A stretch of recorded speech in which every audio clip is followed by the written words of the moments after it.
Hello, good morning. How are you? Welcome along to Brick Online for a live weekend of racing, streaming live from BritishRowing.org. I'm Anne-Marie Batson.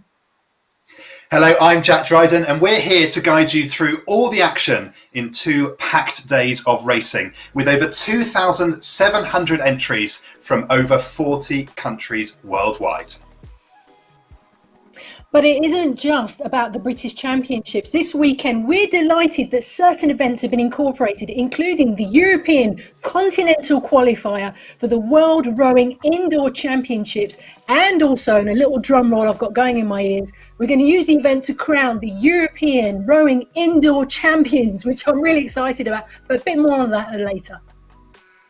So throughout the weekend, we want to hear about your experience. Please get involved on social media using the hashtag BrickOnline. That's BRIC online on Twitter, Facebook and Instagram. We'll be looking out for the best posts to share on our live stream. So do keep posting and you could get a shout out. Of course, don't forget all the results will be posted on the website, which is BritishRowing.org/BrickOnline. And of course, Jack and I will keep you up to date with all the medal name winners, and also the official timings will be published roughly about 30 minutes after each event. Well, before we get started, we'd like to thank our sponsor, Robots, for helping us to put on this fantastic weekend of racing. But our first race is just moments away, so we're going to introduce our commentators to the Masters 50 to 54 men's 2,000 metre, Fergus and Zoe. Good morning, Hello, Jack. Fergus and Zoe. How are you feeling this morning? Good morning, Jack. Thanks for having us. Thoroughly looking forward to another weekend of virtual racing. I think it's going to be 2 phenomenal days. And there we see on the screen we are underway in the Masters 50 to 54 category. You can see we've got so many entries. We've got the split screen going in front of us. But as you can see, we're already through 100, approaching 150 meters into the race. And out in front it is, it's an all-star international lineup, I should say. We've got Jack Cook of Canada, Salvador Domia from Italy, and Blair Luke from Canada. As I say that, it's all changed actually. It's very tight in the front of this Masters 50 to 54 men's 2,000 metre race. And what a fantastic first race, Zoe, it looks like we're going to have.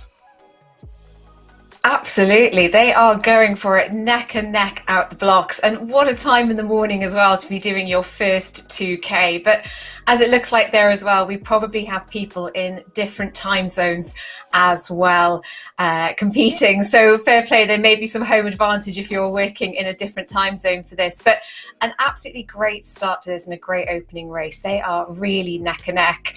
Really interesting strategies there. So we have Jack Cook at 39.40 for his first section of the race, where the others are just playing around about in the lower 30s for their rates for this. So Jack, I think, holding his lead there by the looks of it, comfortably ahead there, good 15 metres or so of the others. So we've got Rory there from the UK, and then Salvatore, our Italian contender.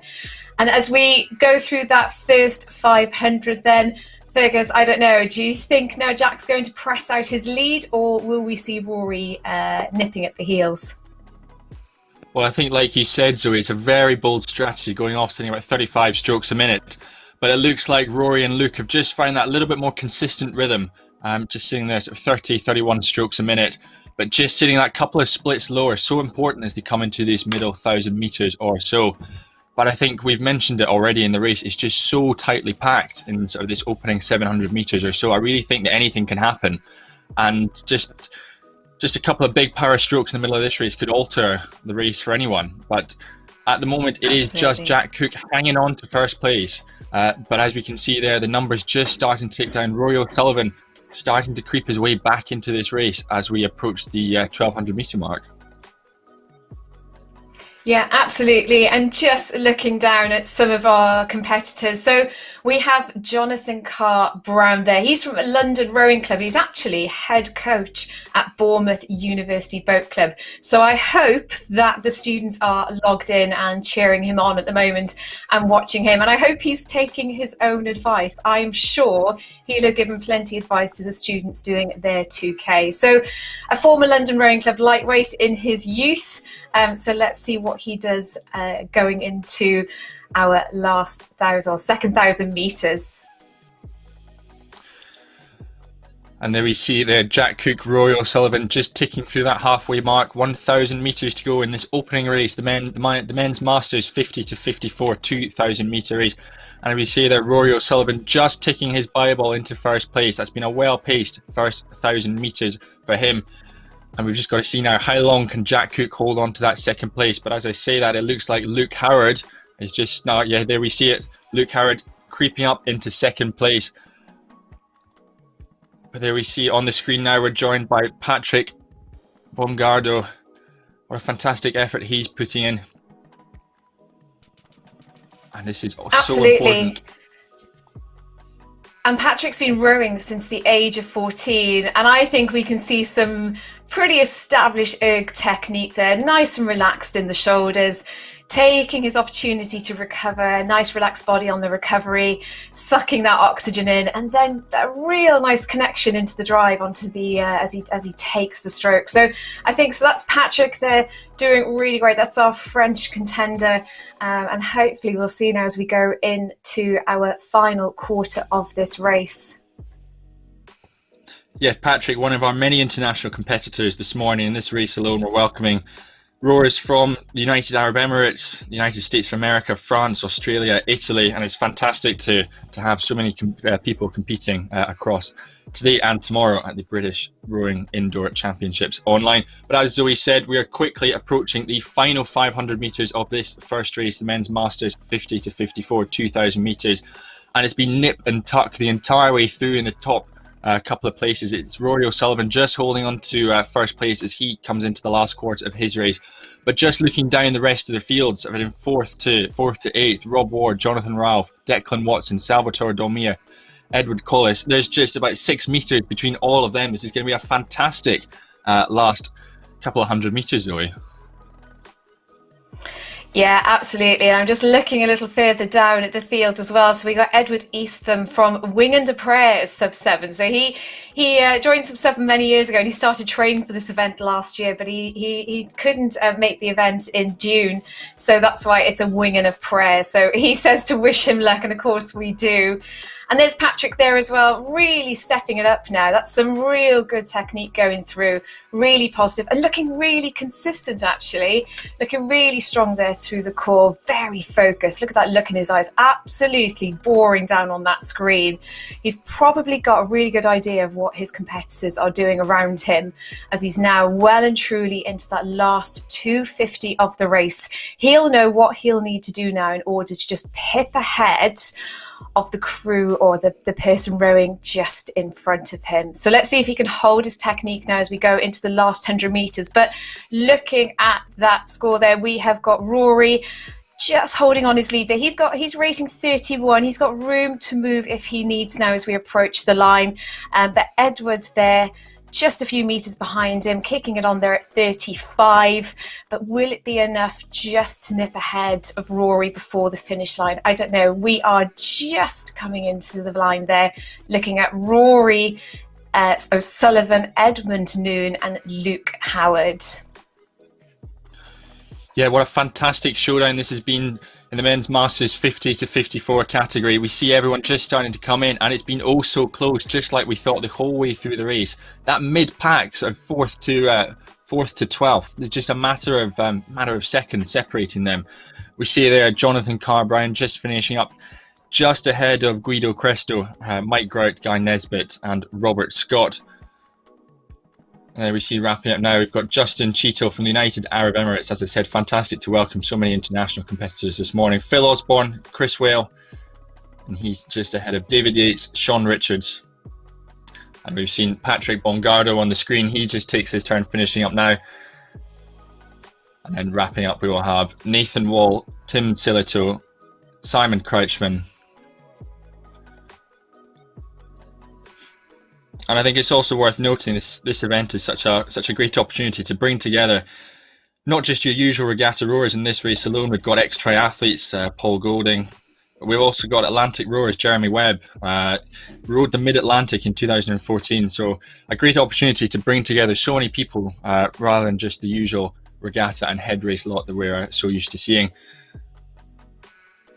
There we see now coming to the last couple of strokes, it is Paul Strange. He's got 40 metres to go. A fantastic effort from him in this men's Masters 50 to 54 2,000 metres, the first race of the British Rowing Indoor Championships Online 2020.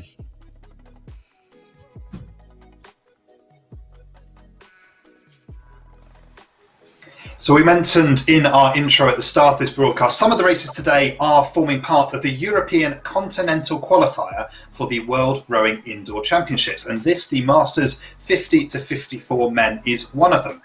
So in these events, athletes with orange marks on their boat are entered for qualification. And if they're racing at home, you'll see that asterisk beside their name on your Ergo screen. And there are 2 routes to qualification for the World Rowing Indoor Championships. So the 2 fastest athletes in each category, the 2 fastest athletes from these events in Brick Online will go through, but then others also have the option of submitting their times through the open pathway, from which a further 10 athletes worldwide will be selected. But we're delighted our event here at Brick Online is selecting those first 2 athletes from the European continent who will go through to the World Rowing Indoor Championships. And we'll keep you posted with more of those events that we'll see throughout the day. But if we go back to our commentary team, what do we think of that first race, Fergus and Zoe? An exciting start to the day? Yeah, absolutely. And just a sign of, I'm sure, the fantastic racing still to come. We've got Masters, Juniors, we've got Open, Lightweight, we've got everything. And I think I'm really looking forward to seeing how the day unfolds. Yeah, absolutely. I'm really looking forward to seeing what people from other sports bring in as well. So we had in there as well, we've got rugby players, we've got swimmers, we've got sailors, we've got all sorts coming through. So really excited to see what the non-water rowers are going to bring to the competition today. Yeah, this is the beauty of indoor rowing. Of course, many of us here in the commentary team are rowers, but this is an event that is open to everyone. Anyone can access a rowing machine in their gym. They may have one at home as well. So it's a great way for us to open up the sport and to get other people involved in rowing, and for rowers to learn more about other sports as well and how their sport can interact and get the whole community together. Yeah, but we're absolutely. 1 minute away. I was going to say, Zoe, can I ask you about that race? That must have been pretty nerve-wracking for some of those taking part today, but it was a good way to dust off the cobwebs, wouldn't you say? Absolutely. For some people, this is their first race, their first online race. For some people, they're even saying, actually, this is a great opportunity to get into that race mode, to make sure you've had a great night's sleep, to make sure you've had your breakfast, all those pre-race routines that we're used to having when we go to the velodromes and the big sports halls, but they're having to do that in their own home as well, and possibly saying to their friends, their families and anybody they live with, look, I need to have an early night. I need to focus this morning. Yes, I'm getting on the rowing machine at 6 a.m. to warm up, and yes, I want you to shout for me in the background. We've got somebody competing later who lives in a shared house, and so all his flatmates are going to be in the living room with him. I think that might feel like a clubhouse, but I think that's going to be brilliant. Well, lots more exciting races to come. Don't forget, all the results from today's races are available online. They'll be published at britishrowing.org/brickonline. So we'll be talking about the winners and telling you who's receiving medals. But if you want to see all of the times from all the races for all the athletes taking part, they will be published online there. About 30 minutes after each race, giving our umpires just a little bit of time to check the data and make sure that everything is in order. But britishrowing.org/brickonline, the link to remember throughout today.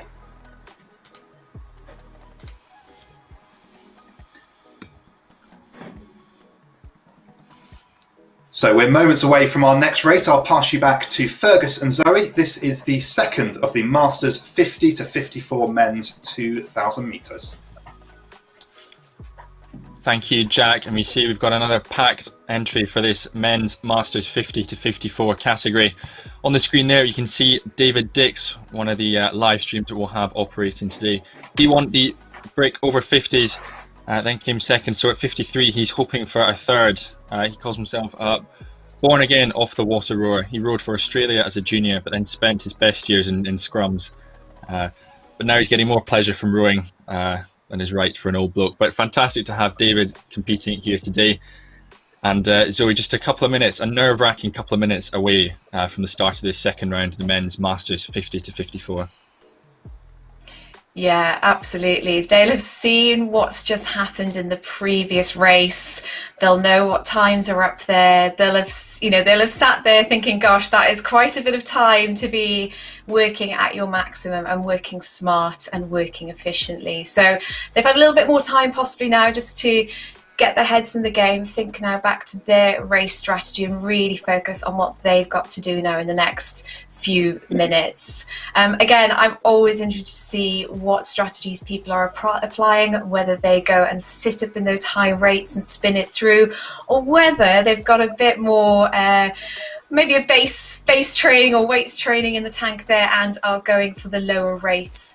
But we'll see what happens across the field here. Again, another big field here, and I can see lots of flags, lots of different countries entered as well. So let's see. Okay, they're on the starters' orders. They're on the blocks there, Fergus. So there we see at this point the flywheels will just be dying down. We've got 27 competitors in this second round of the men's Masters 50 to 54 category. We see there on screen David Dix. Just a couple of deep breaths and then we'll be off and underway in a matter of minutes in this men's Masters 50 to 54 category. As Zoe said, this one is another international all-star affair. We've got competitors from Ireland, Norway, the Czech Republic and Portugal, to name but a few. And we're very excited to see how this one will unfold.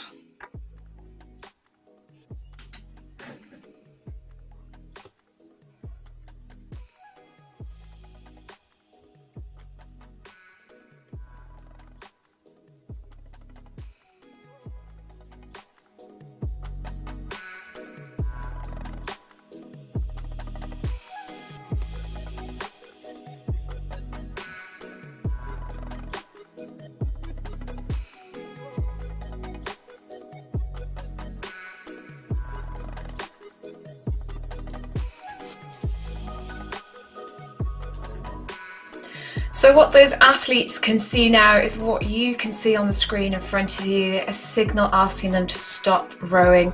And we just wait for all those flywheels. That's the big wheel on the front of the rowing machine, just for it to all quieten down. So if you look at the field there, we have got, what have we got? 27 people. So we're waiting for 27 machines just to quieten down, just to settle, and we can make sure that we're going to pick up all their scores all at once from all around the world.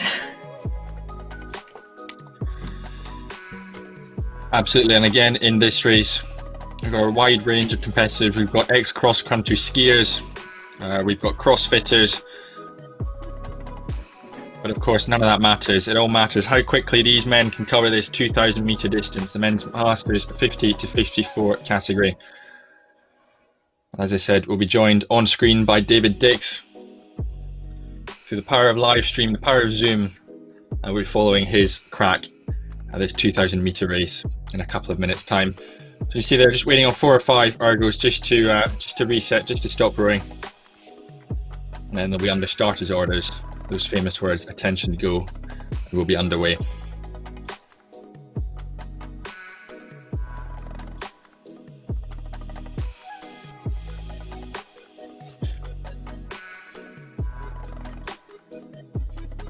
Fergus, I don't know about you, but if I was doing a 2K, that's, nerve-wracking enough, and you have all your pre-race prep, you have your routines, but doing it in your own home. I know some people might be able to do it in their clubs today, but for the majority, they're going to be doing it in their own home, in their living room with such familiar surroundings. How do you think they're getting into the zone? Well, I feel this pre-race ritual is very spiritual for some people. It's very precise. You've got to do a certain thing at a certain time before. There's got to be a certain playlist that gets played in a specific order. And it's all very well sort of setting all that up and doing it sort of in the minibus, going to a regatta or getting yourself psyched up before an erg test. But it's a very different environment doing it at home. It's potentially almost too comfortable. So they'll have to really make sure they're in the right place of mind before having a crack at it. Absolutely. Well, you saw the hashtag and the handles for the social media. So, Fergus, I'm going to take that as a prompt. Will you join me in a selfie? And I'll put this up on my socials and everybody can see behind the scenes of commentary. Oh, put it into selfie mode. That would help, wouldn't it? All right. Say hi, Fergus. Grand. So I'll put that up. Hashtag, as you can see there, Brick Online, and the handles on the socials is at British Rowing. Fergus, you need to take one as well. I want to see behind the scenes of your commentary station. And then all the other information about racing, schedules, results is all at britishrowing.org. So Zoe, we're now less than 2 minutes away from this second rundown, and I think looking through the list of entries, we've got guys who have been rowing since the age of 14, but also welcoming people to the sport who have just been, well, less than 12 months involved. So I guess having that wide range of experiences really adds to the field, because you've got people who have been racing 2,000 metres all their lives, and those who are just potentially having their first crack at it, not quite sure what to expect down the line. Absolutely. And you know what? That might play to their advantage if they don't know too much about what they're about to get themselves into. I do love it when we see comments that this is, for some people, their first race. And I really hope for them that once they finish it, I think they will get that buzz, that elation, and hopefully they'll be looking for their next event to sign up to. I think so. And usually this event will take place in the Lee Valley Velo Park at the Olympic grounds down in London, but sadly we're not able to be at that fantastic venue this year. So we've gone online like we did for the British Rowing Virtual Championships back in June and the Scottish Indoor Rowing Championships just a couple of weeks ago. So we're getting used to this virtual style of racing. It's becoming the norm now, but we'll hopefully see a return to side-by-side regatta racing on rivers and venues all across the country in the new year and the not too distant future. But now, here in the present, we're in the last couple of minutes away from the men's Masters 50 to 54 category. As you can see down your screen, welcoming competitors from Ireland, Finland, the United States, France, Norway, the Czech Republic, to name but a few. We'll be racing today, but also potentially later on in the 500 metre races still to come.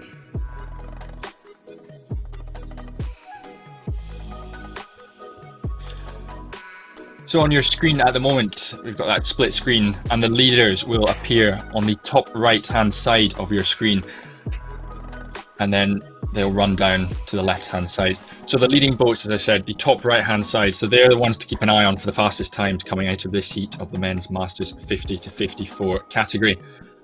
You can see there we are just about to kick off. The famous words, attention, go, and we are underway, this second wave of the men's Masters 50 to 54 category. And a flying start there, we're seeing splits, 121s, 129s, 123s. The rowers just really getting into it, really laying down those all-important first few strokes, getting out of the blocks, getting set up. And there we're already through the first 100 metres of the men's Masters 50 to 54, 2,000 metres. And it was the man we saw on our screen earlier on, David Dix, who was leading. He's going with him though, it is Frederick Knoll, Stuart Moss and Leif Gunflesson and Tom Blythe. They're your leaders as we go through the first 200 metres or so. And Zoe, I think David Dix is going to have a fight in his hand to get another medal, make it 3 in a row. Absolutely. Frédéric Cowell there from France. He is nipping at David's heels, both rating 31-32, both sitting on the round about 133-134 splits. And the thing I love most about this is that they can see what others around them are doing. So they may be watching on their laptop screen, or they may just be watching the monitor on their Concept 2 in front of them. So they will know how close everybody is around them. So Frédéric will know now that he's got 3 metres. He's just slightly behind David on the splits, but he has got room to move with his rate as well. And then Stuart as well, now as we go into that second 500, I think this is where people will be now just catching up, catching their breath and just finding that mid-pace rhythm. So I think the second 500 is where we see people's consistent speed, and then as we approach that 1k mark, it's probably probably one of my favourite points in racing, to see who does that halfway push. It's a real place to play the psychological advantages of that as well. So when people look around, they can see what the others are doing with their moves. So Fergus, on the screen there, we've got David. What do you think? He's going for it. Well, he's going for it. He's won the break over 50s, he then came second, and as I said, he's now 53, hoping for that third medal in a row, and he is well and truly in this, leading this race by about 10 metres or so, sitting very comfortably 31 strokes a minute as we go through 750 metres. Sitting though in the main pack, we've got Tom Blythe from the Royal Navy, and after 4 failed operations, he had his spine fused last year. It's been a fantastic success, and he's set lifetime PBs this year in all distance except the 2Ks, and he's hoping for that today. And that'll be a 6:22 for Tom Blythe that he's looking for a lifetime PB in that race. But as we mentioned, David Dix leading as we approach 900 metres to go. Stuart Moss sitting in second place ahead of Peter Thorstensen of the United States. Frederic Cowell of France, followed by Leif Gunnlaugsson of Norway. They're your leaders at the moment. But down the field though, sitting to start off the leading pack, we've got William Davidson, Jorn Gunnar Kleven, Scott Jenkins, Dunsan Machak, and Brian Gilmore. They're going to have a fantastic tussle as we come into this all-important third 500 metres, Zoe. Yeah, absolutely. Over the 1K mark, and I think everybody's holding steady there. The 3 leaders are sitting on 31, 32 on their rates. And actually, as we look at the mid-pack now as well, 30s, we've got a solid 28 from Brian Gilmore, and then we've got people sitting in the mid-30s. Adam Stratton there at rate 28, 140. Now, he's a former England schoolboy rower, and he actually turned to rugby. I think he was possibly caught up in some of the socialising there, but he came back onto the erg in midlife and crisis, as he calls it, and to support his daughter, who is currently in the GB Junior programme. So his daughter is racing today, so I hope right now she is shouting on her dad and vice versa later on. So that's Adam Stratton there from Avon County. So 700 metres to go. David Dix there, you can see really working the lungs, actually really sucking it in there up at the front, at the catch as we call it. And then as he presses out the stroke at the finish, as he sits back and just lets the body relax, he can just breathe out, empty the lungs, and then just recover into the next stroke. I think the rowing machine's really rhythmical, really soothing, and they'll just get that breathing into a really comfortable rhythm, almost as somewhat as a comfort for all the pain that's going through their legs at the moment. So into the last 500, David Dix, who you saw on your screen, he is holding his lead at 135, holding it about 6-7 metres there ahead of Stuart Moss. As we approach now the last 400 of this Masters 50 to 54 men's 2,000 metre race. Fergus, what do you think? Stuart's now 5 metres behind David as we go now into that last 300 metres. Well, this is it. So as you said, 300 metres. At that point, you almost break it down. You've got 3 sets of 10 strokes to go. And David Dix, he's held the lead all the way through, but it's been a fantastic sprint in the last couple of 100 metres from Stuart Moss. He's really been winding. They're both matching each other now. 134 is 33 strokes a minute, and there's just 3 metres between our 2 leaders at the moment. They're well clear of the rest of the pack. It is Peter Thorstensen of the United States sitting in 3rd place. But what a tussle this is out in front between Stuart and David. Down the rest of the field row, Frederic Cowell and Leif Gunnlaugsson, just 2 or 3 metres between them again. So more just bow ball to bow ball action as we come into the last 100 metres for David and Stuart. It's still a monumental tussle between these 2 rowers. David Dix still has the upper hand. We've probably got about 20-30 metres still to go. And at the moment, the screen is showing that David Dix is still holding on in this Masters men's 50 to 54 2,000 metre race, but it's going to come down to the line. It's just 3 or 4 metres between them. And the computer says that it was David Dix. He held on, and it will be 3 medals in a row at the British Rowing Indoor Championships for David Dix. Stuart Moss took 2nd place ahead of Frederic Cowell. A fantastic sprint finish from him, just to pip Peter Thorstensen by 0.4 of a second into 4th place. Leif Gunnlaugsson of Norway took 5th ahead of Scott Jenkins, Tom Blythe, William Davidson, Dusan Machak from the Czech Republic ahead of Jon Gunnar Kleven of Norway. And then we have another one of our international competitors, Jim Heskins from Ireland. And Zoe, what a finish that was between not just David and Stuart, but the rest of the field as well. I know. Could you hear me in the background? My gosh, I had my breath held. That got really close. I do enjoy when the meters just go, like there's just 1 meter between them, and they know that, and they will just be pressing as much as they can. I mean, look at those times as well. 6:16.8 all the way through, 6:49 through the midfield there from Adam, who hopefully had his daughter shouting there for him. The winning time, if I'm right, the winning time in the previous race was provisionally 6:48.9. So some really impressive times there. I think that is a strong, strong field. Yeah, absolutely. You can see there just the next race, just getting ready, lined up to go. But a fantastic performance from David Dick, Zoe, who's had a great deal of success. But we're going to dive straight in for the men's Masters 55 to 59 2,000 metre race. And you can see again, another packed field, well over 20 competitors taking place in this one. Now out in front, it is the Scandinavians. It is Ole Christian Karlsson of Norway, Kent Peterson of Sweden, and then Great Britain's Tony Cook in a tussle with Peter Klaus for 4th place. They're already through 250 metres. And what a fantastic race, Zoe, this is shaping up to be. Yeah, absolutely. So 250 in, I think they'll be feeling a little bit of a sting in the legs. The lungs will be sucking to get that oxygen in, and they'll be looking now to find that mid-pace rhythm to take them through the big middle section, as it were.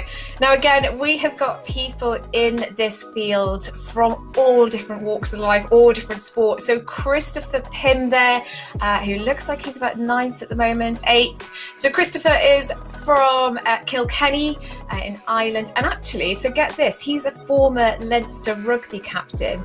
He's got no rowing background, but he enjoys the pain. So Christopher, if you enjoy the pain, I hope you're in a lot of pain right now, but the good type of pain for rowing.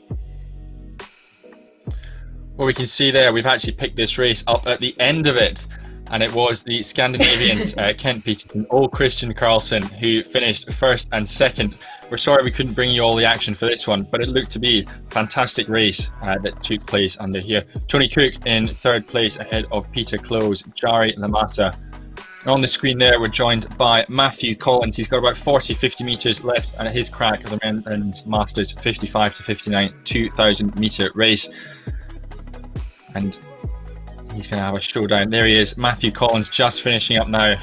What an effort from him in the men's Masters 55 to 59 2,000 metre race. The rest of the competitors just finishing up. We've got Craig Diver, Richard Neal, Steve Hines, David Parks, Peter Hurley, just coming into the last 50 metres or so ahead of Adrian Reid, Murray Welsh, Lake Arapakis from Australia. And then on the left hand side of your screen, into the last 3 or 4 strokes, it is Chris Taylor-Reid, Rupert Ross McDonald. And that will wrap up the men's Masters 55 to 59 2,000 metre race. So Jack, we're 3 races in, and it's unfolding to be quite a day of racing that we're going to have. Yeah, some really close racing here already, and that's just the 3rd race of the day. But we've got a couple announcements to bring you now. If you didn't manage to enter the live competition today, we do still have our online league available, which you can enter until 4 p.m. on Sunday. So if you're watching the racing with Envy and want to find a way to take part, do get on your rowing machine. You can enter the 500 metres, the 2 kilometres, or the 10 kilometres, or a marathon. It's free to enter. You submit your time on the British Rowing website, britishrowing.org/RickOnline. Watch the race pan out on our real-time leaderboards. And of course, don't forget to get involved. Got my words jumbled up there on social media as well. I'm seeing, as I'm looking on my Twitter feed, I'm beginning to see some pictures coming through. Don't forget, of course, to use the hashtag RickOnline as well. So we get, hopefully later on, we have to read out some of your tweets. So make sure you're keeping right across everything that's happening this morning. It's been some fantastic races, so close as well. I've literally just been clutching it going, oh my goodness, there's literally seconds in between the two races, in between the first and second, which has been absolutely fascinating. Zoe, can I just come to you very quickly? Can you just talk us through how somebody would prepare for a race the night before? Yeah, so I mean, it comes from a few days beforehand as well. So making sure you've got the right amount of fuel, a nice balance of your carbs, your proteins, everything, and what suits you as well. I often find the night before a race, you don't want to be eating too much, too heavy possibly, but probably something you enjoy, maybe your favorite pizza. So you've got, your kind of comfort food there.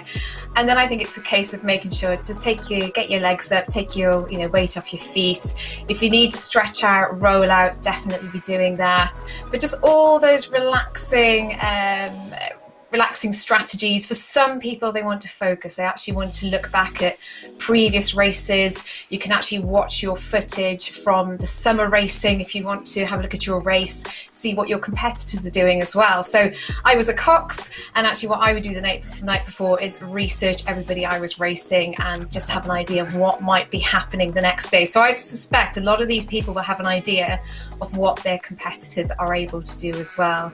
But yeah, just steady, asking everyone around you just to give you a bit of space. But I think you know yourself, you either want lots of attention, you're nervous and you're talking lots, or you want to go into a quiet room, put your headphones in and just listen to some drum and bass or something. Everyone's got a different strategy, and just knowing what yours is and executing it, go for it. I love the idea of drum and bass the night before. I think that's a great example to use.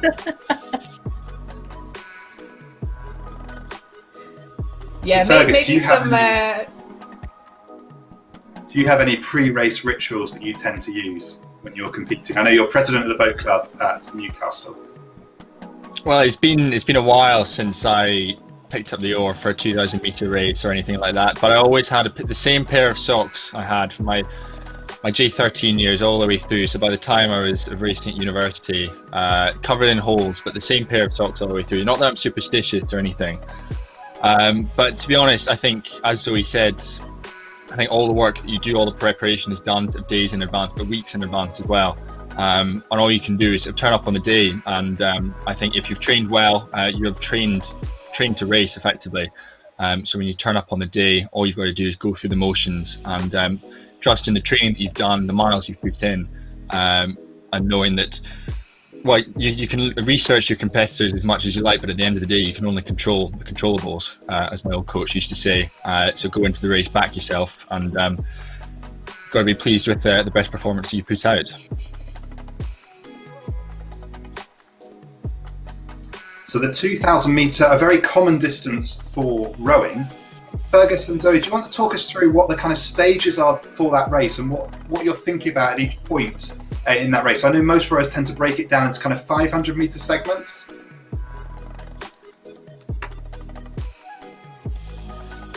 Yeah, definitely. And I think the most important 500, I guess, is probably, I would say, the third 500. I think you can't lose the race at the start, but you've got to be in the race, and that sort of works your way through the first 1,000 meters. You really got to find your rhythm. And Zoe, I don't know about you, but sort of the Coxes that we had at school or at university, they make that third 500 so important. Stepping on, stamping your authority on the race, making sure that by the time you get to that last 500, you are actually in contention for the sprint finish. Yeah, absolutely. For some people, it comes down to that psychologically of the halfway mark. When you get to 1,000 meters, you realize that pain you're feeling, you've got to go again. And I think we're going to see that now as we look on your screen there. It's the Masters Women 40 to 49 2K race. It's race 104 has just kicked off. So we are in the first 1,000 meters of this race. They are straight off the blocks. And as you can see, all the boats will just shift and move around a little bit as they all approach their first 500 meter strategy. So Fergus, let's take a look then what Jack was asking us about the strategy and how people break down that race. So that first 500, we've seen it in all the races so far. where all the boats just shift around a little bit as people go off the start with very different strategies, particularly that first 250, and they get up into that race zone where your heart rate and your energy levels, you're looking for that really efficient pace to set you up in that first 250 as we go into the 500 meter mark and then go for that second 500 meters. So exactly like you were saying, it's all about rowing your race. You will have an idea of what's going on around you with those scores on your screen in front of you, but these women need to keep focused on their race, what they've committed to. Actually, one of the guys I used to cox at Scullers used to say, no special moves. So as a cox, I always wanted extra cards up my sleeve, but no special moves. So keep to your race plan. Don't let others influence you too heavily on what you know is going to be your best of performance. So first 500, I think they're finding now, we're seeing Georgia Pamazzi there leading and Debbie Flood in second place. Fergus. Yeah, this is shaping out to be a fantastic tussle between those three leaders, Georgie, Debbie and Arabella Cabot from Great Britain. Going with them though, it is a hell of a race between sort of that fourth through seventh place with Violetta Lama, Rebecca Lovey, Caroline Delas Devos and Benita Antonia Clausen. We see there they're just switching all the time. There's just about 4 meters separating those competitors from Italy, Great Britain, France, Norway and Great Britain. And as we mentioned, we talked with Jack earlier on, this second 500 is really about establishing that rhythm, getting into your groove, making sure you haven't gone off too hard too early, making sure you're actually feeling pretty comfortable, because by the time you get to that 1,000 meter mark, you've got to step on and you've really got to stamp your authority on the race. So it's almost a waiting game at this point, seeing who's going to go first, who's going to make that halfway move. And at the moment, it is Georgia Pamazzi of Greece who's just holding on to that first place position ahead of Arabella Cabot and former British international rower Debbie Flood. But it's neck and neck, it's Bible to Bible, Zoe, as we come up to the 900 meter mark. Yeah, absolutely. I love this approach now, and I really want to see what Debbie's going to do. She is somebody that is of fantastic caliber. She's got Olympic silver medals from Athens 2004 and Beijing in 2008 in the quad. So this is somebody that absolutely has years and years of race caliber in her. And do you know what? She was actually elected the first female captain of Leander Club in 2012. So it's the first time they've had a female captain in their 202-year history. So let's see what she's going to produce today. But we have got a range of athletes there through. So we've got 3 strong leaders there from Georgia, Arabella and Debbie. And then looking further at 4th, we've got Victoria Star, Caroline Delas Devos and Violetta Lama.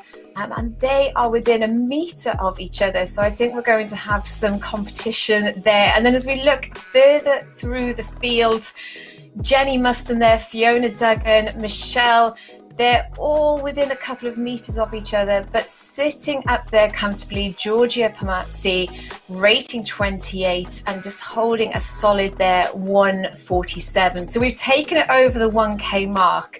Now, Fergus, this third 500 meters, this is where you think the rowers can really, I suppose, assert their authority, stamp their authority. So I think we're going to see some really consistent splits and possibly see a few of them just squeeze them down a little bit.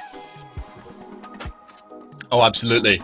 When I well into that second 250 of that third 500, you'll see so many of these rowers just really breaking the distance down in their head. But sitting there in second place is now Debbie Flood. She's just creeping ahead of Arabella Cabot. She was born in South Africa, played basketball for South Africa and county netball, and a tennis player. Arabella started rowing back in August 2019 and went on to win the Welsh and British championships over the 500 metre and 2,000 metre distance. But at this point, it looks like, as we said, Debbie Flood has just snuck into second place ahead of her. Georgia Pamazzi of Greece having a fantastic performance as she comes into the last 500 metres or so. And as we look down the rest of the field, there's going to be some great tussles, I think. We see there the rest of the field, boats number 12 and 20, just switching over, just a matter of metres separating them. Zoe, this is 400 metres to go in the Masters 40 to 49 women's 2,000 metre race. It's going to be come down to the line, I think. Absolutely. And look what's happened there now as well. I think you are absolutely right about that third 500. The distances between everybody now has changed. People are just starting to spread. Georgia's really asserting her lead there. But the mix of the depth of training and the depth of years of racing we've got there with Debbie Flood and the girls in the lead there. But looking there at Rebecca McKnight, just a bit further down, she's actually been rowing indoors since March this year. And this is actually her second race. Her first was the other weekend in the Scottish Rowing Indoor Championships, where she actually came second in her 2K category. So great to see there. But it does look like that Georgia is holding her lead, rating 29. She has got room to tap it up if she wants a little bit, spin it over a bit higher. Debbie there on her heels, closing the meters down, 18, 19 meters at a rate 34, and Arabella. As they now approach the line, you've got Victoria Starr in fourth coming through there, and France's Caroline Delas Devos approaching the line just behind Victoria Starr. Gosh, some great rates there from the Norwegian Benita Antonia Clausen there. She's up at 39.40, and Natalie Cole following her just into the line, rating 39. So provisional times there at the moment. The times will be confirmed by our race officials and available a little later on. But for now, you're looking at a 7:05 there at the top. But look at that field. And that's Rebecca McKnight. That's her second race as she comes in there. A 7:36.9 provisionally for Rebecca. Well done. And our ladies there, Catherine Shepherd, Nicola Fitzgerald. Nicola's from Dunleary, actually, in Dublin, so I'm sure she will have the town shouting for her. Jenny Noonan, Natalie Lloyd, Bryony Jones, Marie Page over the line there. Severine Collum, Victoria Johansson and Chloe Daly, another Irish contender. And then our ladies in our second graphic there on the left-hand side of your screen, approaching the finish line. Jodie Pegs comfortably over, Emmeline Lurius, Susan Satharchananda, Claire Graham, Paya Ortanen-Larkso, Giovanna Cardillo, Karen Simmons, and now at rating 35, within a metre really. Did you see that lead change between Angela Westbrook and Charmian Hayes? A race right through to the line there. That lead just changed in the last 5-6 metres of that race. Final few strokes there for Elettra Zupardi from Italy, followed by Paola from Italy coming in. She's got a few hundred metres to go now. Really pushing it there at rate 29 and holding her splits there at 2:27. And as you can see there, coming into that last 100 metres, she's squeezing down that split. Look at that. It went from a 2:27. Now we're on a 2:22. She can see that finish line, and she's absolutely driving those legs to spin out every last metre of this. I'm sure the rest of the ladies will be sitting there catching their breath, watching the screen, and I hope they are pleased with those times that they've got today. So as Paola crosses that line, 50 metres to go, we are looking at a provisional winning time there of this race of a 7:05.5. That's the Masters Women 40 to 49 category. Yeah, fantastic time, and another great race that we've seen here at the British Rowing Indoor Championships, the online version this year. Fantastic to welcome so many competitors, not just from the United Kingdom, but also across Europe and the world. The winning time coming from Georgia Permatsi of Greece, 7:05.5, as Zoe said. So all the results are provisional at the moment, and you can find them officially in about half an hour's time after racing. But now we're going to welcome back Jack to your screen. Thank you there, Ferguson. Great racing that we've seen this morning. Yeah, that we're going race to go was to a quick commercial break.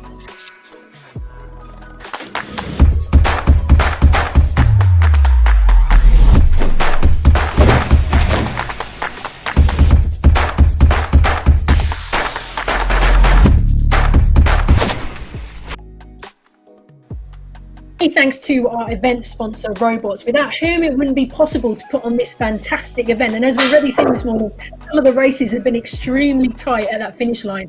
Robots have created an innovative rowing-based machine using rowing machines and bodyweight exercises. It's fun, exciting, and accessible as well, and suitable for any ability. You can try a Robots World Cup in their London studio or on their online platform, Robots at Home. Well, there you go. Do find out more about Robots online, but we're going to pick up this next race. So back to you, Fergus and Zoe.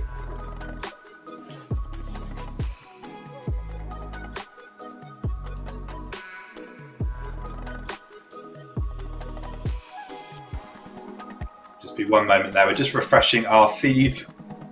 That race is still taking place. We're just picking up the data and we'll have it on your screen in just a few seconds' time.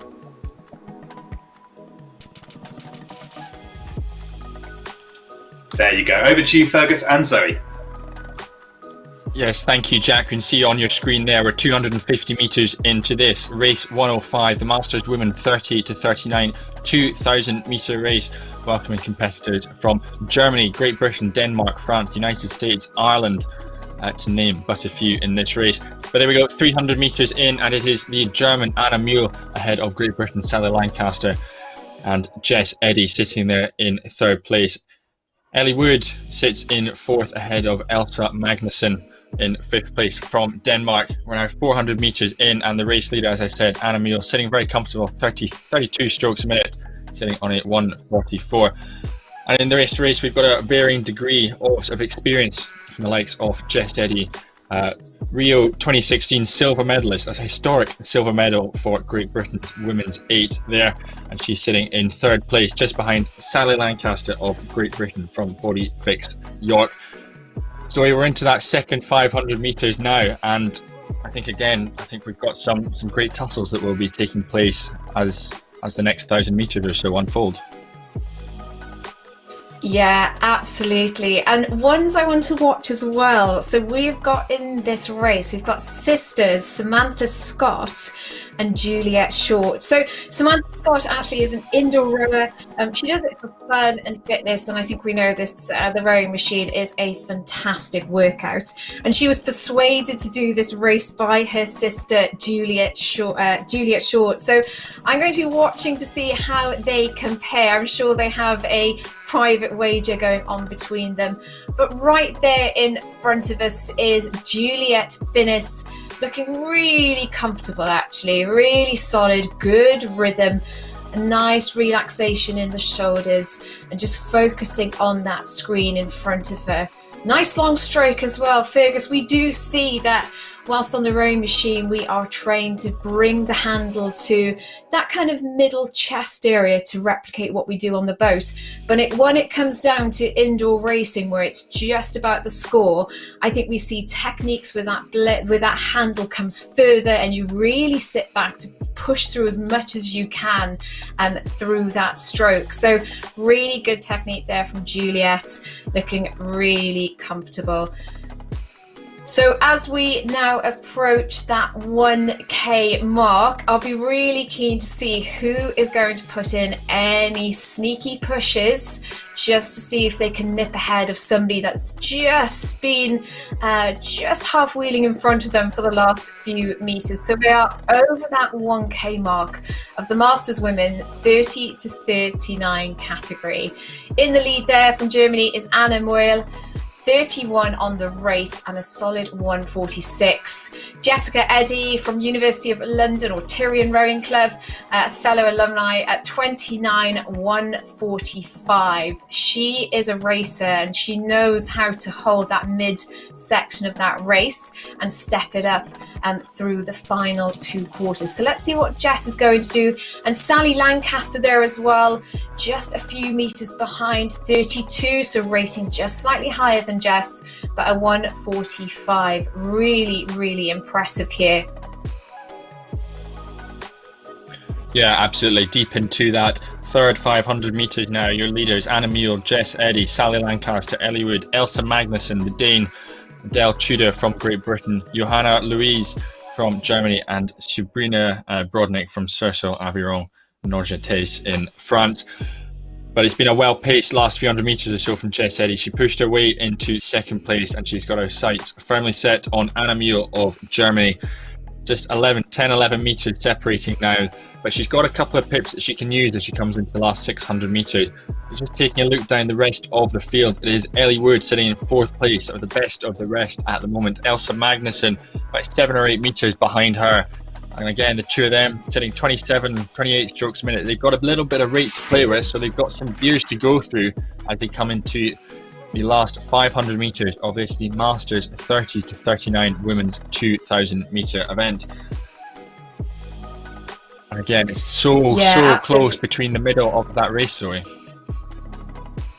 Yeah, really great there. Julia Lenz, Kate Baker, Karis Frost, Keely Watson, they are neck and neck. This is going to change a lot, but look at the difference in the rates. Julia is on a 27, as is Karis, but the other two, Kate and Keely, are 30, 31. So let's see what that does now. I think we're going to see those little yellow boat icons shift around a little bit now. So we are into the last 500 meters of the race as we take the field through. Looking at the sisters there, Samantha Scott, she is rating 24. Oh, she's just gone to a 27, 158.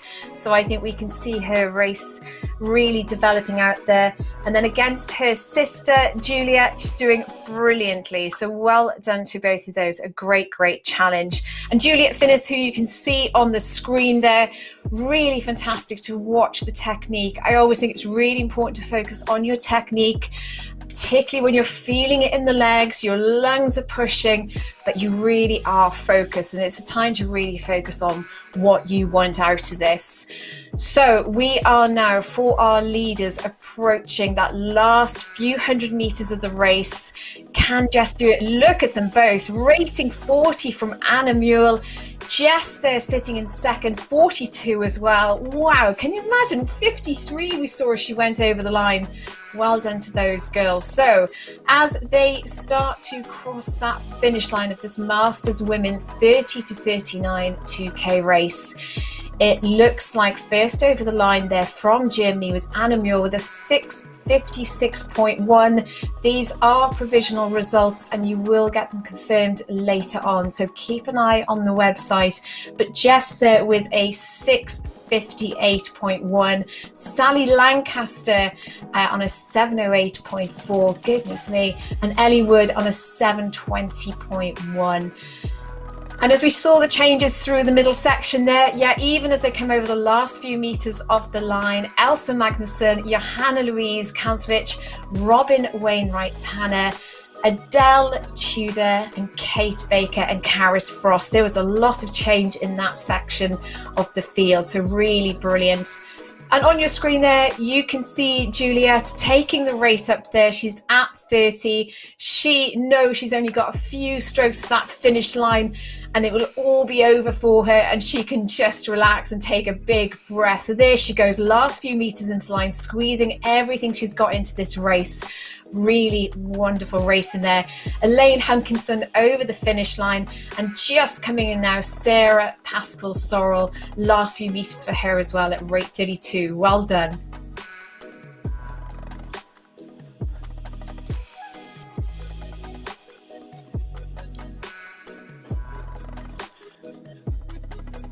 So as Zoe said, these times are provisional, and in about 30 minutes or so they will be officially confirmed, and you can find them on the British Rowing website, britishrowing.org/BritOnline. Thanks for that, guys. Again, a really close race there. And as the guy said, we will hopefully be able to give you the results officially in around about 30 minutes or so. Fergus, I've got a question for you, actually. Why is indoor rowing such a good exercise, such a good all-round exercise for people? Well, I think because it targets just about every single muscle group in the body. I think primarily it's about 60% of the work is done in the legs, but also it's such a great workout for your lower back and particularly your arms as well. But I think that's probably the one thing that people get confused about, thinking that, oh, you're a rower, so you must have massive arms. But no, it's a really great way for an all-round workout. And there's a lot of variety that you can do with it as well. It's not just sort of sitting on there for 2,000 meters. You can do a lot of sort of base rate training and a lot of interval work on there as well. So it's a great way to mix up your training if you're looking for something new.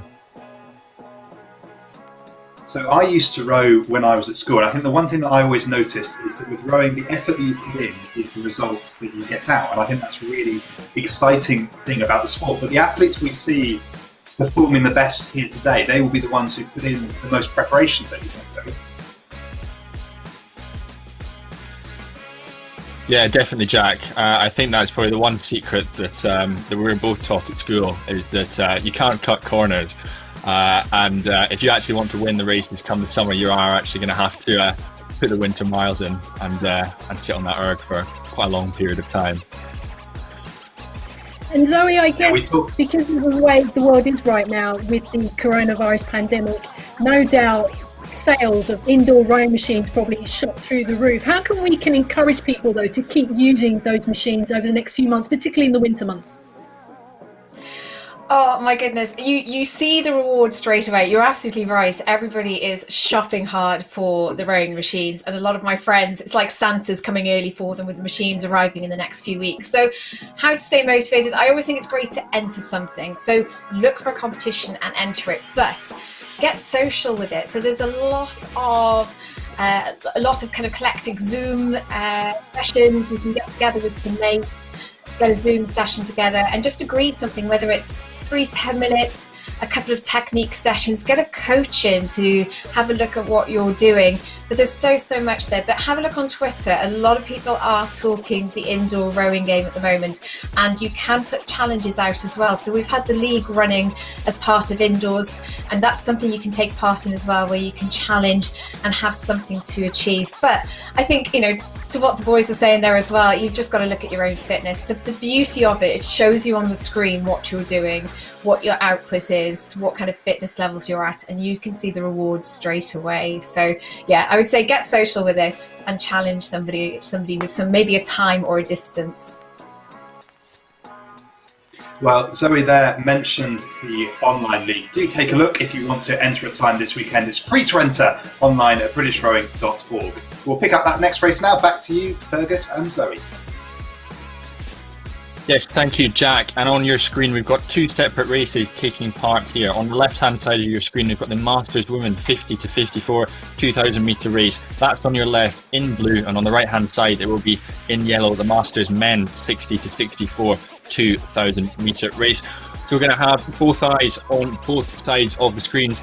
We'll start on the left. It is the Masters Women's 50 to 54 2,000 metre race. They're both through 150 metres. Out in front, it is Katie Kapanaros of Great Britain ahead of Louise Weimer, Christine Torpey and Jackie Hammer. It's going to be quite a tussle, I think, between Katie and Louise as they come into 200 metres. Just settling into their rhythm now. This is where the lactate will just start to settle. About a minute into the race, that lactic acid just settling in, and it's going to start to hurt. They're going to start to feel the pain.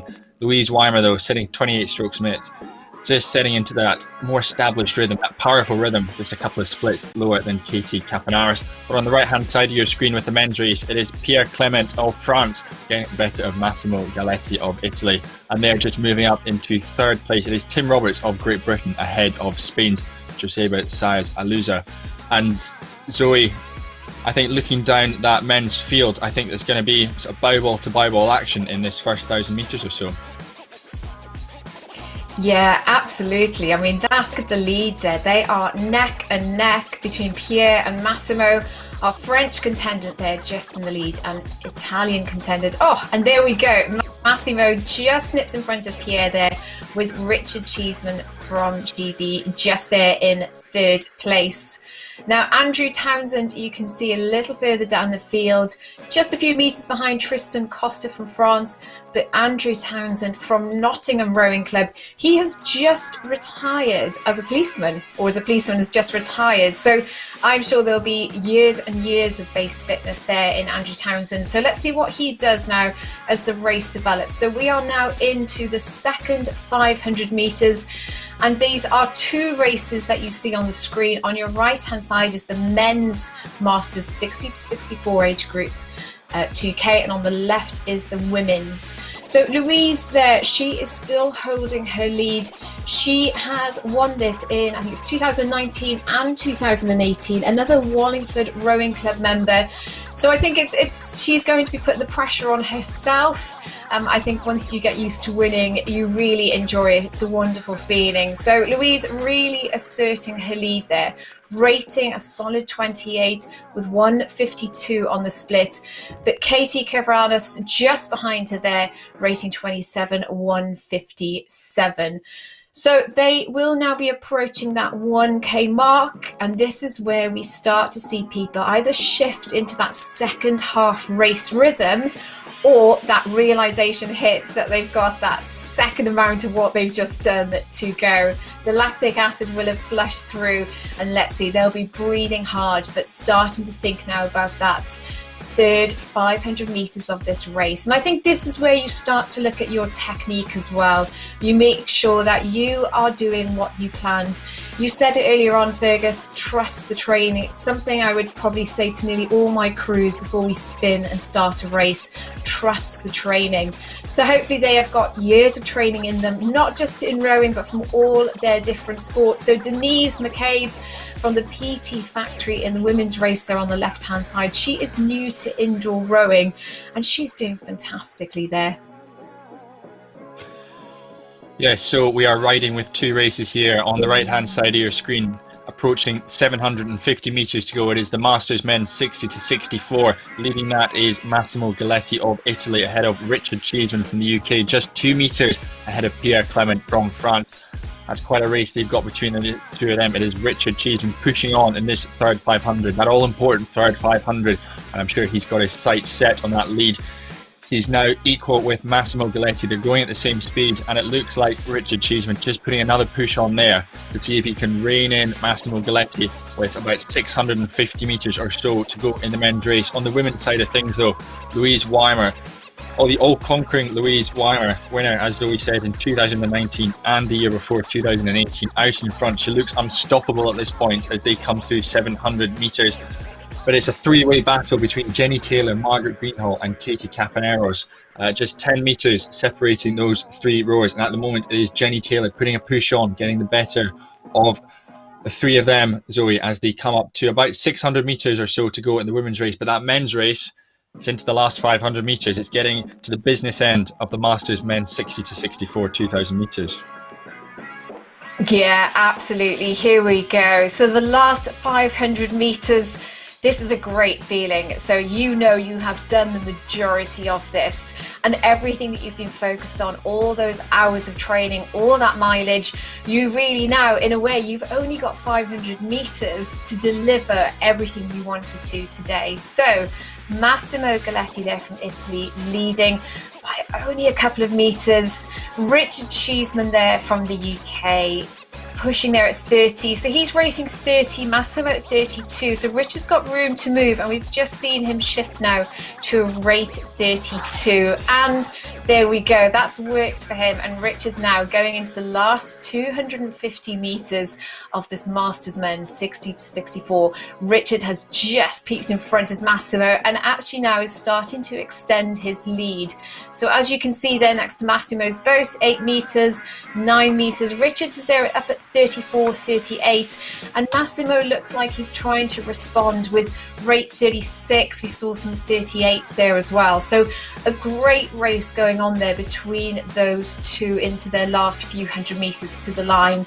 Really fantastic stuff. And Nick Cowan there pushing on Massimo's heels.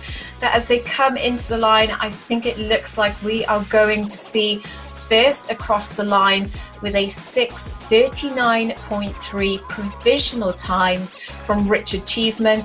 And then Massimo Galletti, he has led the majority of the way, but just got challenged there towards that last 250 where Richard just stepped it on and took the lead and held it into the last 250 metres of the race. Nick Cowan there Tim Roberts, Pierre Clement, Joseba Sayas-Alzua, Tristan Costa and Andrew Townsend are retired policemen, just coming through the line there, provisionally in 8th position with a 7:09.4. Then we have Paul Winton and Jörg Orper. Now, looking at the women's race coming into the line there, Louise, she has continued her winning streak there, and with that provisional first place and a time of 7:22. Well done to Louise. Now, Jenny Taylor, this is actually her first time she's entered the British Rowing Indoor Championship. So a really impressive performance. And I think she'll be really pleased with that, knowing that she has come second to a consistent winner, let's say, in Louise. So well done to Jenny Taylor with a 7:33. Margaret Greenhall with a 7:40, very closely from Jackie Hammer. Then Katie Capiras with a 7:43. And then from France, Benedicte Maziris with a 7:48. Now, Peter Barrow just over the line there in the men's race, and Philip Mundy, last few metres for him. And the ladies' race on the left-hand side, Patrizia Sciallo just over the line. And we have Beatrice from France. She did say she was scared of doing this, but Beatrice, you've done it. You have crossed the finish line of the British Rowing Indoor Championships online. Well done. And of course, a very warm welcome to all our competitors around the world. So we have Sandra there from Ireland coming into the finish line as well for her race. I am sure they're all going to be feeling exhausted, but absolutely elated with those times. Well done, everyone. Yeah, absolutely. That'll be another one for the silverware pile for Louise there. A fantastic winning form that she's had over the past couple of years at the British Rowing Indoor Championships. Fantastic to welcome such a high calibre of competitors, but also those who are racing for the first time as well. And again, like we've said, we're welcoming competitors not just from the rowing community, but from CrossFit, from other sports, rugby players, triathlons, etc. And always very excited, Zoe, to see how they fare against our usual regatta and head race rowers.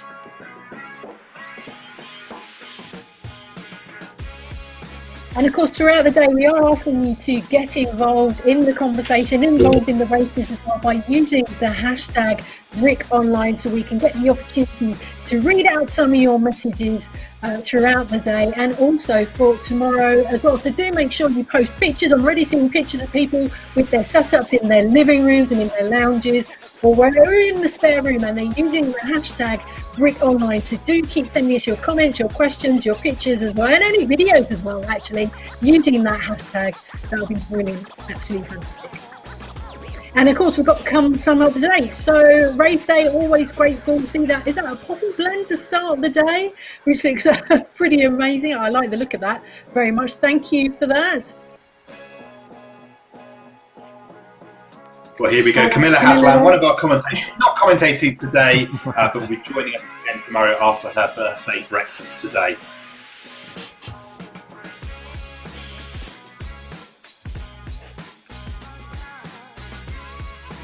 Yeah, like we said, do make sure you keep sending us your pictures, like Camilla did, having a breakfast. Like she says, she'll be with us tomorrow, but she's using the hashtag BrickOnline, which is, so we can able to keep track of everything and read out all your questions and comments throughout the day, because we want you to feel involved and part of the racing as well, because it's a fantastic community to be a part of. So make sure you keep posting on social media. And as you've already seen today, there's been a few races that have come literally down the line, and we will be able to bring you the official results later on today, so you can keep track of those. It's been an exciting morning. There's a lots more to come later this afternoon. Of course, we do it all again on day 2 tomorrow. So do keep with us throughout the day. And if you're watching the racing today and you think you've caught the indoor rowing bug, then do take a look online. British Rowing have just launched a new indoor rowing subscription for just £32.50 a year. And by joining it, you can get access to exclusive discounts and content on how to get the most of your indoor rowing training, nutrition, racing, and much more. So we were talking there a little bit earlier just about how good indoor rowing is as a workout. It uses all the muscles in the body. If you go online, that subscription will help you to get the most out of the sport. I think we're about to go to our next race. So Ferguson, Zoe, what's up next in our schedule?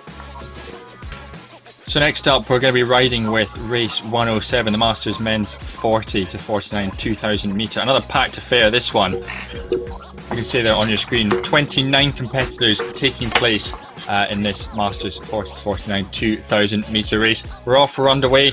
We're already approaching 50 metres in, 100 metres in, and it's all stations go. We're seeing there 139s, 128s. On the right hand side of your picture, some fantastic splits as all these men get out the blocks. More international lineups here taking place. We've got Great Britain, we've got France, we've got Russia, Italy, Ireland, Croatia, and the Republic and South Africa as well. But there we see we're now approaching 200 metres in about 30 seconds or so. It'll start to hurt at this point, but out in front, Alan Denby of Great Britain going with him, Charles Palmer. Charles opting for that slightly lower, just thump it out technique, so about 29 strokes a minute. That seems to be working. He's sticking with Alan Denby, who's opting for that much higher, just keeping it ticking along approach, sitting at 33, 34 strokes a minute. But then down the rest of the field, Ed Tilley, George Warwick, Phil Wright, Jonathan Knox, John Ridge, just creeping up the rankings there. But Zoe, as we approach 400 metres into this race, I'm really looking forward to seeing how this one unfolds. Yeah, absolutely. And we've got people here from all different backgrounds as well. I'm just watching there Andrew Haynes, who's on your first, on the slides on the right-hand slide, doing really well there, just behind Edoardo from Italy. Now, Andrew Haynes, he's also known as, get this, the racing preacher. So he competes in sidecar racing across the UK, and it especially does those time trials on the Isle of Man. So he says that rowing is actually a great way to keep fit for the racing. So I think his sidecar racing. And he's a qualified preacher who races, and that's where he got the name, the racing preacher. So it sounds like he's probably got a fan club as well. I think when you get a big name like that, you've probably got a fan club as well. So I expect that he will have lots of people watching this now and cheering him on as he pushes through now into this second 500 of the race. But we've got lots of people here as well through the UK. Guildford Rowing Club, we've got Crispin Payne, and then George Warwick. And George is saying that he's looking to lose some lockdown weight. So really lots of people using the rowing machine, and like we said, using a race as a target and a really good motivation to be training and sometimes doing those hard winter miles, as we call it. So we are approaching 250 metres now before that 1k mark.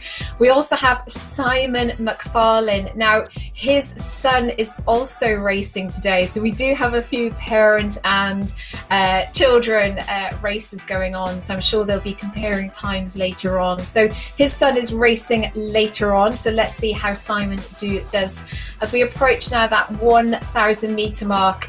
And what do you reckon, Fergus? All holding steady there in the lead? I think so. I think what's fascinating is just seeing the rates that these leading guys are going off at. Alan, Charles, Ed, all sitting sort of 30 strokes or less of 29 strokes a minute. So they've clearly got gears to go through. They've got ways that they can bring the rate up and sort of strike as we come into this second 1,000 metres. So I think that's fascinating, watching how this race will unfold. But yeah, Ed Tilley there down at 25 strokes a minute, really grinding it out. And there's Stéphane Bayas from France going with him as well. John Ridge just creeping up into the picture as well, sitting 28 strokes a minute. He's sitting in fourth place, just a matter of metres behind Ed Tilley and Stéphane Bayas. But there we see we're now into the third 500, that all-important third 500. As we look down the rest of the field, Charles Palmer sitting there in fifth place, ahead of the battle for it, 6th, 7th and 8th between Rob Park, Ed Constantine and Chris Barclay. Alan Denby, though, our race leader, Zoe, as we come deep into that third 500 metres, and they're still grinding it out. But there we see, Zoe, a fantastic shift on the rate from Stéphane Bayas. His rates plummeted, sort of shot up through the roof, I should say, and his splits are plummeting. Yeah, what a shift there. I think, you know, we talk of that 1k mark where people shift, but we have seen, and we've seen it where people will put in a sneaky move at different parts in the race, sometimes when people don't expect it. And look at that, as you said, Stéphane Bayas from France, 33, that push has worked out for him, and he's just taken the lead from Alan Denby, who is on rate 28. So Alan does have room to respond there, rate 27. He can move through the rates and shift up through the gears, but John Ridge there has just joined now the front runners. and is challenging Stefan for that lead. So just sitting behind him, 4 meters, 3 meters. He's rating 30, 29.30. He has got a few pips to move to challenge Stefan's lead there. But Stefan just holding a few meters out, spinning slightly higher at rate 33. And Alan Denby there holding in 3rd position with a rate 28. So let's see what Alan does now as he goes into the last 500. He has got room to move with that rate. Ed Tilley there looking in 4th, Rob Park and Kryl Anurov from Russia there challenging Rob, just squeezing through those meters as well. So the last 500 meters of the race, again, this is where we may see some moves come in, where people may be putting in those extra pushes, and those people who are just a meter of 2 behind their competitor may think, right, this is the place where I need to assert what I'm going to do and take it through to the finish line. So we've seen in the last couple of 100 meters those leads just changing, and another flip of change has come from John Ridge, who has just pipped Alan Denby there and is closing in now on Ed Tilley. But looking at the lead there, gosh, that is looking close. Stefan holding ahead of Ed Tilley as they come now into the last 200 meters of this Masters Men 40 to 49 2,000 meter race. Ed Tilley at 31, Stefan defending his lead there at 37. My goodness, right, here we go. 100 meters left. What are they going to do? Has Ed got any more shift? Can he step up the rate? He's a meter to go. And I think Stefan is responding. He's now gone to 38 with the rate. Both gents there on 139, 140. My goodness, even the computer can't tell now what the difference is between these two. Really impressive now. Let's see what happens. Woo! Look at that.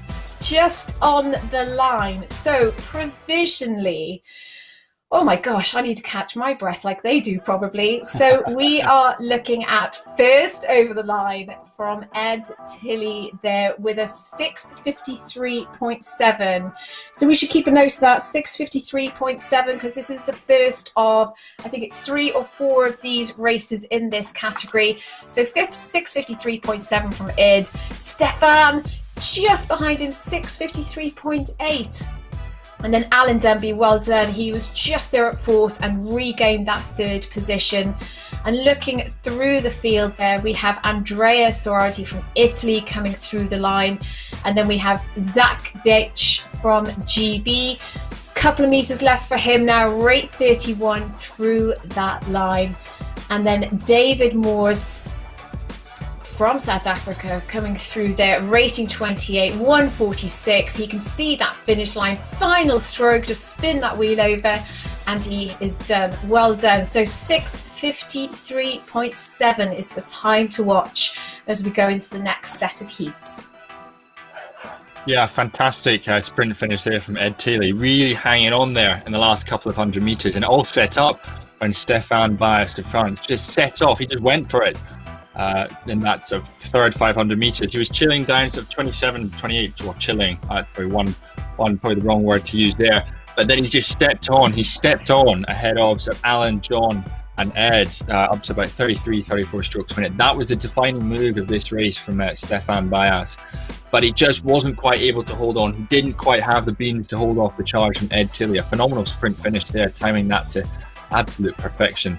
And as you said, Zoe, 6:53.7 is the time to remember, as is 6:53.8, just 0.1 of a second separating the two of them, because over the next couple of races we've still got more from the men's Masters 40 to 49, a massive field of entries taking place in this competition, and very much looking forward to seeing how the next one unfolds, which will be in about 2 or 3 minutes time, I think. Yeah, absolutely. And I can just see here that Stefan did say when he entered this that he's especially happy to participate in this challenge. And I think he'll be sat now looking at his rowing machine. Hopefully his breathing, he's kind of brought his breathing back. And I think he'll be very happy with that result. So well done to Stefan. Great challenge. My gosh. So as Fergus said there, we've got 3 different heats in this event, so 3 sets of competitors all racing.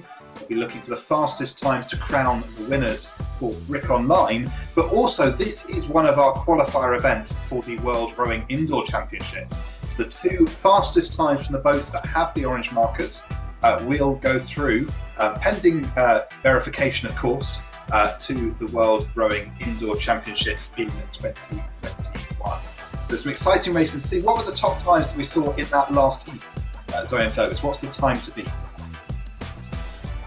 At the moment is 6:53.7, and then just 0.1 of a second separating those 2 guys out in front. 6:53.7, 6:53.8. I think it's going to be a phenomenal tussle, and I think they almost have the advantage, the guys in the next wave. They've got that target, they've got that marker, and if they've been watching the racing, they'll know what to look out for, because I think you can almost get caught up and sort of think, well, oh, I'm winning this race, I don't need to go all the way through to the line. But because we've got the 3 heats, it's so important to kick on, because they're really racing against the clock.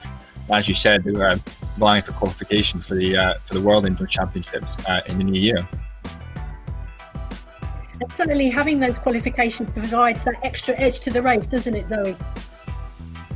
Absolutely. There's races within races going on. So not only for Brick Online, but you have qualifications as well. So for some people, the goal doesn't stop today. For some it does. This will be it. They can now go have some mince pies, crack on with the mulled wine. Christmas has started. You've got your 2K done. But for others, they need to start thinking now about qualifications and training for the next season. So Fergus, on the screen there, we have our Masters 40 to 49 men's. This is the second heat. And here we go. They are off. I love this pod. Look at it, neck and neck. Look at those rates. 64 from Martin Dowd. How do you even get a rowing machine to do that? My goodness. Okay, so the first couple of 100 meters, Fergus, you talked about that lactic acid. What does that feel like? Well, at this point, they'll just be riding that adrenaline high at the moment. It's not quite going to be settling in just quite how sore it's going to be. I think they'll expect that in about 30 seconds time or so. Martin Dowd, as you said, out in front, still flying, so 34 strokes a minute. But it'll just take a couple of 100 meters for this group, 35 rowers, I believe, we've got in this round of the men's Masters 40 to 49, just to establish that early ranking, establish that early leaderboard, see who's maybe gone out too hard, or see who's hanging just back a little bit to mount that charge, like we saw with Stefan in the race before. But your early leaders at the moment, as we come through about 350 meters, is Mark Veal, Ben Molyneux, and Matthew Baker. But as I say that, it's shifting all the time in this race. I think it's going to be a fantastic tussle all the way through. Steve Davis coming into the mix into 3rd place, Matthew Baker, Brian Hannon, and Damien McBride. I think they're the guys to watch as we come up to, well, we're almost done with the first 500 meters. So at this point, it's so important that they're in the rhythm, so important that they're focusing internally, aware of what's going on, but not launching any stupid attacks at the moment that will end up blowing up in the second 1,000 meters, Zoe. Yeah, absolutely. And I think it's interesting to see what tactics people bring from other sports. We've seen swimmers who are, have to be consistent, but they have moves to do as well. Now, interestingly, Mark Veal from Bristol Aerial, who is currently leading 4 meters ahead of Ben Molyneux. Now, Mark is a former rugby player. So that's a different game, different strategy, and that is a team game. You rely on several other people to help you win. So this time he is on his own, and this is all down to him. So a very different way of competing. So let's see what a former rugby player can do. But a very solid start there, sitting on rate 30, really impressive. We've also got people from triathlon. So Barry O'Neill there, who you can see a little further down from Ireland. He's rating 36 of the 141. Now, he doesn't have a rowing background either. He's usually a triathlete, and this is his first rowing competition. So as we approach that 1K mark, this is probably a very good time to say welcome to indoor rowing and to a 2,000 meter challenge. Really impressive there from Barry, rating 35, 141. Now he is in some look at that, jumping up there through. Now he is in some solid company. Damien McBride and Tony McMaddox. Tony Maddox, sorry, I've just created a different name for him. But Tony Maddox there, Barry O'Neill and Damien McBride, they are all edging each other, meters between them, if anything. But all three of them solid there on a 141, 140. Barry, our triathlete by background, his first rowing competition, and look at him now climbing through. But it does look like Mark Veal over the 1,000 metre mark, halfway through, is holding his lead there just from Ben Molyneux. Now they're both 28-29 on the rates, so they both do have room to move. I wonder if they're just working together now to keep control of this race. Martin Dowd from Ireland there, who we saw go off the blocks absolutely rapid, is up there in third position currently. But these are looking at some fast times, really impressive so far. And Martin Dowd just nipping from Ben Molyneux there, and coming up now to challenge Mark Veal by the looks of it. So let's see what happens now as we go into the last 700 metres of this race. There we are, Martin Dowd in the lead from St Michael's Rowing Club in Dunleary. That's in Dublin. He's finding fitness again after a busy year. He actually became a dad last year, so I wonder what his sleep patterns have been like. But I'm sure his wife Deb and his son are there beside him, cheering him on. And I suppose now is a good time to apologise to his neighbours, as he's been erging on the balcony during lockdown.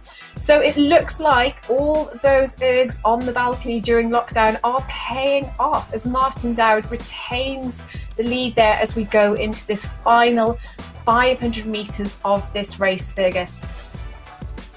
Absolutely, this is the final 500 metres of the Masters 40 to 49 2,000 metre race. And what a tussle, what some fantastic, very important moves that took place in that third 500 metres or so. And remember the times from the previous heat, the winning two times, 6:53.7 and 6:53.8. Keep those in the back of your heads. We've probably got about a minute and a half, 90 seconds to go in this men's Masters 40 to 49. And as Zoe mentioned, it is Martin Dowd leading, but only just. Watch Matthew Baker. Watch what he does in this last 300 metres or so. They've got about 30 strokes, 3:10s if you break it down. Mark Veal just holding on to that third place position, but we're keep an eye on Barry O'Neill up at 35 strokes a minute. He's put his sprint on, but we're starting to see now Mark Veal responding. But they've got about 250 metres to hang on. Martin Dowd still our race leader up at 37 strokes a minute. 200 metres to go now. Matthew Baker still clinging on to second place. But this tussle between Mark Veal, Barry O'Neill, I think it's going to come down to the line. It is Barry O'Neill at the moment up at 37 strokes a minute. I think if I was Mark, I'd be responding. I'd be going with him with the rate.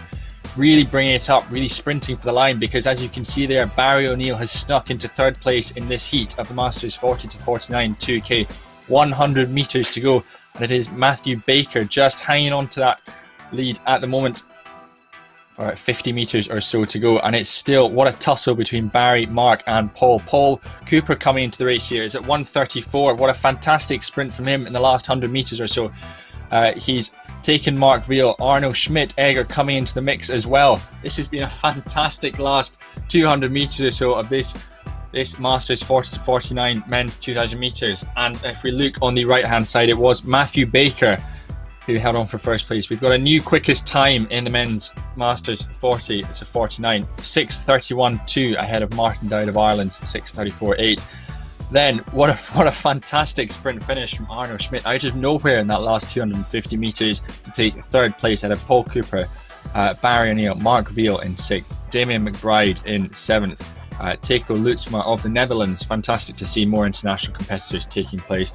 Tony Maddox and Brian Bliss rounded off the top 10. But on the right hand side of your screen, we see there just wrapping up Richard Flaxman and Steve Davis, 7:21.5. Some fantastic racing there in the men's Masters 40 to 49 2,000 metres. Note down those times, 6:31.2 and 6:34.8. They're your two quickest times, your two new quickest times, and we'll await with eager anticipation for the next running of the men's Masters 40 to 49. As Jack said earlier on, we've got 3 heats of this, so they're not out of the woods yet, and we've still got one more fantastic race to go. And I think thinking back to the racing we had a couple of weeks ago at the Scottish Indoor Championships, there was a similar situation like this where we had one race followed by the other. The time was just getting quicker and quicker and quicker. So it really does come down to the wire, and as we mentioned, so important just to keep battling all the way to the finish, even if you are winning your specific heat. Yeah, absolutely. These races all about the time. So these athletes really need to push themselves, and if they're top of the race, they've got to keep pushing harder, even if they don't have competitors up there with them. Often the case, particularly with water rowing events where you can only fit 6 boats on the water, that's always something that rowers are used to doing with these heats. But a new challenge doing that online, and for others who are new to the sport, just having that mentality to keep pushing on, even when you can see yourself out in front. A difficult challenge, but definitely something that these athletes need to keep in their heads. We've got a video to bring you now, so we're just going to pass over to that.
Well, some footage there of the GB squad who are fortunate to be back in their high-performance training facility with the new COVID guidelines. So fantastic for them to be back training at Caversham there. We'll bring you more footage and videos from them over the course of today. But I believe Anne-Marie's been taking a look at some of the posts on social media. Yeah, absolutely. I've been saying, and Joe will be saying as well, do keep sending in your photos and comments about today using the hashtag, really important, Brick Online. Of course, first we got from Chris Farrell. I hope I pronounced your name correctly, Chris. Great to be part of delivering at British Rowing Brick Online 2020 with 520 races from over 42 different countries. Hashtag Go Row Indoor. Good luck to everyone rowing this weekend. Thank you very much for that, Chris. I like your setup, by the way, as well, Chris. From James Lee, which hashtag Brick Online race am I looking forward to most? The Masters 90 to 94 women. Val Coleman raced with us at British Rowing Virtual Championships in June, and having done the Scottish Welsh event a couple of weeks ago, is set to do the 2,000 metres and 500 metres this weekend. And absolutely 100%, James, respect. I like that a lot. And from Helene Rainsford, good luck to everyone taking part in the British Rowing hashtag Brick Online today. I used to love going to Brick, a fantastic event. It might be missing the crowds this year, of course. But with mental imagery, you can imagine they are there with you in your home, garden, garage, gym, cheering you on. Thanks for that, Helene. And from Carol Buckle, set up and ready less than an hour to go. I like the setup, Carol. Hashtag Brick Online at Doncaster RC, at Gemma Gens. Let's do this. Absolutely. Remember the plan, which is what Fergus and Zoe were talking about earlier today. Race plan is key, and that's the hashtag. From Goldfinch, early shift working from home, but don't tell the boss. Sorry, I'm also watching hashtag Brick Online. Hope we don't land you in too much trouble, Goldfinch. Apologies. Some great posts there. Great. Absolutely, and a lovely post there from Helene in particular. Helene is the chair of Paralympics GB, and we've got lots of Paralympic and Invictus athletes joining us this weekend. Always exciting to see those races, and I think we've got a few of those in the schedule within the next half an hour or so. We'll start to see those short, sharp sprints coming in from those adaptive races later on. But we're just about to move on to the last heat of the Masters 40 to 49 men's 2,000 metres. So again, we're combining the times for the last two races to try and pick out the winners of this event, but it's also a qualifier in the continental category for the World Rowing Indoor Championships. So the fastest two athletes across those three heats will go on to the World Rowing Indoor Championships in 2021. So a lot to play for in this race. Ferguson, Zoe, we should start to look at the race list. Who have we got in this next heat? So I think just looking down the list, the one name that really sticks out is that of Graham Benton. He's famed in the indoor rowing community. He's a phenomenal athlete, of a British record holder. He's done just about everything he can on the erg list, so he's certainly one to watch.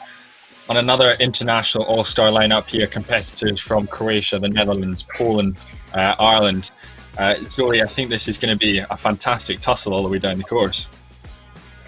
Absolutely, there's some calibre in here as well, but like you were saying with Graham Benton, he has some history to him as well. In 2004 he was the first non-water rower to win the British Rowing Indoor Championships, and then he went on to win the event in 2005, 06, 07, 08 and 2010, and he's actually resulted in a Concept 2 Lifetime Achievement Award. But I spent many years coxing this man at Tideway Scullers when he came and joined us on the on-water rowing community, and this man knows how to race. He is also somebody with pre-race rituals, and you know, as the crew and as a cox, we would support and respect that as well. But when he gets his force behind the oar, you can really feel the boat shift. So I am intrigued to see what he's going to do to that rowing machine today. But he is the current record holder, the British record holder for the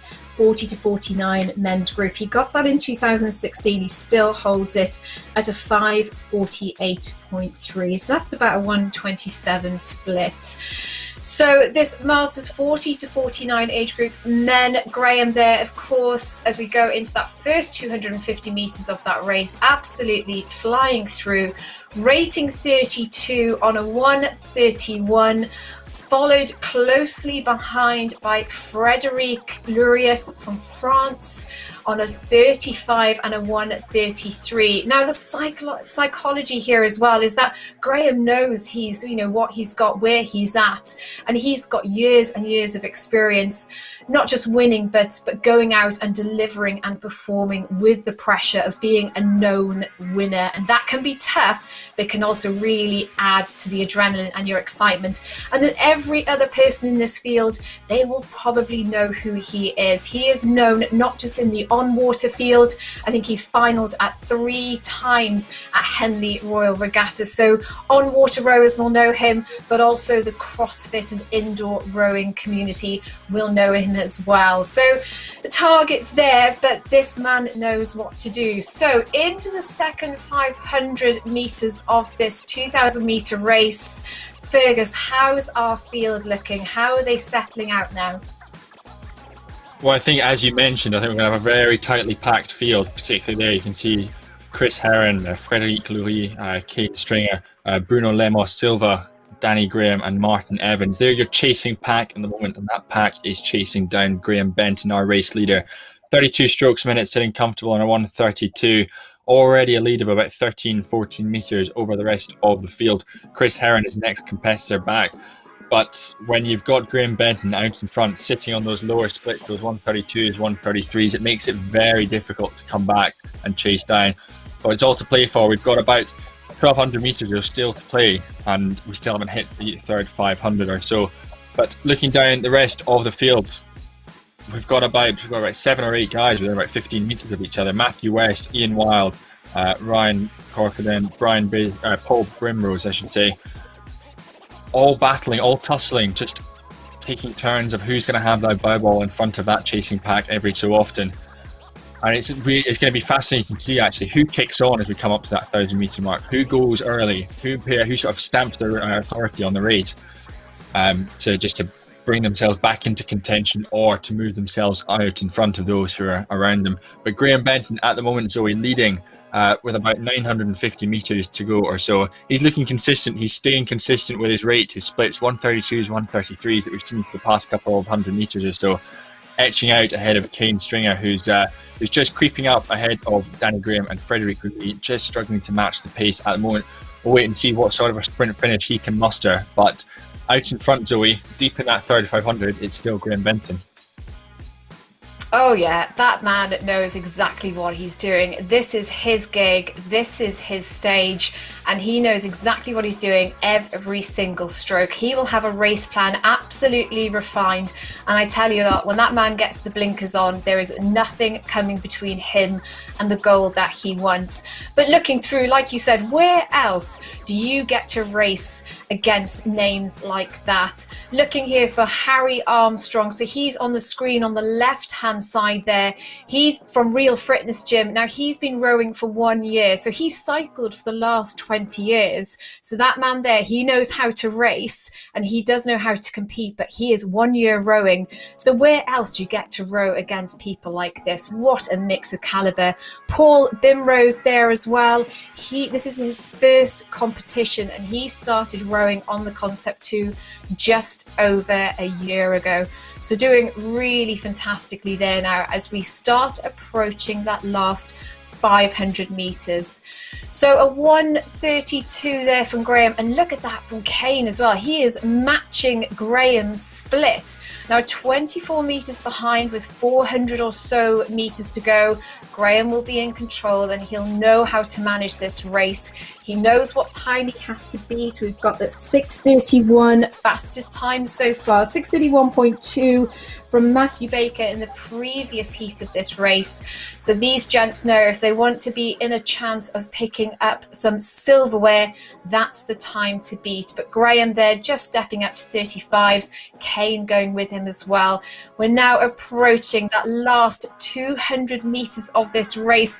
Some good competition in there for third from Frédéric Lurius from France, followed by the Portuguese Bruno Lemos Silva, a couple of meters behind, both of them there at 34.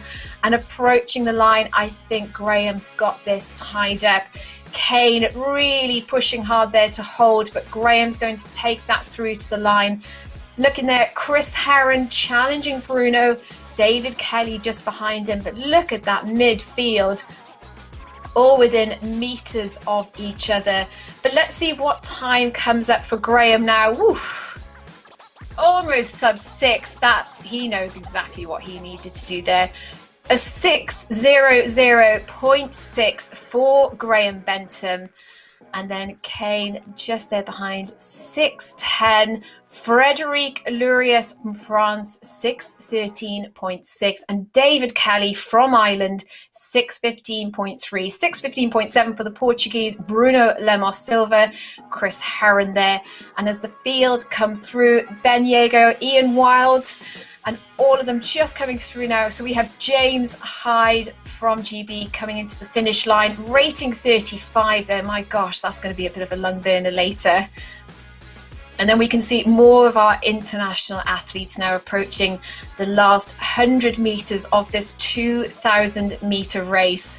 The feeling you get when you finish, initially you are catching your breath and just seeing if you can re-see that room around you, but what a feeling afterwards. And I think they'll be very pleased with those results. So Graham, I think he's done what he needed to do. As we've said, these are provisional results and they will be confirmed later on, so do stay tuned.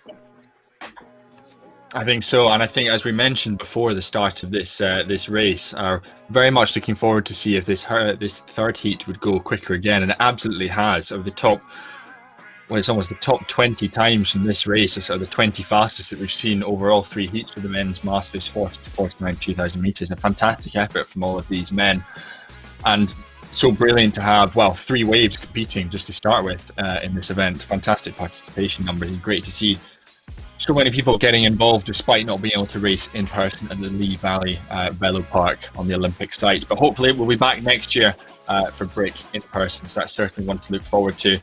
But again, Zoe, as you've mentioned so often, a fantastic effort there from Graham Bentham and a fantastic race there. Some fantastic times in the men's 40 to 49 2,000 metre race. Jack? Well, yes, some fantastic racing here today. Yeah, I echo that 100%. And this is a huge operation that's going on right now. But did you know that BRIC Online involves around about 40 volunteers in this event? So if you're interested in volunteering at a future event in 2021 and beyond, do subscribe to the newsletter where we post all our information about future opportunities. Yeah, it's a fantastic way to get involved in the sport that is rowing and to stay in touch with all your peers as well.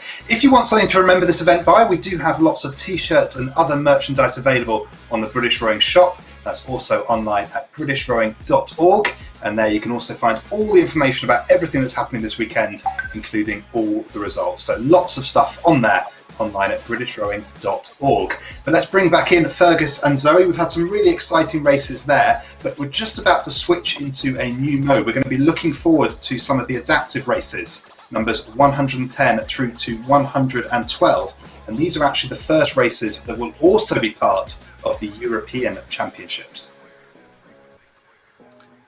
Yeah, absolutely, Jack. And I think just looking down to the entry list here, we're going to have some of the members of the Great Britain national team on display as well. Some fantastic athletes that are very much looking forward to racing, so the likes of Rebecca Shorten, Hattie Taylor, Sam Courtney, but also in the para side of things as well. And I think it's really going to be a fantastic display of sort of the best that Britain has to offer against the world, and going to be some interesting comparisons drawn at this stage when we haven't had the summer of international racing, just to see how everyone's starting to stack up for the new year.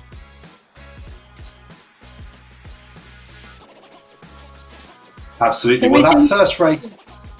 I was going to say, sorry, Joe, I was just going to go back to Ferguson and pick up on something that what he said. So, we've talked about how competitive today is going to be. This is going to be, for these races, it's going to go to another level, right, Fergus? I think so, and I think when we usually have this event in person, sort of the young juniors or sort of the up and coming rowers are able to brush shoulders with sort of these international all-stars, really, so the best that the country has to offer. And I think it's a real inspiration to have the opportunity to race alongside and to watch sort of the best, as I said, the best this country has to offer on display this weekend. I think it's such an engaging way just to have the top end of the sport really sort of, as I said, inspire sort of the next generation who are coming through. One of the benefits, of course, of indoor rowing is that it is a much more accessible form of rowing. Without the water involved, it's much easier for athletes from all different backgrounds to get involved, whether that's finding it easier just to get on an ergo because they have one in their local gym, or whether that's because they may have some challenges or disabilities that mean that getting into a boat is more of a logistical operation. The beauty of indoor rowing is that we can bring all of these people together to race over the course of one weekend, and we can see everyone taking part. So British Rowing Indoor Championships, known as the most inclusive rowing event, and also with the widest participation, the biggest indoor rowing event in the world. So always an exciting opportunity to see.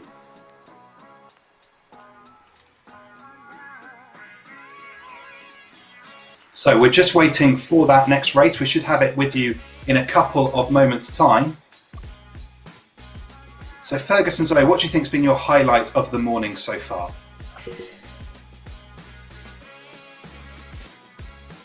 Do you know what? I think I've had a workout already. My heart at some of those races, my gosh. You always kind of think, oh, will I see as much? Will I get into it as much when I'm just looking at, the graphics on the screen? But it's amazing to think that the computers are picking up everybody's data on the rowing machines, and they are all around the world. So that's a lot of signals all coming into one space, and we can see straight out. So I'm loving that. I'm really getting into it, and I can really see. You can see people's race strategy as well. You can see people turning around a result, sometimes where you'd expect it, the 1K, the 500, but also there's been some sneaky special moves, and people have shifted and then dominated their lead in order to get the result they wanted. So for me, that's been it. It's been able to see the detail of what they're doing. You can see stroke for stroke the output that's coming from hundreds of athletes from all around the world. Really fantastic from my point of view. Fergus, what are you loving? Well, I think, again, just that those 3 consecutive races that we saw in the men's 40 to 49 2K, just getting quicker and quicker each race. I think it's fantastic to see, and some great racing going on this morning, and I'm sure we're going to have even more unfolding throughout the rest of the day and the rest of the weekend. Zoe, can I pick up something you just said about seeing somebody's strategy on the screen? As somebody who doesn't row herself, how can you tell what somebody's strategy is? So you basically see a move. So you see them either change their rate, so that's the amount of strokes they're taking in a minute, or the split, so that's their power output, or basically the distance you'd cover, the time it would take you to cover a 500-meter distance. That's what that number means. But you see them change and then hold that. So some people may do it for a stroke or two. And it'll just be a little, 1 or 2 things, a little glitch. But what you're looking for is when somebody makes a change and then holds it for the next 20, 30 strokes and takes them into the next section. Fergus mentioned changing gears, and that's what the athletes will know as well. They'll know what gears they've got. But the tricky thing here as well is, whilst you also want to win the race that you're in right now, there are other competitions, there's qualifications going on, and there's also just the bigger gameplay. So it's not just about winning the race that you're in right now, but you are competing against other people taking on different races. Well, on your screen there, you can see footage coming to us live from British Rowing's high performance training facility in Caversham. And these are some of our British Paralympic athletes who will be taking part in these next few races. We look forward to seeing the live footage of them as they take part there. Great to have our GB rowers back in their high performance facility now, thanks to the new COVID guidance. We look forward to bringing you that footage in the next race. Yeah, absolutely. It's great to be able to see that, and also, as you rightly say, Jack, it's all done under COVID-19 guidance as well. So it's great to see our rowers back into their high performance centre. I mean, in terms of Fergus, let me come to you. In terms of we talked about earlier. Zoe talked about preparing for a race, it takes a couple of days. Let's talk about what happens post-race, because you mentioned about lactic acid. Tell us a little bit about that, how that's managed for a rower once they've finished their race. Oh, post-race. Oh, that's just a world of discomfort. World of pain. That's probably the best way to put it. But actually, I think what we're seeing at the moment is where it's around the time of year where it's testing for clubs, universities, schools at the moment. And at the moment, we've seen sort of university students having to train at home, and so there's been 2K and 5K tests going on in sort of the living room downstairs beneath me, and it's just, they just get off and they just either just sort of sit there on the floor or they get up, wander about, but it's not a particularly pleasant place to be sort of after that 2K race. Either it's gone well, you've chucked yourself at it. Usually in that case, you'll feel a little bit better knowing you've PB'd, but I think if you've just missed your mark, it's not going to be a particularly fun or enjoyable next half hour, 40 minutes or so. But I think just to shift that lactic acid, it's so important to keep moving, not just sit there in pain, but actually get up, get moving, start the recovery process, so that you are actually able to continue that training to as high a level in the next few days immediately afterwards. Yeah, the indoor rower definitely has a reputation as a pain-inducing machine, one of the best torture devices within the gym, but perhaps that's why we get the camaraderie around the sport. It's that kind of shared experience of what it feels like to be on a rowing machine. The water rowers fear them to a certain extent. They feel a lot more painful, and it's a lot more visible what you're doing when you can see those numbers on a screen compared to racing on the water. But those who come from other sports know that indoor rowing is one of the toughest workouts they can do. I think that's what leads to us having this brilliant community within indoor rowing on social media and online, and lots of people racing each other. And it's great to see so many people getting involved in the sport. Don't you think so? Yeah, absolutely. And I tell you what, I think I've probably travelled the world with rowing. I was in Peru for the World Rowing Coastal Championships. That was amazing. And you pick up a network of people that you just stay in touch with on the socials. And I think one or two will be racing today, and you just watch them through. But the other thing as well, and I don't know if you've noticed that when you might go to university, or you might like when you join a new company for work and you find out somebody's a rower, whether it's indoor or on water, and the first thing you go is, all right, okay, well, what's your 2K? And it's almost that international language for rowing, but it's that bond straight away, and you're talking the same language. Rowers, whether online or indoor on the machines, can talk the same language, but are definitely united. But yeah, it does take you around the world. We can see the world competing today, and we as rowers can go around the world once COVID's done and dusted, but we can go back around the world as well and keep racing and keep catching up with all our buddies that we make. I think I've got friends from all around the world thanks to rowing. I moved country, I moved to France for a year, and the only thing I did when I got there was just go rent somewhere near a rowing club. If I find a rowing club, I will get some friends. So that's what I did in Paris. I joined the rowing club and just went, right, that's it, we're all friends now automatically. It's really unifying, it's fantastic. Well, speaking of connecting up all around the world and using social media, we are about to go live on Facebook as well. So we're just going to join up with Facebook, and we'll give them a quick intro there as we start the broadcast online.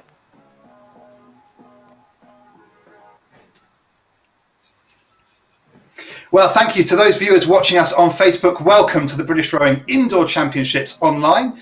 We've widened our stream. We're now on both britishrowing.org and on Facebook as well. And we're just waiting to pick up our next race, which is due to set off in a few moments' time. But until then, we were just having a little discussion about the community around indoor rowing and how people all over the world can get involved in this sport, and the kind of camaraderie that you have by the nature of the sport being quite a challenge when you step onto one of these rowing machines. But there on your screen now, we're just bringing you footage live from Caversham, British Rowing's high-performance training facility, where our GB Paralympic athletes are getting ready for that next race. So what do you think is going through their minds, Fergus and Zoe, as we prepare for this 2,000-metre race that will set off in a few moments' time?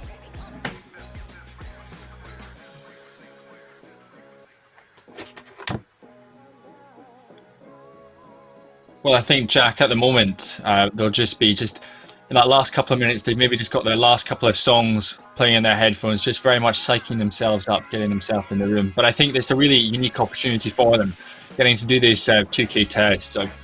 online in front of basically the whole world, and it's not an opportunity you often get with national training centres to actually witness testing going on and get the data coming out of high performance national centres. It usually tends to be quite secretive almost what they do with the testing, just to keep the cards very close to the close to their chest, I should say, so that when they arrive at the first international race, it's a big surprise, keeping the other countries on their toes. So I think from our perspective as viewers, it's a great opportunity to get a look into the national training centres and see what's actually taking over. And to be honest, I think they're just like normal people lining up for a 2K race. They'll still have those pre-race nerves that every 13, 14-year-old will have, just hoping to put together their best performance.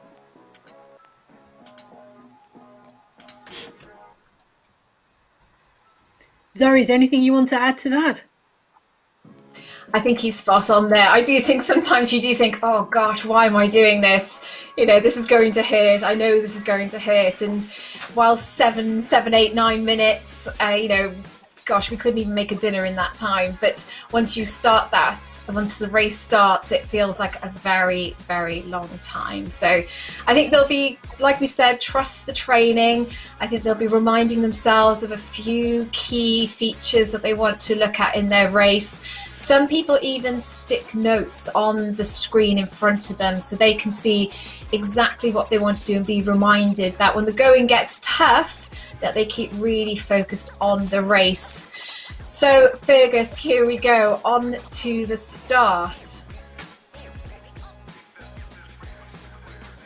So we've had a full start in this race. So what we'll do is we'll just wait probably a minute or two just to allow all the flywheels to die down and the computers will reset. So we'll probably bring you this race number 110 in just a minute or two's time as the computers reset, the athletes come back to attention. We'll be bringing you all the action very, very shortly.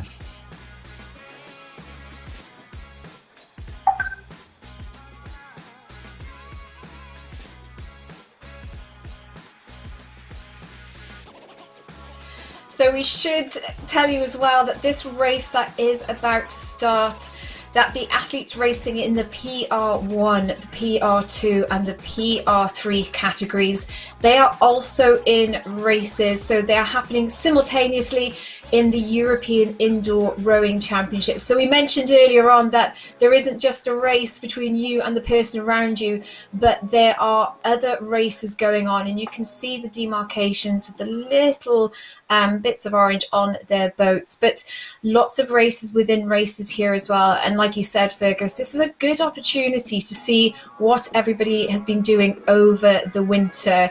I think racing indoors, sometimes you don't always see, unless you're with a club, what your immediate competitors are doing. But the beauty of this, look at the list of internationals we've got here, people from all around the world.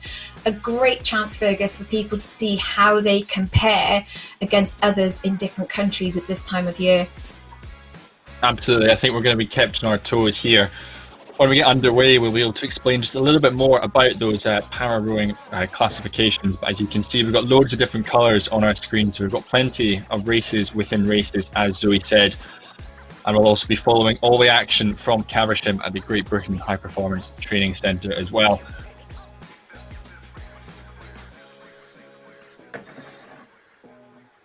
So there we see there, attention, go. We are underway. Third time is the charm here. And just to talk you through what we've got in green, we've got the women's PR1. We've got in blue, we've got the women's AR3 PD. Then we've got in orange, the women's AR3 Open. And then we've got the women's Open in white. And we've got the women's PR3 PD and VI in yellow. And women's PR1 in the dark green down at the bottom as well. But we are lights out and away. We're through to the first 150 metres or so, and in the women's open event, it is Chloe Brew, Rebecca Shaw, and Kayla Taylor, our leaders in the women's open race. Emily Ford, Fiona Gammond, and Annie Withers going with them as well. Looking at the women's PR3 race, it is Greta Elizabeth Muti and Gidra Ratusti are your leaders at the moment. Nip and tuck between the Brit and the Italian. And Zoe, looking across the field, I think we're going to be kept on our toes with this one. Oh my goodness, aren't we? I love this. There are so many races to be watching, and they will have an idea of what they want to achieve today. But that first 250 meters is out the way, and they are shifting now, looking at that second 500 meters of the race. So the breathing becomes more regulated. They'll have got through that first hard out, spin out of that start, and they are now looking to really focus in, really get the blinkers on what they want to achieve during this race.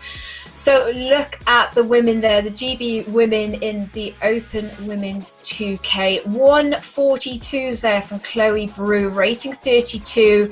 And then consistently behind her, Rebecca Shorten, 144s on a rate 30. Emily Ford, Fiona Gammond, Hattie Taylor, Sam Corty, Ann Withers, and Rowan McKellar. My gosh, look at that. They are all within a few meters of each other, all sitting between 145s right through to 143s. They will have a good idea of where they currently rank, but for anybody that thinks they should be ranked higher, this is an opportunity to shine.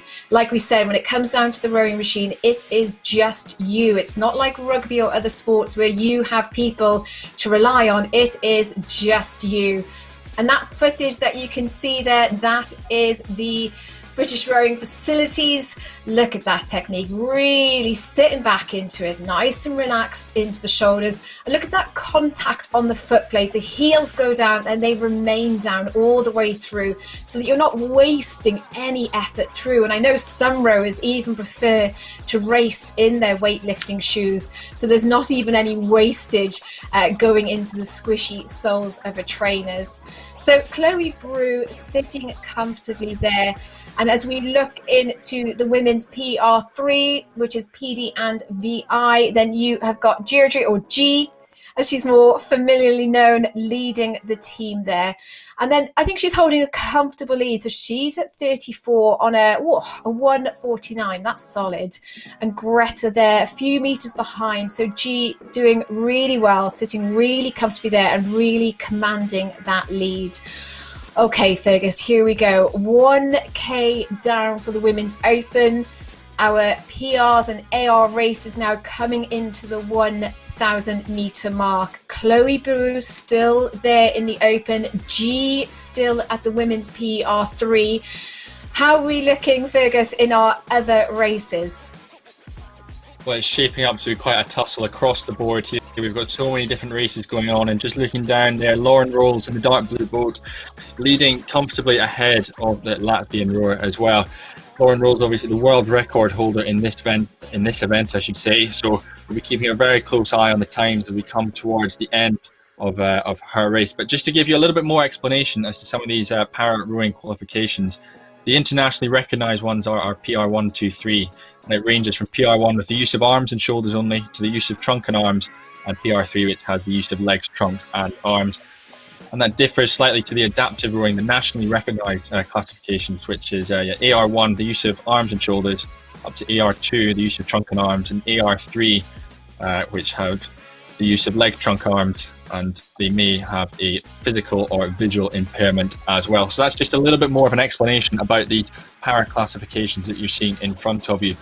But as we look across the board again, we've got a fantastic race on for that women's PR1 race. The use of the arms and shoulders only between the two German rowers, just 3 or 4 meters separating them on the left-hand side of your screen. What a fantastic tussle that is, and we'll keep a very close eye on that as we come into the last few hundred meters. But speaking of that, we are now into the last 500 meters of this Women's Open 2,000 meter race. The all-star lineup of the Great Britain national women's team, and it is still Chloe Brew, the University of Southern California graduate, leading ahead of Rebecca Shorten, Sam Courtney. But as you can see on the screen, it's switching all the time. It's just a matter of meters separating these rowers. I think, as Zoe alluded to, this is a fantastic opportunity to show to the rest of the team just what sort of a mark you can lay down at this time in the season. Of course, all eyes are firmly on Tokyo 2021 next year, and selection will be very, very prominent for all of these athletes as well. And as we mentioned, if you look down the rest of the field, leading in the women's PR3, it is Guy, followed by Valentina of Russia. But it's going to be a fantastic tussle, Zoe, between Anne and Greta from Italy. as we come into the last couple of 100 meters. Absolutely. All these athletes now pushing into the last section of the race. This is where they need to focus now. They will be feeling it. It will be absolutely burning in their muscles. And they need to focus now on their techniques and on the goal they have in mind.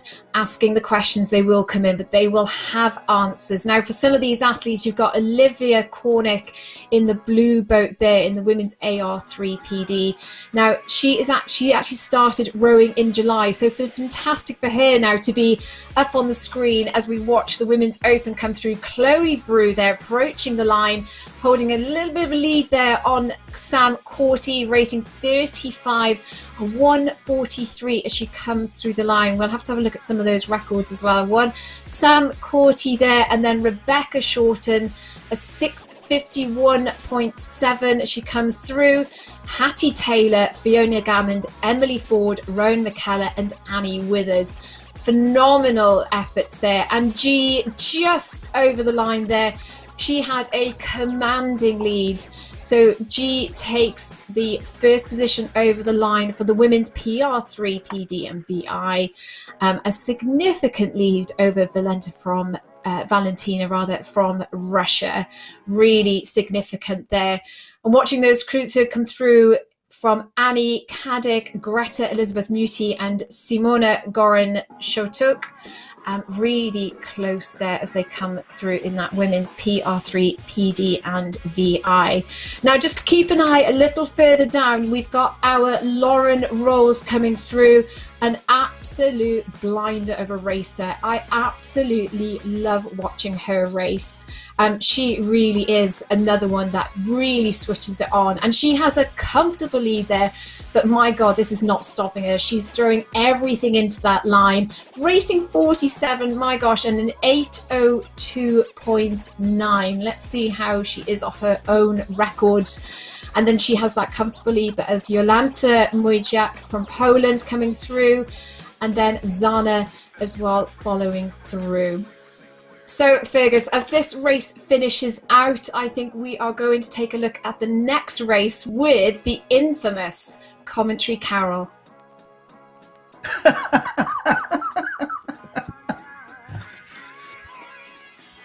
Well, what an introduction.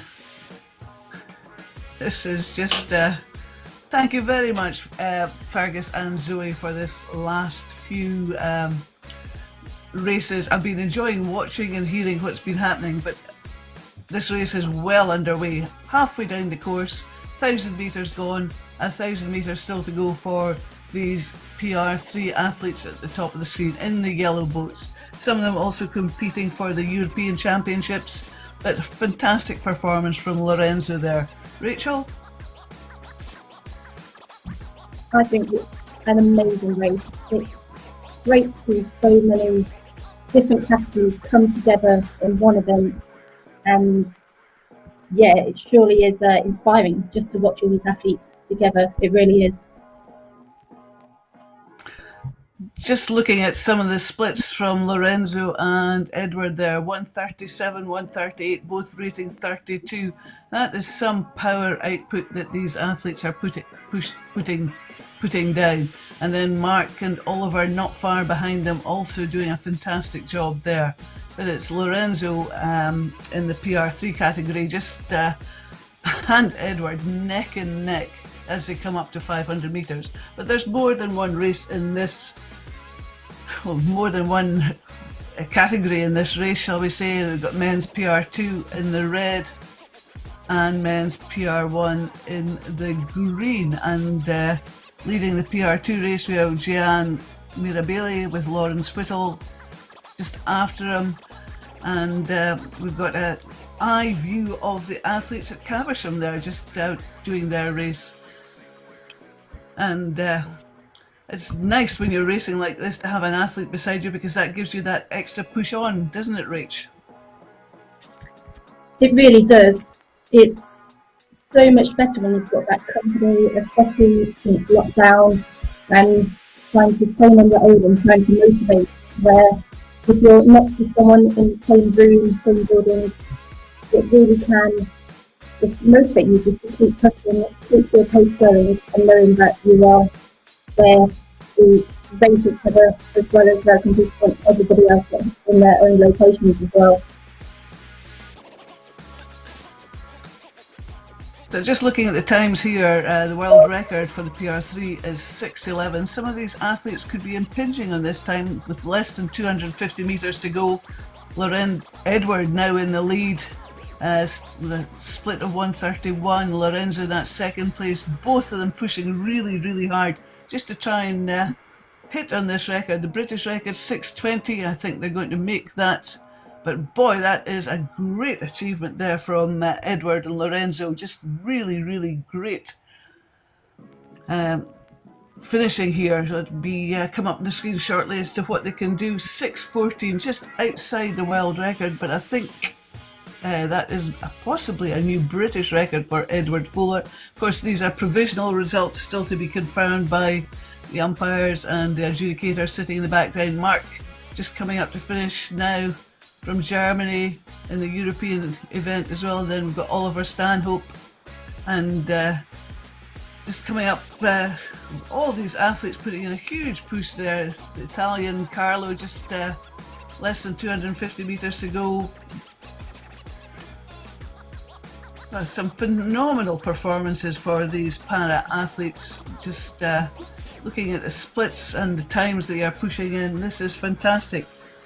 A lot of these athletes doing it just with their arms and shoulders, and the power they can produce is just astounding, isn't it, Rach? It really is. Like, the competition between each category is so tight, and I could see John's just finished now, Lawrence has just finished. Amazing splits, amazing times, that's 7 minutes. And Michael's just coming in now, last stroke. It truly is just an awe watching these athletes with their abilities and what they can achieve rather than what they can't. And it truly is amazing just for seeing events like running bring all these athletes together, and it really doesn't matter what your ability is, disability is. You can still have an event like this that can motivate you and to enjoy sport at a competitive level. Indeed, and putting yourself against world-class athletes all over the world too, and it is such a sort of well spread out field that we have got athletes from Italy, Hungary, Poland all competing together in this event, and you can just see the boys from Caversham there just getting off their respective rowing machines, and now they'll be in the recovery phase post-race. Very important to ensure that you do some stretching afterwards, get rid of that lactic as Fergus was talking about earlier, and just get some rehydration back in, just get your heart rate almost dropping down. It takes quite a while, well, it certainly does for mine, to come back down to normal, but some great performances there in that Para 3, ER2, Para 1, Para 2 race. Great performances there.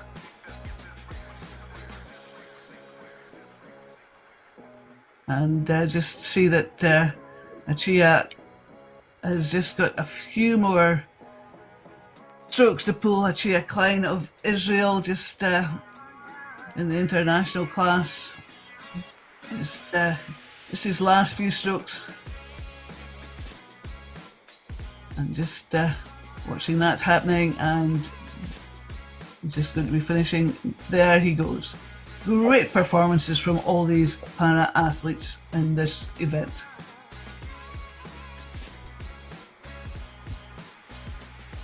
Well, there you go. What a race. I believe we have some results to bring you from earlier racing on today, so we're just going to flash those up on the screen.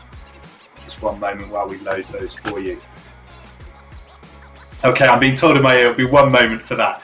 But hello, Carol and Rach. Thank you for joining us here on the live stream. We're glad to have you with us for these next few races here today. What a start. Oh, absolutely. I've been watching the previous race, and yeah, some cracking races going on this morning. I really enjoyed watching it. I really enjoyed Fergus and Zoe's chat as well, which is always nice to see. I have not met Rach before, so this is my first time working with Rach. So I'm delighted to meet you, Rach. Thank you, Carol. This is my first time commentating, so I will do my best. But I am an indoor running athlete, so I know exactly the pain that I was going through, how it feels, the dreaded thoughts that you have beforehand. Are you ready? Are you set up? But then it's just mixed emotions. So yeah, I'm sure everyone today is going to do amazing, especially after having lockdown. And may I say, a lovely time to meet you as well, Rach and Caroline. This is my first time doing this particular event. Can I come to you first, Caroline? Can you just talk about what struck you in particular about that last race? What struck me was just how much work that these athletes are putting in. You know, a lot of the rowing work comes from your legs, and a lot of work and power comes through your legs. Most of these athletes have minimal leg input, so it's all coming through the shoulders, the arms, the trunk, and that is really, really hard to maintain for 8-9 minutes without, you know, the big muscles are in the backside and your thighs. To maintain that power output for 8-9 minutes using the muscles they have available is astounding. So, Rach, you are racing tomorrow in some of the shorter events, but the 2 kilometre distance isn't necessarily as standard for adaptive athletes. I know at the Invictus Games it's often much shorter distances. So can you tell us a little bit about that challenge there for these longer distances for athletes in these events?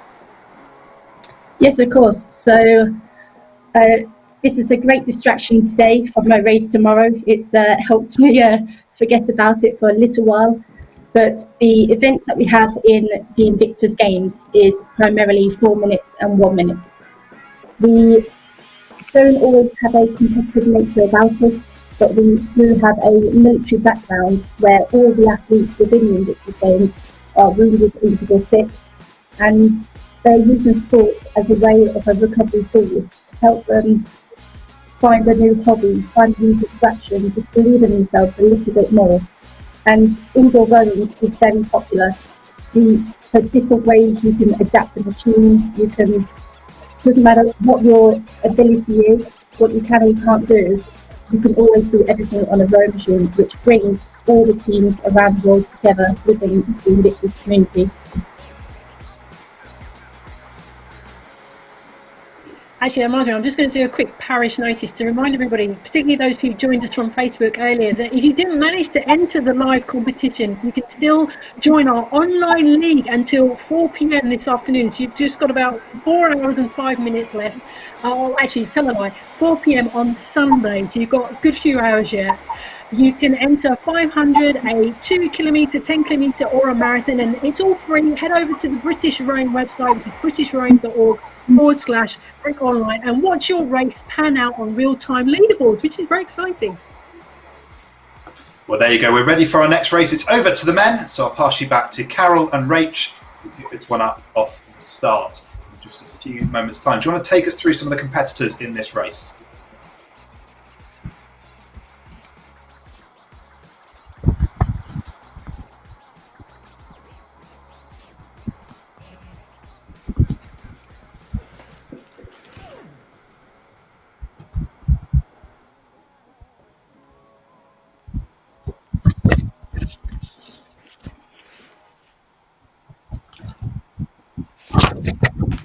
Here we go. Sorry about the delay there.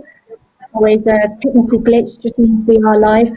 So we are on the under 23 lightweight men, and we have a false start straight away. So we're just going to wait for those flywheels on the rowing machine to come back to us steady, and then eventually stop before they will start the race again. It's very easy to false start on these machines. Just eager Carol, to do you get want to tell us a going. little bit about the process that we have to follow on the ergos when there is a false start? Oh, the minute you start moving the flywheel of the ergo, that wheel starts moving and spinning. It takes a while for it to stop again, and for all the machines have to be no flywheel spinning whatsoever, so that everybody starts. But when you're sitting on the start, and I know Rachel probably appreciate this, and I know Jack does, that the tension gets to you. You're sitting there, you've prepared yourself, you're twitching, and it's very, very easy just to sort of twitch at the wrong time and actually handle moves and you're off. And they are indeed off. The Argos have stopped spinning, and we're the under 23 and lightweight men and great start for Hugo Story there from Great Britain. Then Szabo Hungary has just stolen that first place, and then the first few athletes.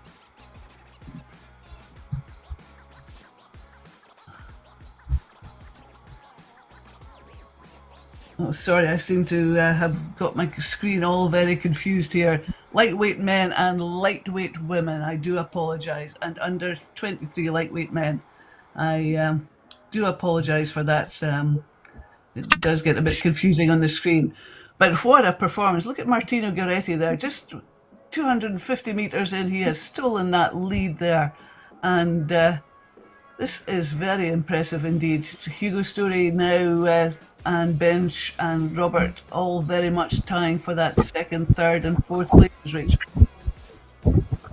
Really is, yes. There's always a close start, but as soon as they start getting into it, they're just coming up to the first 500 metres, and you can tell they're starting to relax a little bit more. They're just getting into their rhythm, and it's really close, especially in the lightweight men. You've got Martino straight ahead, Robert, Andrew, Rowan. They're all within a few metres of each other.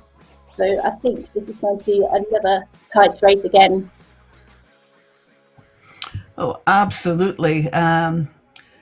These athletes tend to go off the start quite hard and then settle into a race pace that's sustainable. It's perhaps looking at the splits of 133, you may think that is not sustainable, but it's probably more sustainable than the very sort of enthusiastic start these athletes have gone off. But Martino is rating 39, pulling in a split of 134, being underrated by Hugo Story there. Often higher ratings tire you out faster, but lightweight athletes, they don't have the same muscle bulk that open weight athletes have, so they have less muscle, not less muscle, but they are leaner muscled, and they tend to sometimes have a higher rating. But that's coming up to 1100 metres in, at 1100 metres to go. Martino is still maintaining that very high rating of 38 strokes a minute, whereas Hugo Story, Great Britain, and Bench of Hungary are still rating at 35. Down the women's event, very close down here between Imogen and Emily. Very, very close there. Both rating 32. Very, very similar splits and just holding on to each other. Claudia Pankrat is doing very well. Maddie Arlett's still in there as well. And just great performance in both the women's lightweight and the men's lightweight. And the under 23 lightweights, Alistair Eves there. Boy, I had taken my eye off the ball there. Look at this performance from Alistair in the under 23. Rating split of 137. He seems to be leading the field in that race, Rach. Yes, definitely. And it's great to see, again, so many competitors from different nations. And I've just been looking at Robert Leonard. He actually has a rowing background with the Oxford Cambridge lightweight boat race. So he knows exactly the process, he knows the preparation, and you can tell just by the splits and the stroke rate that he's a guy not to be messed with.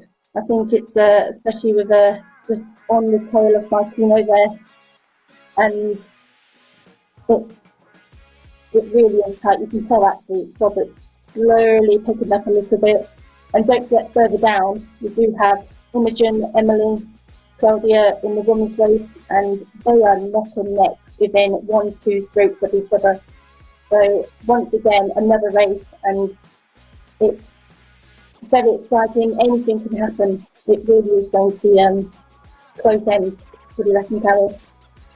It certainly is. Just looking at trying to maintain the two screens in my vision, and that is very, very close races. 500 metres to go, and this is where that some of these athletes are going to start making moves because they know that they will have to do something. Martino from Italy still maintaining that very high stroke rate there. It's 42 I spied, and then Rowan Nightingale also up in the 40s, and just making this sprint for the final finish here. As Martino still leading, still rating 41, with Rowan at 40, and Alistair Reeves still rating 31, but still managing to pull in a really good split of 137 there in the under 23 lightweight. And this is going to be some finish for these different events. There's nothing between the women in the lightweights women's events. They've just gone through 500 metres, and they have got their own very tight race there between the top four athletes. But it's still Martino leading with less than 250 metres to go reach. Tell you what, I'm looking at these names, and in the lightweight men's and women's, they're just constantly changing. You can tell they're pushing in that last section now, the last 30 metres. And here we go. So you've got Martino and Robert just about to finish. Oh, and I think Martino's just going to get it. There we go. 6:13, amazing time. And we've got changes again with Rowan, Johnny and Andrew. Just coming up to the last 150 metres. Literally neck and neck. And don't forget, not all athletes are in the same area. They can see where they are on their monitors. But doing it from an isolated area, it just adds that extra tension as well, I believe. So here we go, last 50 metres for Rowan. Johnny right behind on the last push. Oh, we've got changes again, Andrew and Andy. There we go. So you have to remember with rowing, you have to row through those last few seconds. If you stop, it changes constantly. But as we are coming to the end, the women's have just finished. Imogen just in front of Emily by a few seconds. Maddie just finishing. What a close race. Very exciting. What do you reckon, Carol? Absolutely, and as you said, you nailed it perfectly there. You have to definitely row through the line. You can't slacken off in those last few strokes. You really have to push all the way. And, you know, it happens on rowing machines, it happens on the water too. You really have to row straight through the line and just make sure that you're doing your best all the way there. Just a few more athletes still finished. We've got Ellie Sadler just coming up to her finish point here, and Bikram Dillon and Hannah Bridge are Hannah's just finished her race. Bikram has just finished that race there. Fantastic performance from these lightweight athletes. Really, really great to see. And some of them maintaining incredible stroke rates. Martino Goretti from Italy, at one stage I spotted him in the last 500 metres, rating 46.47. Very determined to have that first position under his belt there. But wow. So when we say rating 46 or 47, that's 47 strokes a minute. That's very high, isn't it, Carol? Yes, it's very high indeed. And we were talking about the race strategy earlier. You can go off start your race racing 46, 47, but you have to come down to something that's a bit more sustainable, because at 46, 47, you're not often very efficient. You can't necessarily get the power down in each stroke, whereas if you come down to about 32, 33, you can get the power in every stroke. But Martina was doing that most of the way, rating 39, 40, getting the power down with every stroke. And so watching rowing races on the water in the past, haven't seen any this year, sadly, but it seems to me that higher ratings are becoming more popular. Some of the under 23s were rating, and Jack will remember this from Glasgow 2018, rating in the 40s and racing 2,000 metres, rating 40. And you just think, how can they maintain that? And yeah, it's a different rowing style. But, you know, it's a trade-off. You know, high rating, more strokes per minute, more power down that way, or lower rating, getting more power down per stroke. It's an interesting discussion. Oh, well, there you go. We're underway with our next race. So straight in, this is race 113. We've got, again, multiple races within a race. So straight away, I love this bit at the beginning. Everybody going off, trying to get those fast strokes straight away in. And we're already 100 metres in. So this is going to be, already looks like a very close race, just like the last one. What do you reckon, Carol? oh, absolutely, Rach. This is just something else. So Anne-Marie and I are trying to alternate between us. So if you can give us any cues. So it's so many races within the 2,000 metres. As Rach said, some of these athletes going off very high, very early on, and now settling into the race pace. 250 metres is when you want to actually come down off that high race and just sort of settle into something a bit more sustainable for the rest of the race, giving yourself something to do at the tail end.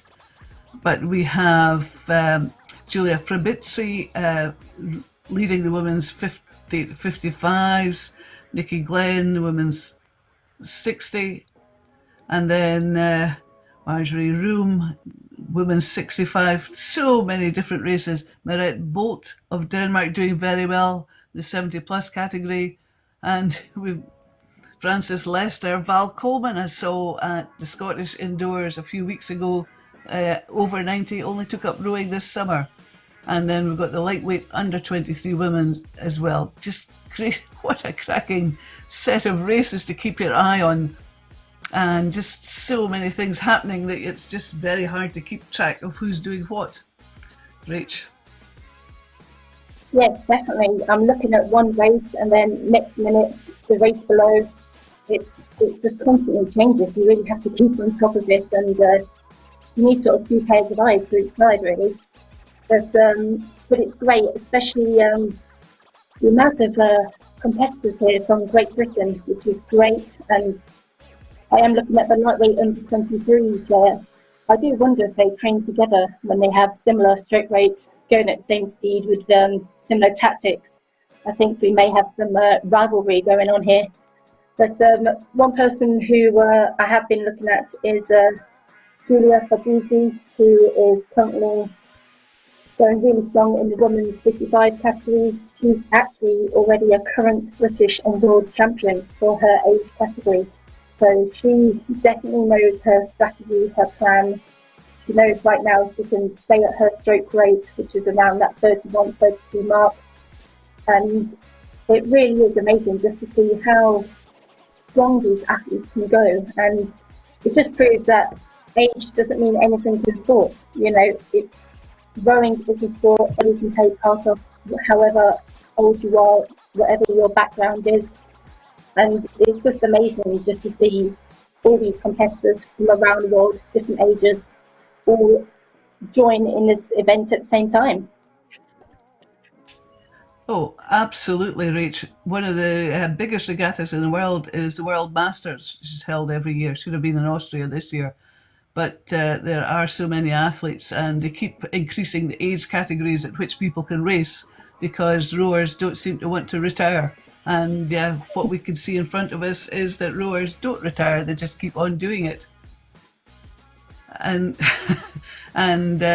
Giulia there, what a performance. And obviously she's looking to go for some sort of record here today. I don't know if she'll make it, but you know, really, really pulling just slightly in front of Joanne there. But I think in this big events, these big stages, I think it just proves a better performance and just pulls you on a bit more. You pull out the big event, the big performances for the big events, and this is one of these big events where people are pulling in great performances.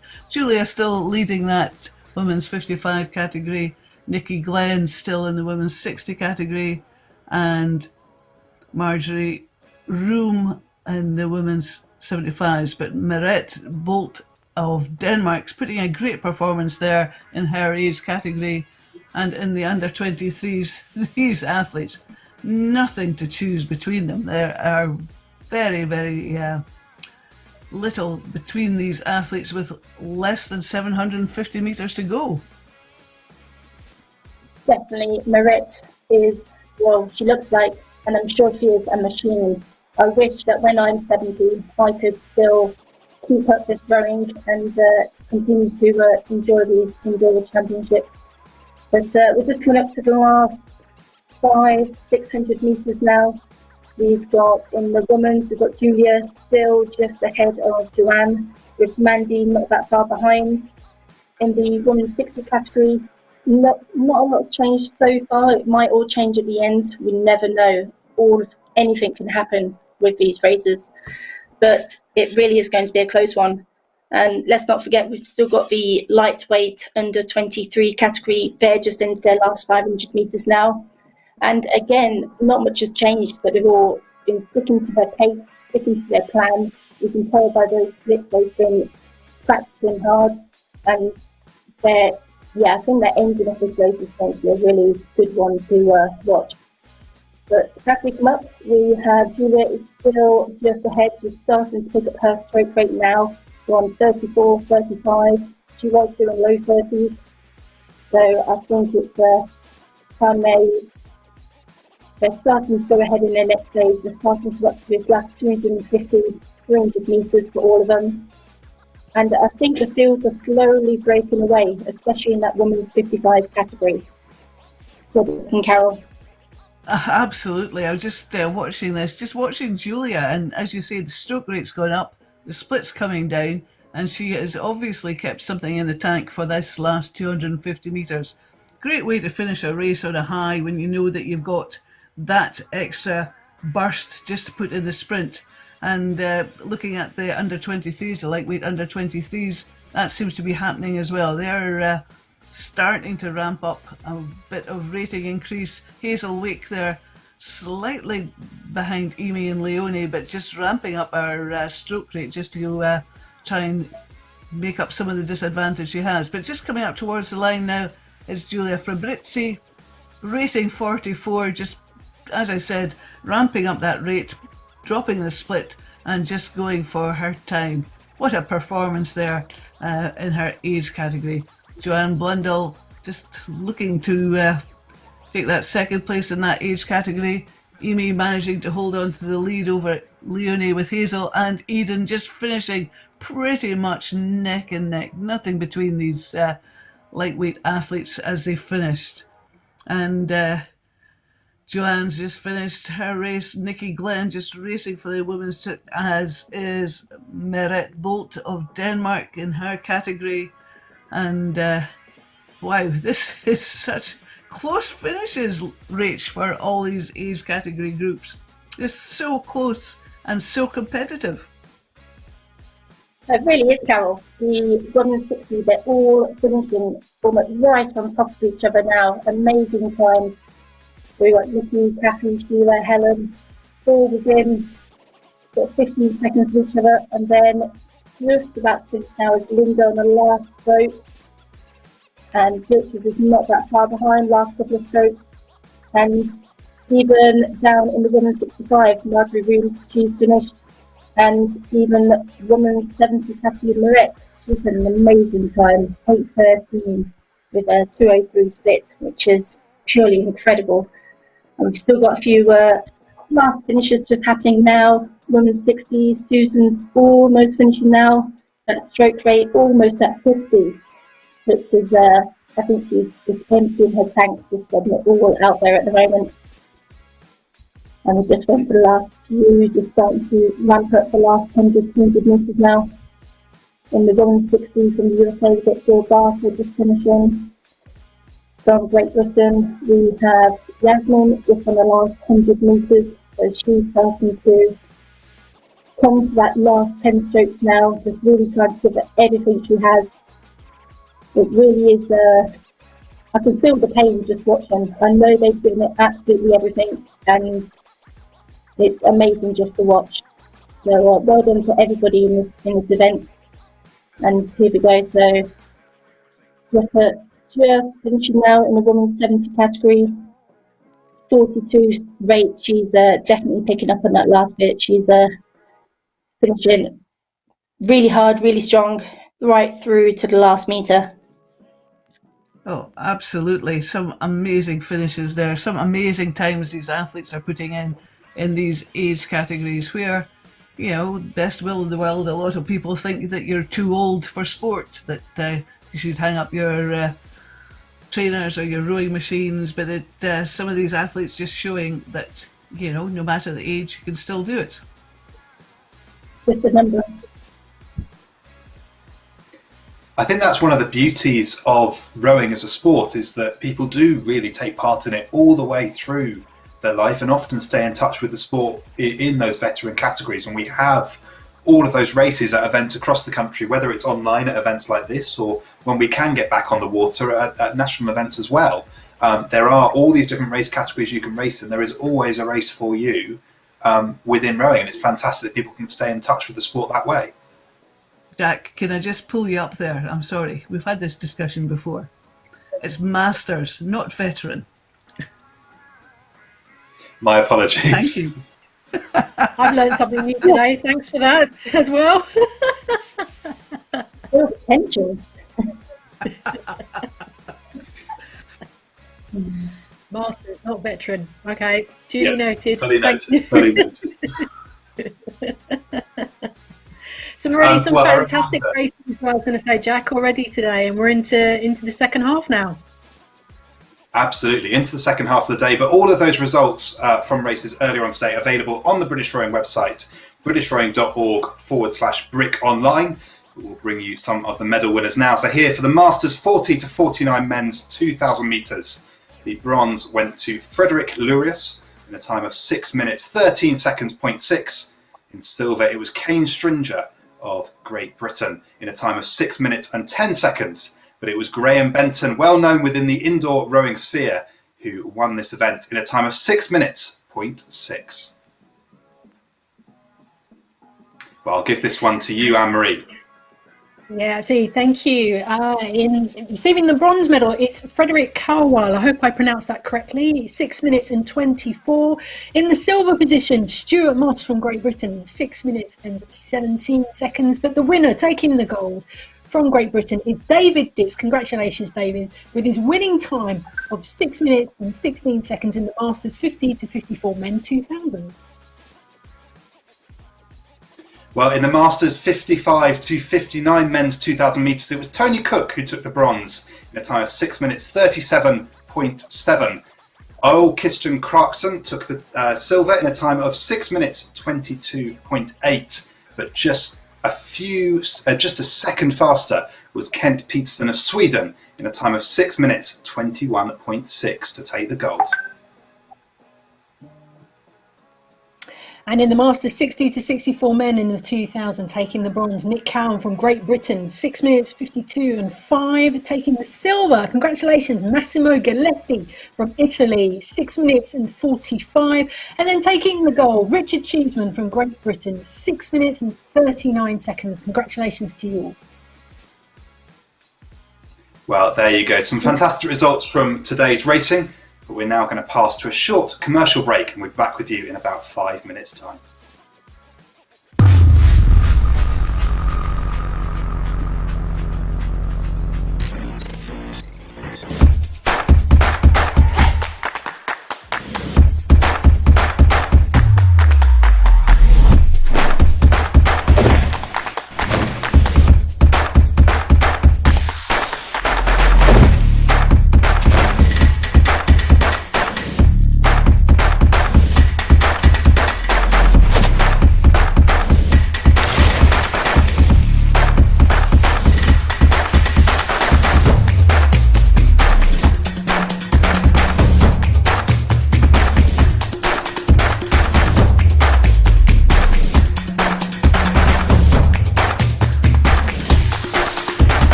winning doesn't really allow for prejudice. It's your ability, it's not your colour.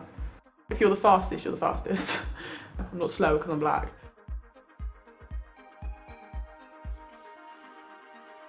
I'm Robin Tallis and I'm part of World Class Start. I got into rowing, I was at the university freshers fair and one of the old coaches came up to me and basically just said that I was very athletic looking and tall, essentially. And yeah, I just kind of snatched it up. So I am very injured at the moment. Got a knee injury and I had quadricep tendonitis, but it was quite progressed. I think if there wasn't Helen on my back, my coach, I probably wouldn't continue to row. But she really actually cares about like how I'm getting on and how like that I'm just doing as much as I can do. And just seeing the water and I'm like, oh yeah, I was here for a reason. Like there is nothing that compares to winning and I just want to be back in a boat and win. World Class Start is like a massive dysfunctional family, I would say. I have loved every minute of it. We spend so much time together, especially within centres. You could literally not see any more of a human than you see in a World Class Start centre, I feel like.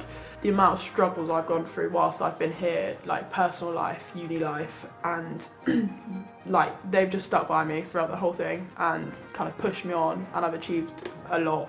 I've grown massively. My structure to life, my outlook on life, I just have to be so organised, and I wake up in the morning, I'm like, right, this is what needs to be done today. My outlook on standing out is fine. Like in the World Class Start programme, there's what I think probably 3-4 people of colour. So I think being like, it's good to stand out, but you can't rely on it. If you're worried about the colour of your skin, about stereotyping of rowing, sign up, just do it. Like the only thing holding yourself back is yourself.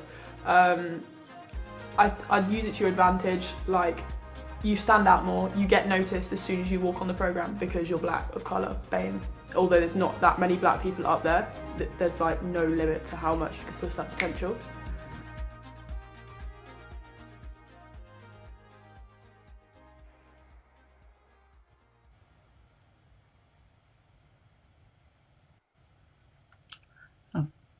Very inspiring advert there, very inspiring from Robin.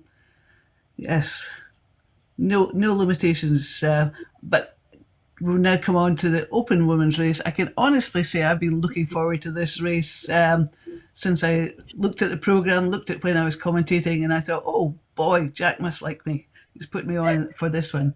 I'm really looking forward to it, Rach. I think we'll see some fantastic performances here today. Definitely, I can hear the excitement in your voice, even though we can't be in the same room together. I think it really is going to be one of those races to remember, especially being with the Europeans coming up as well. This is one of those races that qualifies. And yeah, very exciting. We're about to start soon. So hopefully we'll see what splits their plans, if they're all going to go down a similar route. So it's anything could happen, just like all the other races.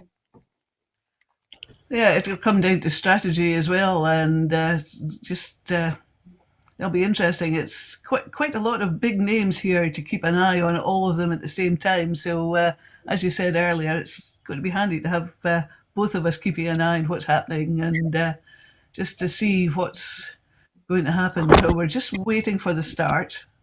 It could be really exciting. Definitely, there's, as you said, some big names there. When do you reckon you could do 2,000 meters if you were told to do it right now, this second? What would your plan be? To be sick. Rach, I'm a water person. I like being out in the fresh air. I think the erg is an instrument of torture. I avoid it like the plague. I would have to psych myself up to it. I find that if I'm on the erg, if I'm in the room with somebody else, because I'm very stubborn, I won't back off. But I really need somebody pushing me along. So I have huge admiration for all these athletes sitting in the privacy of their own private gym, doing it, just looking at the information they've got in front of them on the screen. I need backup around me to put in a performance. What about you? I'm the complete opposite. I only know indoor rowing. That's what sort of brought me into it. And outdoors, well, for me, it's just a little bit too cold, but I know exercise does warm you up. It's funny. I'm often cold at the start when I go out in the water, but thereafter, I'm one of these people who feels the heat too much. So I tend to take off as many layers as I can and just enjoy the ambience. I'm not a happy rower in the rain, it has to be said.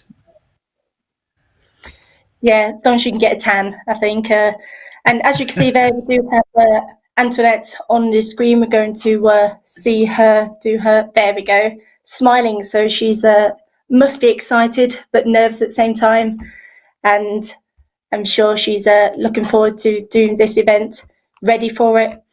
And looks like she's got great weather as well. I can't help but always look into everyone's backgrounds. What do you reckon, Carol?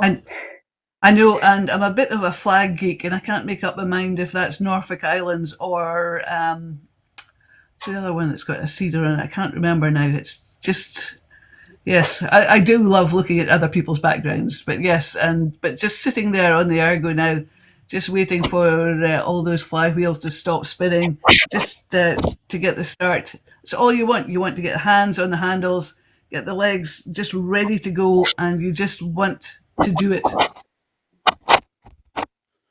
Yes, definitely. It's that hesitation just before going. But we're almost there. Last machine, just waiting for that flywheel to finish. And as you can see, Antoinette is just strapping her feet in, ready to go. And there we go. When it says row, that's go in rowing terms. So she's pushing really hard, trying to get those that stroke rate really high, getting that flywheel moving as quick as she can. And as you can see, it's a very close start. So you've got Melissa, Karen, Rebecca, Holly, and then it's changed again straight away. Sophie's just pipping in top. So as like all the other races, Carol, I think this is going to be very close. It's all down to that strategy, when to start pushing for those last few 100 meters. And yeah, I think it's all to play for. What do you reckon? Oh, absolutely. I was just keeping my eye just on those first few strokes of the start.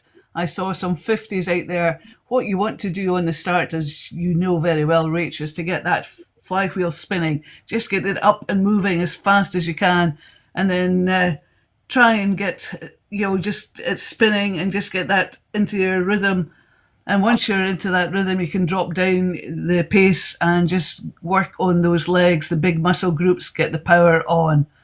But great performance from Sophie there, with Melissa in that second place, then Catherine, then Holly, Karen Bennett, Rebecca, Becca, Lizzie, and they're all going really strong. Very little to choose between these athletes. Look at the distances. You're looking at about 17 metres between the first 10 or so athletes there. That is nothing at this stage in the race. They're into about 500 metres in, and they've covered that in just over 1 minute 40 seconds, which is pretty fast for most of these athletes. And I'm sure they're now in that phase of the race, middle part of the race, where you just want to settle into a pace where it's still putting the work down, but it's feeling almost comfortable enough to think that, yes, I can do this, and still maybe put in a push somewhere, drop the split, up the rating, and do something just to pull yourself in front of some of these other athletes.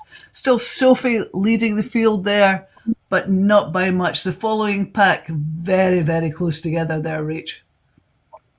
It really is. It's changing so often, but you can tell in that middle they're settled. Their stroke rate hasn't changed too much. They're sticking around that 31 mark, 32 mark. And yes, they are going at the same speed, same pace. So once again, I think we're going to have a dramatic ending again, which I do love. I do love it when it changes constantly. Keeps you on your toes. But as you can see further down, we do have Chloe and Kirsty they're also, it's like two different races, the front pack and then the middle pack, and it's definitely very close. And there we can see Antoinette, she's in that, she's got that rhythm, she's got her breathing rate, that pattern going where she's feeling fairly comfortable, nice long and strong strokes, and I'm sure she can keep this up for a little while longer before the last 500 so meters when you start picking up the pace. Oh, absolutely. I've just been told the flag in the background is a Lebanon flag, so I should have spotted that. My flag spotting's let me down. But it's still Sophie leading the field there. And as we say, that sort of falling, chasing pack, very little in it, just coming up with just over that 1,000-metre mark. And Catherine Douglas putting in a move there with Karen Bennett, Melissa Watson, Holly Hill, Rebecca, all just very, very close together. And then a slight gap, and then we've got Becca, Lizzie and Megan, and then another little gap. We've got Chloe, Kirsten, Violante, Fiona, Kate and Alexandra. And, very little.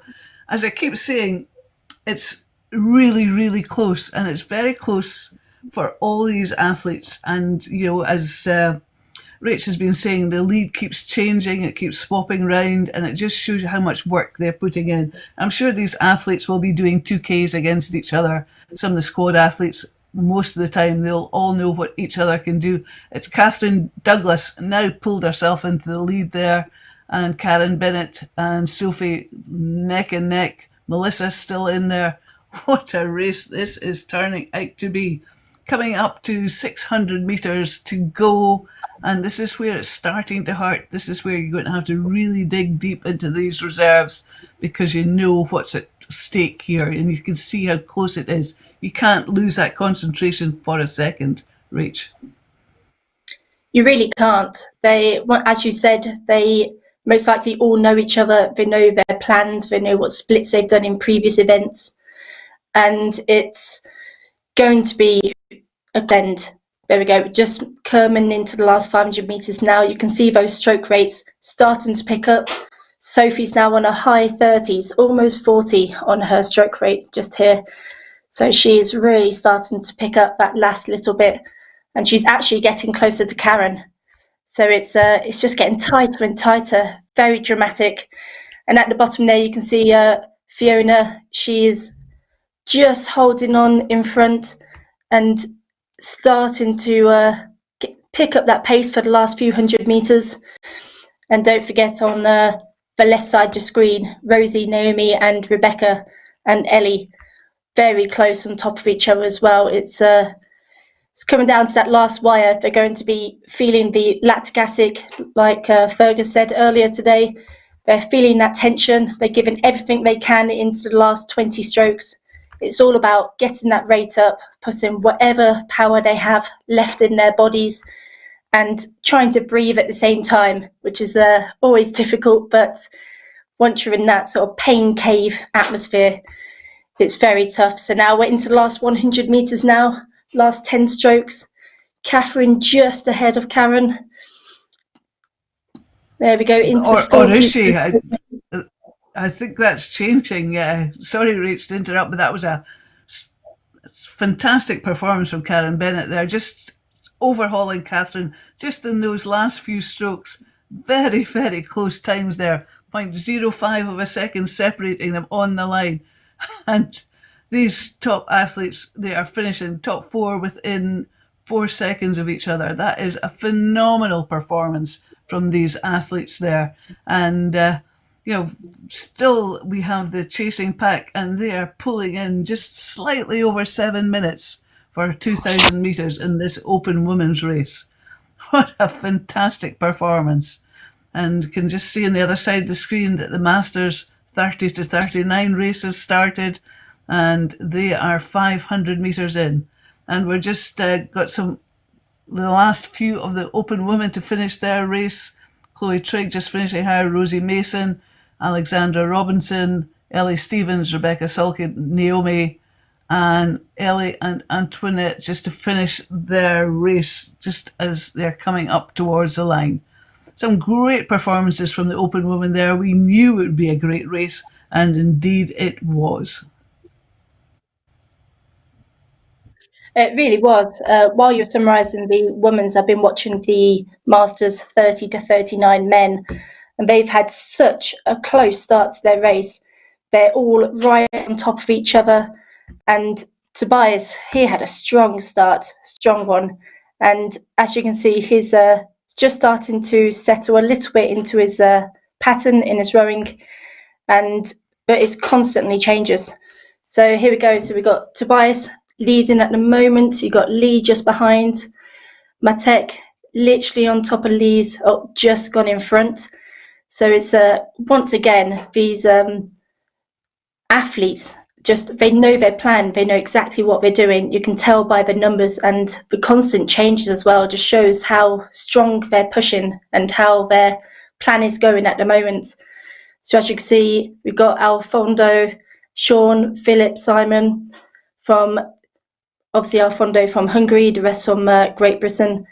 They are right on top of each other. They're just starting to settle down now on late 20s, early 30s stroke rate, with some comfortable splits for them.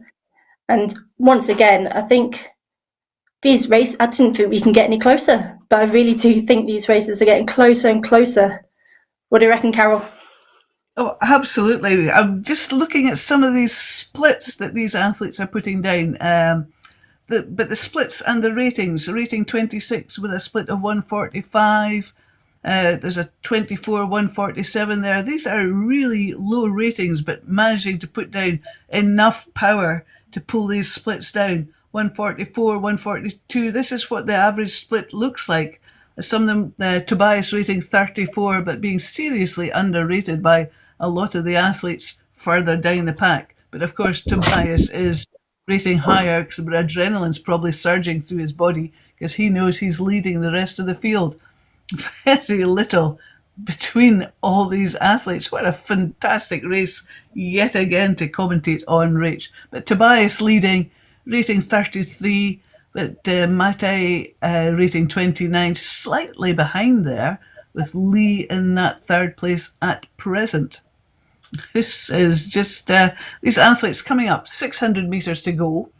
This is where that if they're going to make a move, they're going to have to start thinking about it now. They're going to have to start thinking what they can do, how much of a cushion they have from the following athletes. Just Tobias coming up to 500 metres. And this is where a lot of these athletes will now have to make the decision as to what they do. Do they increase the rate, try and put more power down in each stroke? This is going to be very interesting for the finish here, Rach. It really is. If you make that wrong decision and you put your stroke rate too high with less output, then that could dramatically slow you down. So it's all about knowing how you feel at the time. Can you a little bit harder, maybe less strength but more speed? It truly is down to the sort of planning and how you're feeling right at that moment. And as you can tell, it's been so close for the last sort of 1,000 metres, really. It really has been neck and neck. And as we're coming into the last 300 metres, Tobias still in the lead at the moment just, but I think we're about to see a lot of changes through the pack all the way down.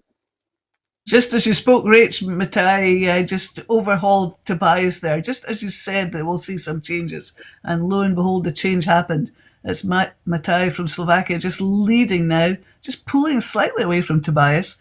Philip just behind Tobias with Lee slightly behind him, and then Alfoldi from Hungary and Richard from Great Britain. Very, very close race here with 100 metres to go.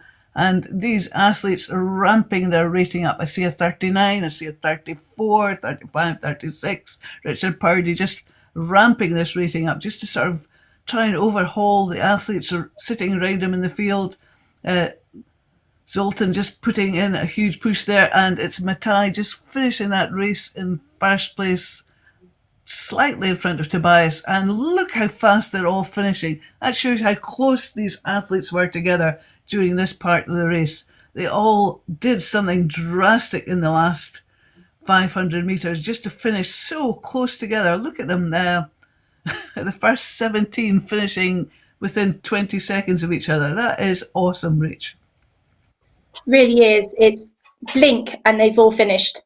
It was so close, and we knew it was a close start, close middle section, and close end. So it was anyone's game at the end of the day. It was so exciting to watch, though. And as we're just about to finish up on this race, just got Duncan just on his last few strokes just now. It's almost there. He's pushing everything he has. And there we go. So what a close race. Again, that was very exciting. From literally could have been anyone's race today. It was. It just proves that planning and pacing do work hand in hand at times. Oh, absolutely. Yes, oh, so exciting. Yeah. And yeah, the blanket finish, as you said, blink and you missed it. And I'm sure I missed a few of them finishing because it all happened just like this, so fast. And you can understand that sometimes when you get the athletes in the same room, that sort of encouragement just pulls you on. But these athletes are, as I have said before, in isolation, and managing to pull in performances like that is pretty impressive. So we've got lots of 2 kilometre races coming up, lots more races in just a few moments' time, but I believe we've got some results to bring to you. So Anne-Marie, do you want to pick up our first result now? Yeah, and that is the men's 2K in the AR1 in the gold medal position. Chris Anslow with 8 minutes and 40. And this is in the AR2 men's 2,000 metre. Sorry, Carlo Fabio Martello in a time of 7 minutes 18.2. In the AR3 in the IR3 men 2K, Thierry Dutroux, I hope I pronounced that correctly, from Belgium in the gold medal position in 7 minutes and 41.1. And here we go, the PR1 men's 2,000 metre. Jaroslaw Kaling in a time of 8 minutes 29.6 took the bronze. Callum Russell of Great Britain in a time of 8 minutes 23.3 took the silver. And just 20 seconds faster, so a big lead there for Marcus Klemp, who took the gold in a time of 8 minutes and 3.1 seconds. In the PR2 men in the 2K, taking the bronze position is Michael Gadowski from Poland in 7 minutes 30.9. In the silver position, Lawrence Whiteley from Great Britain in 7 minutes and 22.1. And then taking the gold, Gian Fipillo Mirabile from Italy in 6 minutes and 54.3. And then one more result to bring you. This is the PR3 PD and VI men's 2,000 metre. Mark Lemblick took the bronze, in 6 minutes 33.5. Lorenzo Barnard came through in 6 minutes 16.4 for the silver. And it was Edward Fuller of Great Britain who won this race with a gold in 6 minutes 14.4. Just 2 seconds faster. What a close finish there. Yeah, some great results coming in there. And of course, we want you to be involved in all the races that are happening today and tomorrow. So please make sure when you're posting your videos or your messages that you're using the hashtag BrickOnline. I have been looking, particularly on Twitter, and I've seen quite a few messages coming through already, particularly about people who are really happy that they've shaved some time off their personal best, which is great news. But do make sure you use the hashtag BrickOnline. And one example here from Erg from Instagram, he talked about how delightful he's got his PB, his high performance, to finish 8th in his 40 to 49 MHWT race. As you can see from his face, he's absolutely delighted, talks about how he believes in himself, and he collected, and he also says, well done to everyone who's putting it all out there today. Well said, my friend. Well, here we go. Another one from the Erg Bandit. Here we go again, and his setup in his garage. All love to see these setups from all the different athletes. Where are you doing your race? Do post your photos with the hashtag BrickOnline. Thank you, Erg Bandit, for your posts there. And another one for you from Zoe Davis at ZKD. The setup for commentary, nice one, Zoe. at British Rowing Indoor Championships of #BrickOnline. Of course, Fergus and Zoe were on earlier today and doing some fantastic commentary and a lovely setup that she's got up there. So, of course, do keep sending your pictures in, particularly what Jack said.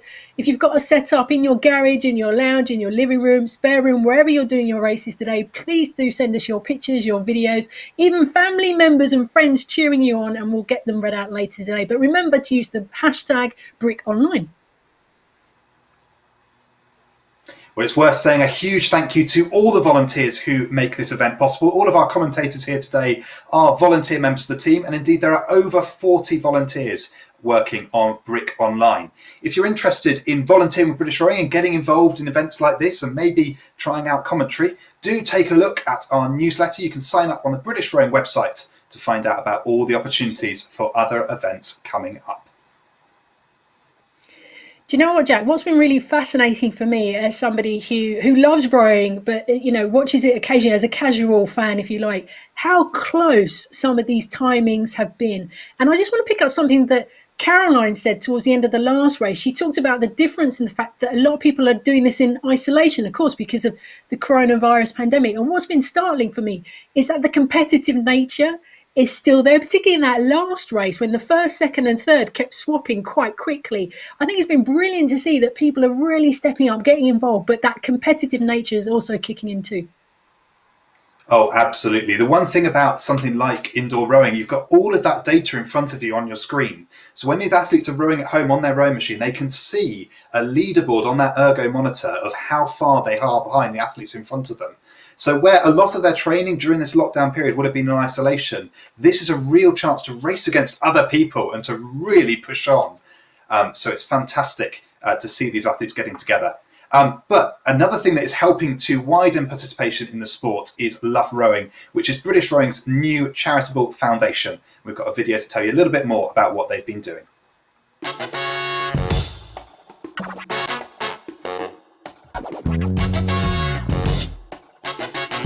I started rowing through school.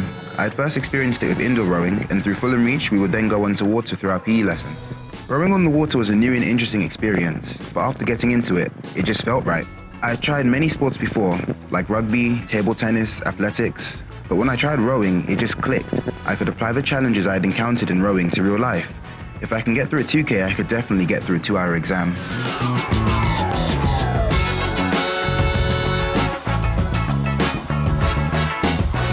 Knowing that rowing can adapt to my needs and ability allows for togetherness, a sense of team spirit mixed with individual pride. We've all become like really great friends, and I think it's like the community and just the spirit, and like when we go to races it's just fun. Like we always have a laugh. I think that's what rowing's done for us. It was a sport that kind of gave me community to be able to like be part of, and it kind of gave me a lot more confidence. And now I'm on track to go to the Olympics in Tokyo. Rowing changed my life. Rowing changed my life. Rowing changed my life.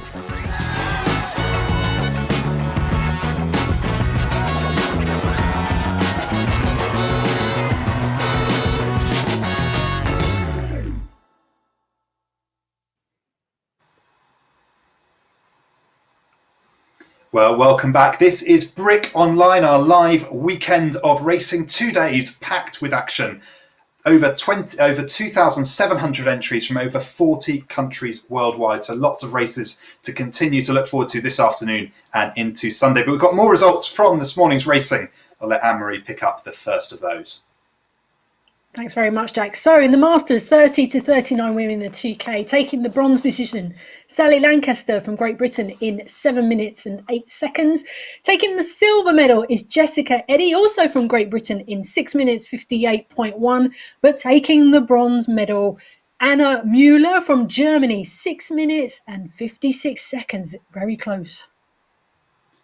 Yeah, just 2 seconds between those there. But in the Masters 50 to 54 women's 2,000 metre, it was Great Britain's Margaret Greenwall in a time of 7 minutes and 40 seconds, 0.7, who took the bronze. Jenny Taylor just ahead in 7 minutes 33.8, took the silver. And just 11 seconds faster or so was Louise Weimer, who took the gold, 7 minutes and 22 seconds.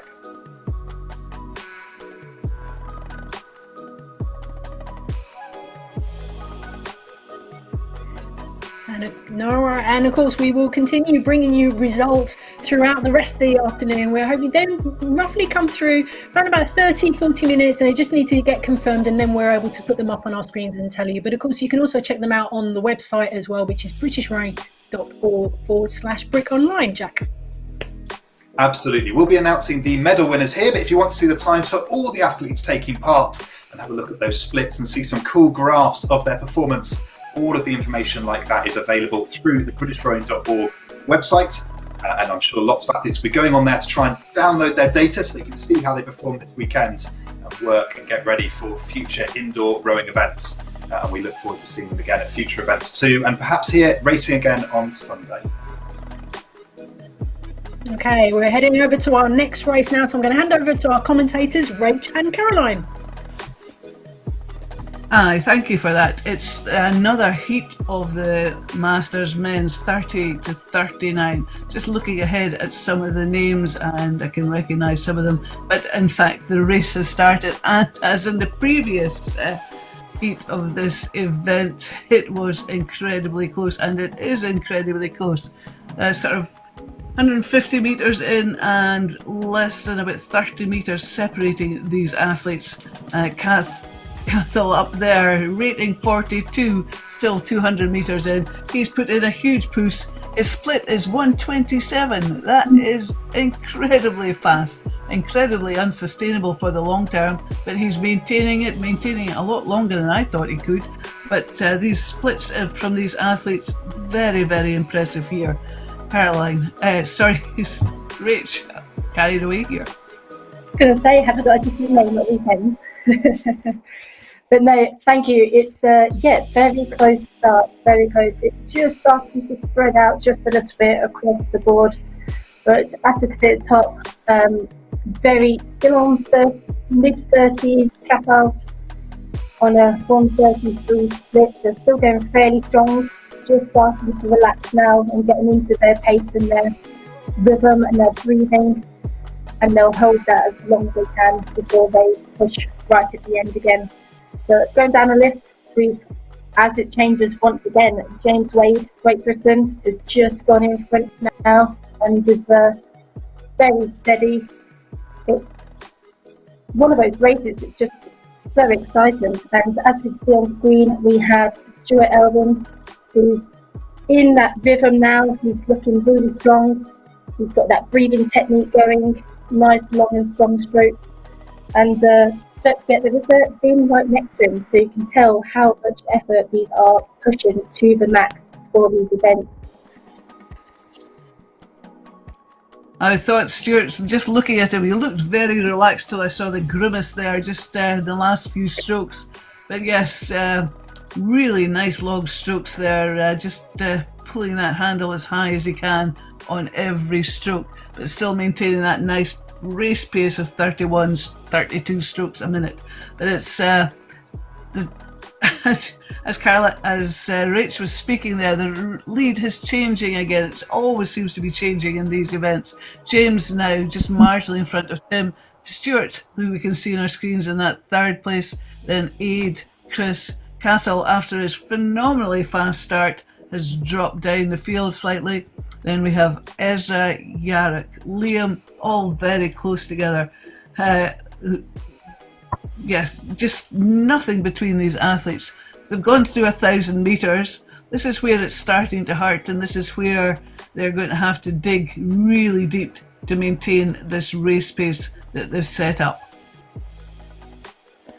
Definitely, and I was just looking at my notes for Stuart. This is actually his 6th time entering for Brick. So he's no stranger to the erg, no stranger to how the format works and that specific training that's needed for the indoor rowing team and what possibly would have worked on water. As I know nothing about water rowing, indoor rowing is my passion, but I know, Carol, I'm sure you'll know all the techniques, whether they're slightly different on the water or not. What can you tell us about that? I don't think the techniques are very different because, you know, you can break down a race into various phases, and in an ergo race, you have your start, you have your finish where you're sort of building up, then you have the bit in the middle where you try and do various things just to maintain the concentration, maintain the power output. Everybody's got their own little personal techniques for how they do that, how they concentrate, how they look at the splits, whether you look at the splits, whether you look at the numbers, you look at the power output, the curve of the stroke that you're taking. There's lots of things to maintain that focus and the discipline for that middle part of the race. But it's now Tim leading with 500 metres to go. James in that second place, Aid third, Stuart's dropped down into fourth there. In fact, just as I said, he dropped into fourth, he's down into that fifth place. Jarek in sixth. But all to play for now. They've got less than 500 metres to go. This is where they really know what they're going to have to do if they want to stay in the lead, or whether they actually think they can take the lead. And a real big push coming from most of these athletes. The ratings are going up just as they come on, just to finish their race, Rach. Yes, it's definitely starting to get exciting, especially in that middle section. There is 10 metres, 20 metres difference, and these last few 100 metres to go now. This is where it's all to play for. It's starting to pick up that stroke count, getting that rate as strong as possible, and it's all to play for. Tim is still looking very strong in the lead at the moment from Germany, and James from Great Britain just behind. Then Aid, Stuart and Chris sort of yo-yoing backwards and forwards, but it's that middle section from Liam Connolly, who is just ahead of Ursa, Liam, Jonas, Benjamin and James. There we are, just at the end now. Tim finishing strong, James finishing also strong. Amazing splits, amazing times. So close to that sub 6 minutes as well. And there we go, Chris Power, great name. I'm sure he used all his might in his name for the end of that race.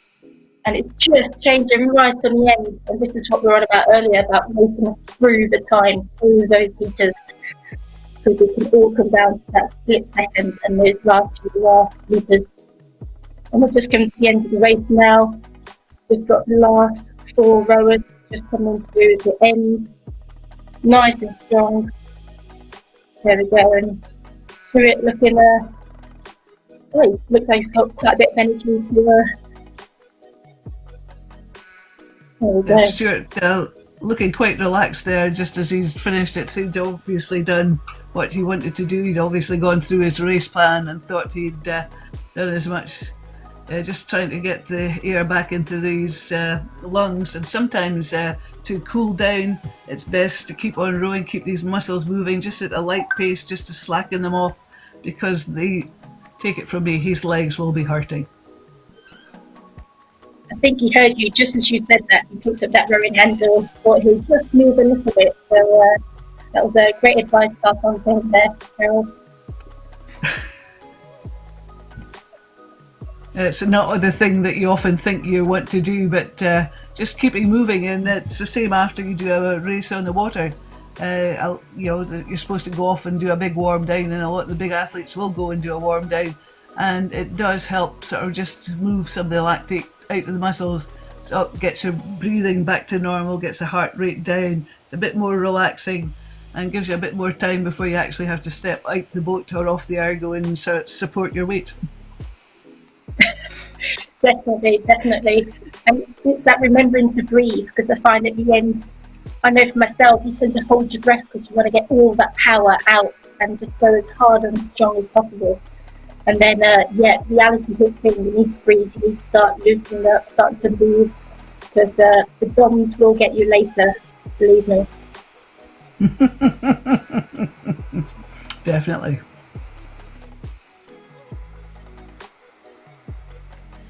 Briefly, Caroline, can I just ask you very quickly, what is it like that last 200 meters as you're coming towards the finish line? What's that feeling like? Is it a sense of I'm nearly there, or is it, oh my goodness, I can't take this anymore? To be honest, I can never remember what I'm thinking at that stage. It's all in a sort of mist of, I don't know, it's just At the start of a race, you got your race plan, you go off the start, you go through the bits, you go through the hard bits, you put in pushes here or there. The last 250 metre, if you're in a boat with a cox, the cox will be screaming at you. Sometimes if you're on an ergo with your coach will be screaming at you. You've got lots of information. You tend to shut off what's happening around you and just focus on each stroke and just think, yes. You don't want to finish thinking I could have done more. You're pushing yourself to sort of empty the tanks, and you just really work as hard as you can. What about you, Rach? What do you do? For me, I completely understand where you're coming from. As an athlete, you almost enter that bubble where if there's a crowd and it's a loud atmosphere, as soon as you're in that starting position, it just goes silent. And it's just you, your machine, against the clock.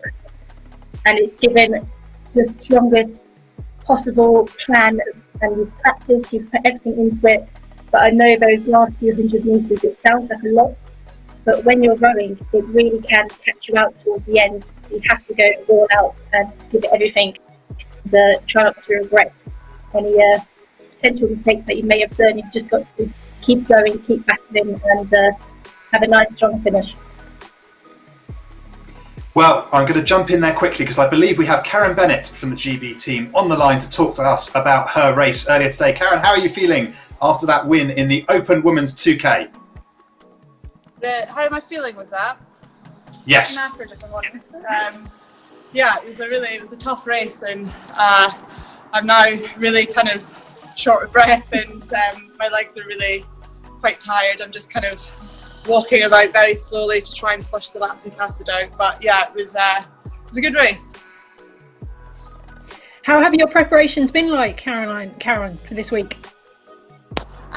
Prep has it's kind of been up and down. I always feel just before the race, it's the prep for me isn't normally perfect, but I did all the things that my coach said to do, and I had my kind of plan, and I just wanted to do that as best as I could. So my prep has been good, but in terms of the way I've been feeling, it's been very kind of up and down.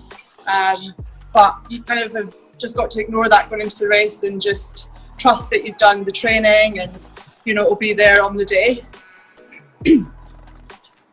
Absolutely. Well, it must feel good that you've got the GB squad back together and able to train together now that we've had the new COVID guidance. Can you tell us what's the current focus for the squad? What are you working on at the moment? What are you working on at the moment in the squad? What are we working on? So we've got trials next weekend. So that's kind of our main focus. This race this weekend, the 2K, goes towards our selection, and next weekend is like another thing that we have to do towards that selection. So we're kind of just working in boats in our pairs, and just really kind of aiming towards the trials next weekend. But it's great having the squad back together under the COVID guidelines, and I just think we're really, really lucky to be able to keep training and following the rules and everything, and we're just really lucky that we've got each other to get through the training. If you just want to hang fire there for a second, Karen, we're just going to say a quick goodbye to all our viewers that have been watching on Facebook. Thank you for joining us today. I hope you enjoyed it. Do keep a track of everything, because the coverage will continue on the website, britishrowing.org/Brick Online. Karen, can I just pick up something you talked about, having to train under different circumstances now because of the coronavirus pandemic? Did it take you a couple of days to get used to the new way of working? Were you pretty much, it's fine, it's cool, I'm cool with this? I think it did take a couple of days, because obviously we had to go through all the guidelines, and our safety officer went through everything with us at all the different venues that we're training at, and it's very different to how we would obviously train as a squad. So definitely for the first few days it was just getting to grips with obviously wearing the masks, and that is now becoming second nature. We just put them on as soon as we finish our training session. And I think in terms of getting all the rules with the venues and all the one-way systems, it has been I think we just have to remind ourselves and kind of pull each other up on, oh, you're going the wrong way, or you remember to put your mask on and everything. So yeah, it's taken a few days, but actually now we're kind of right into the thick of the training and everything. It's really, everything's fine, and it's just now it's normal, definitely. And yeah, we are just back into it and really enjoying being together. Well, coming back to today, your time of, if I'm told correctly, 6 minutes 44.8. How are you happy with that performance? Is that roughly what you're aiming to achieve here today? Yeah, I think I'm happy with it. I wouldn't say it's my gold medal performance for me as an individual, but I am happy with that. It was definitely, that was a number that I thought in my head that if I got that, I'd actually be pleased with it. So yeah, I'm happy with it, and yeah, it's definitely a step in the right direction for me. We did another one a couple of months ago, so I've moved on from there, which is really positive. So I think if I just keep my training going as it has been, then I should be able to shave off another few seconds come next year. You talk about shaving off a few seconds. What we've seen, particularly on social media, people posting pictures saying they're absolutely delighted that they've managed to change their personal best, knocking off a couple of seconds or so. Can you explain to like casual fans like myself how important it is that even knocking off 1 second of your personal best, what an achievement that is? Yeah, it is a very, very good step. As you get better at things and as you keep doing things, you'll notice that, you know, the first time you get a PB, you might shave off 5 seconds, or it might be quite a big step.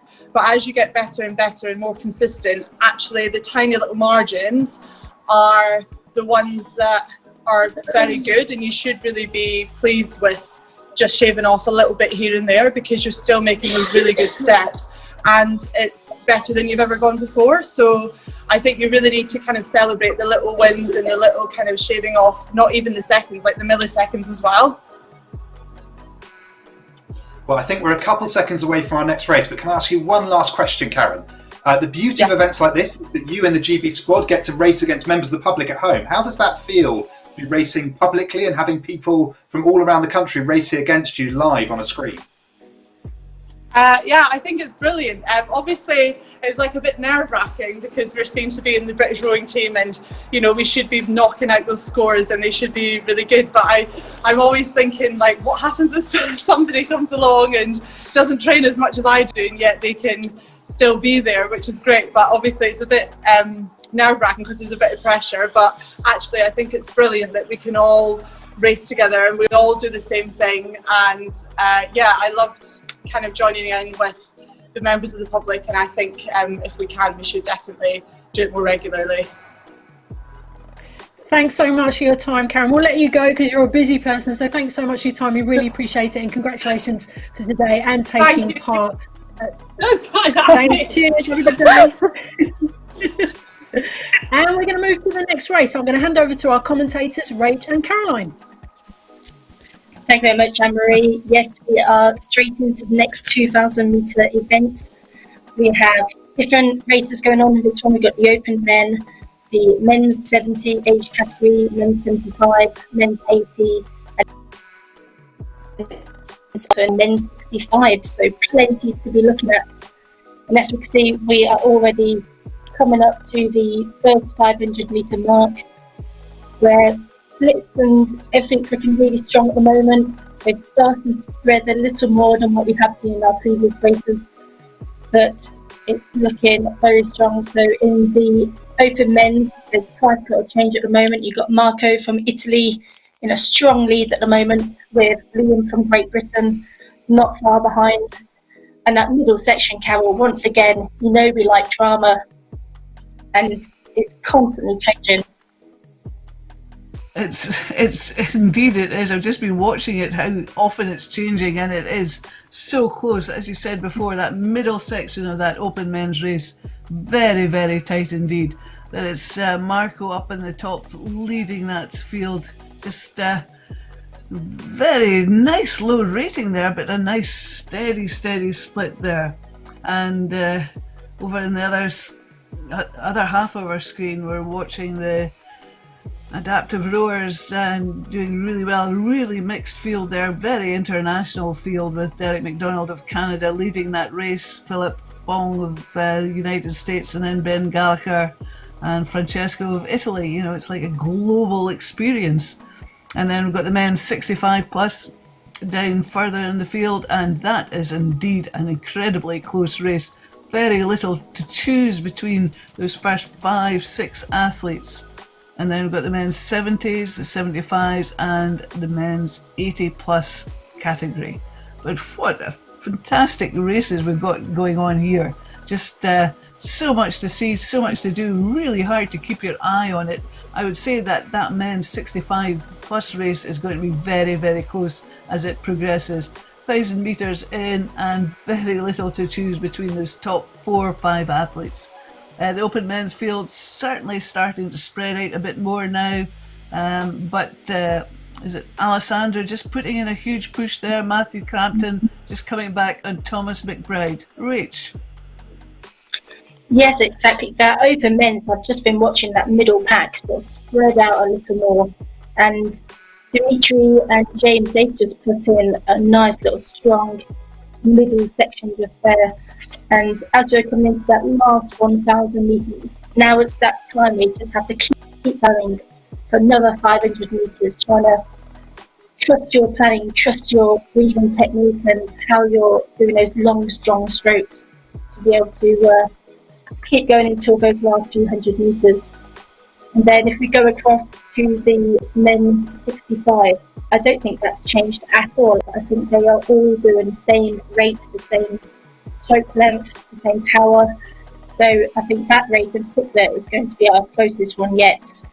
But just above that, the men's AR3 open category, Derek from Canada does have a very strong lead at the moment with a nice comfortable 30 stroke rate. He's got quite a big rowing history. He competed at the 2019 Warrior Games held in Tampa Bay, Florida, and he's also rowed competitively for 12 years. So he's no stranger to the erg. He knows exactly the pain, the grit and determination that is needed. And you can tell by his split, he's in that comfortable rate at the moment. But if we go across the open men's, I think that's still, it's starting to get closer and closer. There's still a few changes in that middle section. This is where we can see those who have a certain strategy. It's starting to come into play now, where they're starting to pick up that pace for that last 600 metres. And you can just tell, just putting in that strong middle section, James Perrott from Great Britain, he's starting to pick up his pace a little bit more. And it's all for the finish, it's all for that last 500 metres now. And the last 250 indeed is where we are with the men's AR3, and it's Derek McDonald still leading. What a strong performance he has put in. He's led most of the way for the 2,000 metres and is still leading, putting in a very, very strong performance as he's coming down towards the finish there. Derek McDonald in the men's AR3 Open, chased by Philip Fong and Francesco Di Donata. But then we've got this incredible race for the men's 65, and it's been close for 2,000 metres. Well, it's 1,750. It's still incredibly close. George, Richard, Nigel Coley, all fighting there for the finish line. And then going through 250, we have the open men as well. Thomas McBride leading Felix, who's leading Matthew. Really tight racing here, Rachel. Very hard to see or to try and keep on top of what's happening. But cracking racing, the men's 65 years just coming up towards the line, as are the open men. Rach? Definitely, as you were speaking there, that open men's race on the left screen in red is starting to get closer and closer. And on that last few strokes now, Thomas is pushing in. Last few metres, I think he's just gone in front. Yes, so Felix not that far behind. Matthew and Alessandro right on top of their heels. And that middle section, all of them are pushing in those last 1 to 5 strokes in that middle section as they come to finish. As well on the right hand side, at the same time we had the men's 65 where they all finished within seconds of each other. So that was just as exciting, very close. I was just starting to look at the last guys just coming in now. Don't forget we got Brian Court, who in 80 category, who is doing phenomenally, amazingly well. It's such a strong race, and his splits at 2 minutes is really astounding. Just inspiration just to watch on the screen right now. But we're just coming to the end now. We've just got one more competitor on the open men's. Then we've got Brian on the men's 80, just coming to that last section just now, as well as Patrice, just finishing in the men's AR3 open category. And what a race. Once again, very close. It's just too close to tell sometimes. You really don't know until they get into that last 500 metres and start pushing everything they've got in the tank. And I'm sure they're all going to celebrate afterwards with what amazing results we're having on the screen now. So just last we have Martin from Ireland just coming in for the last 70 metres. There we go, last 50, so it's going to be pushing those last 5-6 strokes now.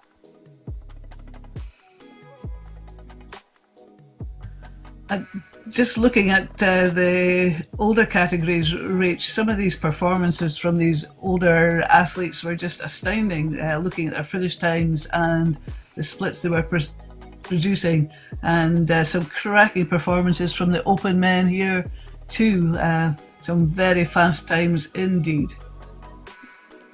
Definitely the masters, I would say, are doing very well. It's definitely, I just hope when I'm in that age category, I could do just as good a performance, let alone just lose the handle any distance. It's definitely inspiring to watch. Very much so. Well, Carol and Rach, it looks like you've had a brilliant stint with us here. Thank you for joining us this afternoon. Carol, I believe you're back with us at about 3 p.m, so we'll look forward to seeing you again then. And Rachel, good luck for your races tomorrow. We'll see you after your first race then. Okay, thank you very much. Yes, good luck, Rach. I'll be cheering you on from the sidelines. Good luck, Rach, as well from me. Thank you. I'll do it for the volunteers. But yeah, a bit nervous now. With time's coming upon, and it is. I'm next to my row machine, which doesn't exactly help. I'm trying not to look at it right now. But at the end of the day, I think all I'm aiming for is just the finish, try and stick to my plan, and especially the lockdown that's just happened. I'll take anything right now just to finish the race and to get through it in one piece. Well, thank you very much to Rachel and Carol, our two commentators there. Huge thanks to all the people behind the scenes who have made this weekend of racing possible. But here we have Graham on our screen, who's just raced. Just sharing his t-shirt there. 40 years of Lee Rowing Club. Well, what a fantastic club. We see at many of the events in their bright orange kit. There we go. How was your race, Graham? Oh, I think he's on mute. There we go. Sorry, I can't hear you, Graham. If you can unmute your microphone, Graham, we might be able to hear you. Yep. Is that better? There we go. How was your race? There he is. It was good. The main competitor didn't seem to turn up, so I knew I had another guy who was about the same as me. And I thought, well, that would be good to pace alongside him. And I equalled the British record, I think. But we'll see what the official result comes up with. But it would be nice to get that. Graham, can you talk about your plan for the race? Well, the idea was to go off and about 1:46, and I could allow it to creep up to 1:47 and a smidge. But if I wanted the record, I had to drag it down again. And I dragged it down, I thought, to what I needed, but the machine said no. The computer said, no, you equalled the record, you didn't beat it. But equaling it is good, so I'm pleased about that. Absolutely. Well, do you want to tell us a little bit about how you've prepared for this weekend? What kind of training have you been doing over the last couple of weeks? Beginning in the early lockdowns, I was trying to catch up with lost winter training, so I've been doing loads of long and slow. But the last since October, I've been with Eddie Fletcher as a coach, trying to get my rate speeds up. I'm usually sort of 29s, 28s, but he reckoned that a higher rate but a slower drag factor is more effective, and that's what I've been working on. So in amongst long and slows, there's been 2,000 intervals, 1,000 metre intervals and 500s. The usual sort of stuff, but with a different emphasis. The 500s, I was having to sprint the last 100 each time, which is something I hadn't done before, so that was quite a good change. How did you manage your nerves before the race, Graham? Well, the first thing I noticed was that this other guy from Holland didn't seem to have turned up, which, to be honest, was a favour for me because he was a couple of seconds faster than me. But then it just seemed to take a long time with the process of lane allocation, and weight instructions went round about 5 or 6 times. So we set off, I don't know, 10 minutes late, was it? So that didn't help, but otherwise, that's okay. A bit of nerves doesn't affect you. In fact, it probably helps get you going, get you keyed up. But once you're up and running, it's those will go, and you're just focusing on what you've got to do. So, indoor rowing, a fantastic thing to have at this time when we've had this lockdown. How does it feel to be back in touch with other rowers and racing together and having that opportunity again? It's good. I mean, I went in for a few of the virtual races. I went into the British Virtual Challenge in June, and luckily I was successful in that too. But I think it's just nice to get just to know people are there, even though you're not actually sitting side by side, which, as you said earlier in your commentary, it does kind of help you along somehow. And I usually perform better when I'm erging with a bunch of others. But I think the fact that you've got things on the screen, got commentary, that sort of thing. I wasn't watching it during the race, but watching it while I was getting ready before. And it just gets you G'd up for it, so it's good. And the stories about other people's rowing histories and where they've come from and how they've got on, and the para guys who I'm amazed by, are truly inspirational. So yeah, it's a good event, and although I think I prefer going back to the velodrome, it was only my first time last year at the velodrome. I used to go to Birmingham before, way back, but that's a great place to do it. I enjoyed that, coming out from the dungeons underneath. Looks like coming into the Colosseum. It's weird. I like that analogy. Yeah, coming out to the Colosseum. Just very quickly, just as a last one from us, Graham. What are you planning to do in terms of cool down? Is it keep yourself moving for the next hour or so, doing some stretches? What's the plan? Yeah, I'll be doing sort of 10 minutes on the row machine, which is my usual warm down, and then I'll do some stretching. Yeah, get upstairs and get the mat out and collapse in a heap. Well, good luck with your cool down there, Graham. We'll keep an eye out for that official result when it comes through in the next 30 minutes, and hopefully you've clinched that record there for your event. It would be nice. But a win's good. Have a good afternoon. Thank you. Bye for now. Well, there we go. Fantastic to talk to Graham there. Absolutely, yeah. We've got some more races to come, haven't we, Jack? We do. Lots more racing coming up all through the afternoon. We finished today at about 4:30, so a few more hours ahead of us. Don't forget all the results from today's racing for all the athletes taking part available online at britishrowing.org/brick online. So you can see all the times for all the competitors. But we will, of course, tell you about all those medal winners when the results are confirmed. Do keep sharing your experience online as well. We'd love to see posts about where you're set up and what you've been up to through the course of the weekend using #BrickOnline. I believe our next race has started, so we can pass over to our commentary team to pick up the next event.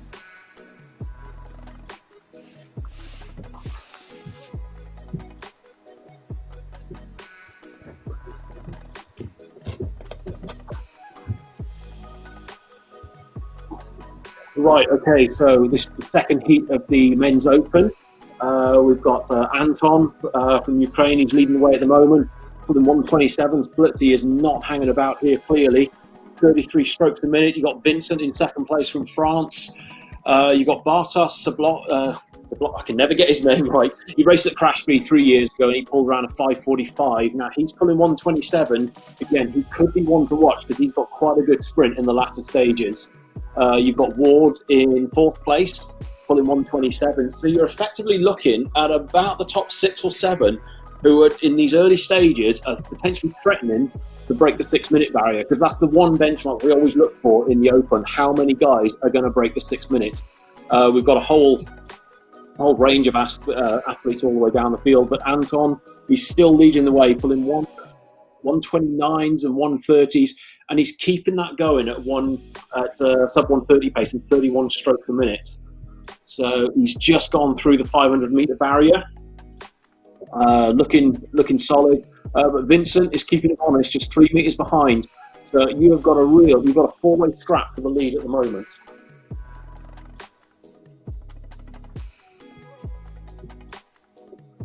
Yeah, some fantastically close racing going on here. Really impressive. And these guys still pulling sub 130s at the top here. Really, really fast-paced race in the first 2 minutes here. So if we are going to hit these sub 6 times, we're already a third of the way through this race. So some phenomenal scores being laid down right now.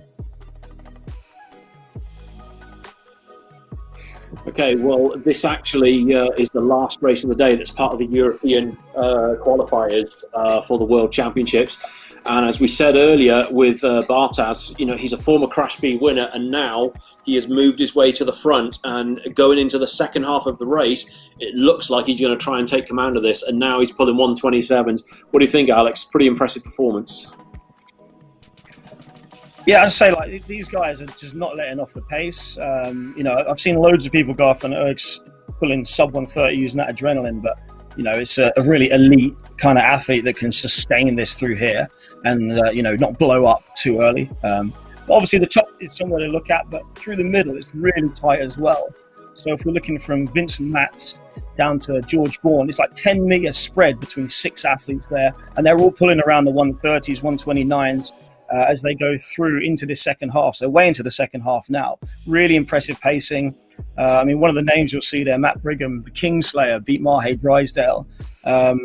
So it'd be interesting to see how long he can just keep that relentless pace up, because that's what he did. He just went off hard, stayed out in front of Henley. It was just, one of the results of the day that day. I mean, that's a pretty impressive scalp if you can take out Drysdale, because he's pretty legendary in rowing. I got to say, another person, I see he's moving up as well from Finland. You've got Joel, I knew I was going to get his surname wrong, Nokarainen, I believe. Now, with him, what's interesting, he's done a solo 100 meters. He set it 2 years ago, November 2018. But here's the amazing thing. He averaged 149.8 for over 6 hours. So he basically, for 100 kilometers non-stop, he sustained sub 720 2K the entire time.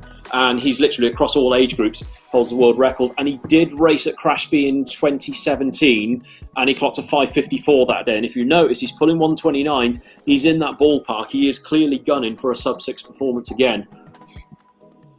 But those splits are just phenomenal for that period of time. Just incredible efforts pulling that record. So it'll be interesting to see if he can sprint this last 500 and move up, because it is tight. There's 5 meters there, so Matt Brigham's moved up, Vincent Matz has moved down, but it's still really tight. And even at the top, it's a 3 meter difference, and the rates have gone up as well. Where it's sort of high 30s, mid 30s. Christian Tabash there as well has gone into 42 with still 400 meters to go, trying to make inroads into that third place.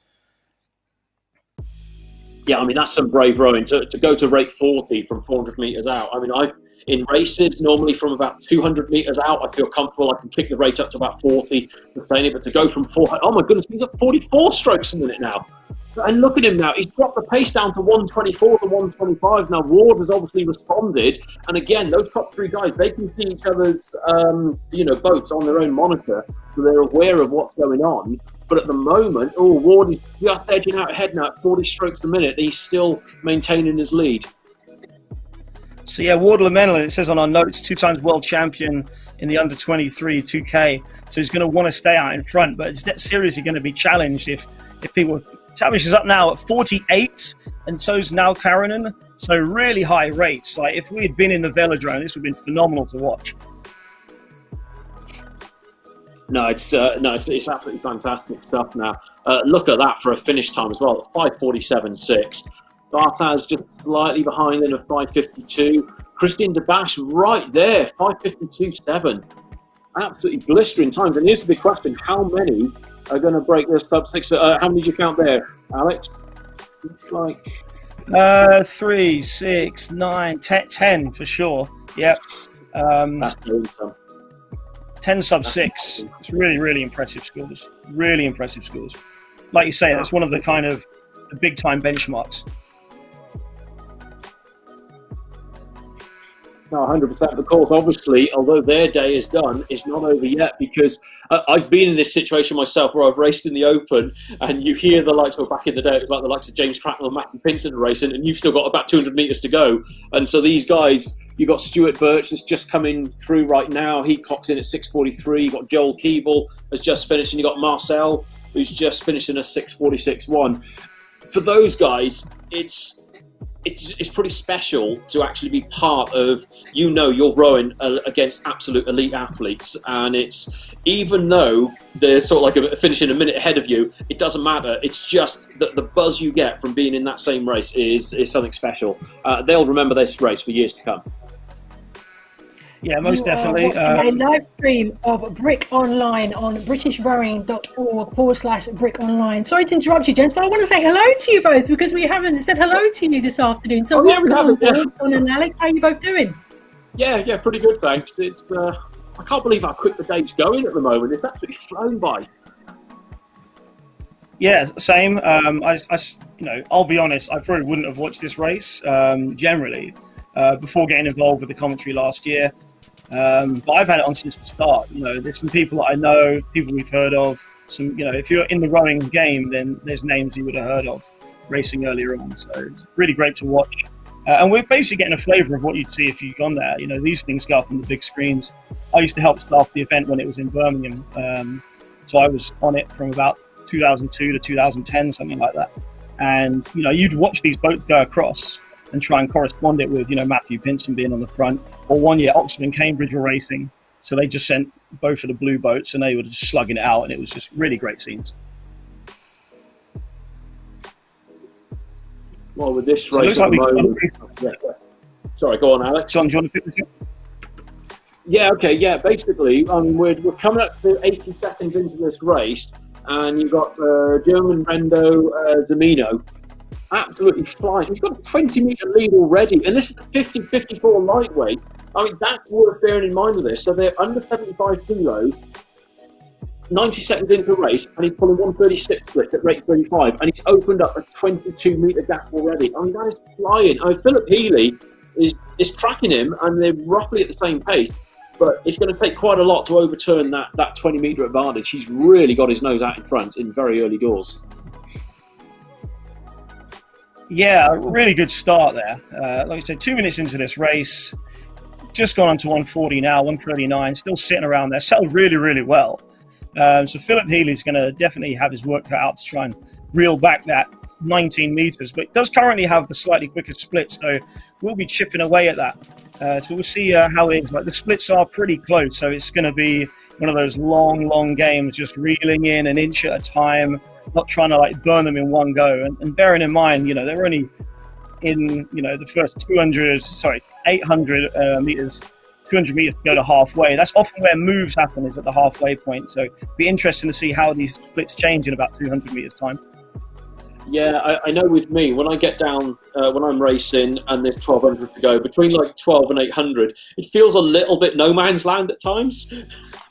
So, yeah, no, they're doing a good job. And obviously we've got on webcam now, one of the competitors.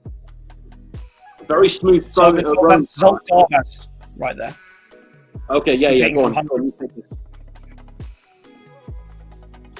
So I think it's really, really great that, whilst it does say it's the British Rowing Indoor Championships online, of course it is, but it's great to see so many competitors from different countries. I haven't done the country list for this, but I know for the Open Men we had 13 different nationalities competing in that race. So just scrolling down, I'm sure we're going to see a lot of different people in it. You know, we can see Great Britain, Spain, Ireland, Hungary, USA, Canada, Germany.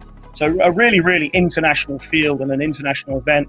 And Philip Healy has, you know, been chipping away, and they're now neck and neck at the front, and then you've got an equally tight race here, separated by 6 meters, 7 meters for that third place as well.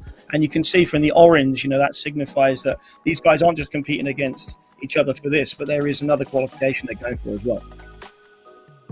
Yeah, it's Philip Healy really good. Like you said, he's played the long game on this, and it's just so even a 20-meter lead, it's taken him about 500 meters, but he's just edged his way in front, and sometimes that's how to do it. Now, it could be that with Rendo Zimeno, it could be that he's just sort of scaling back a little bit, and then he's going to go again in the last 500 or the 400-meter mark. It would be interesting to see how this plays out.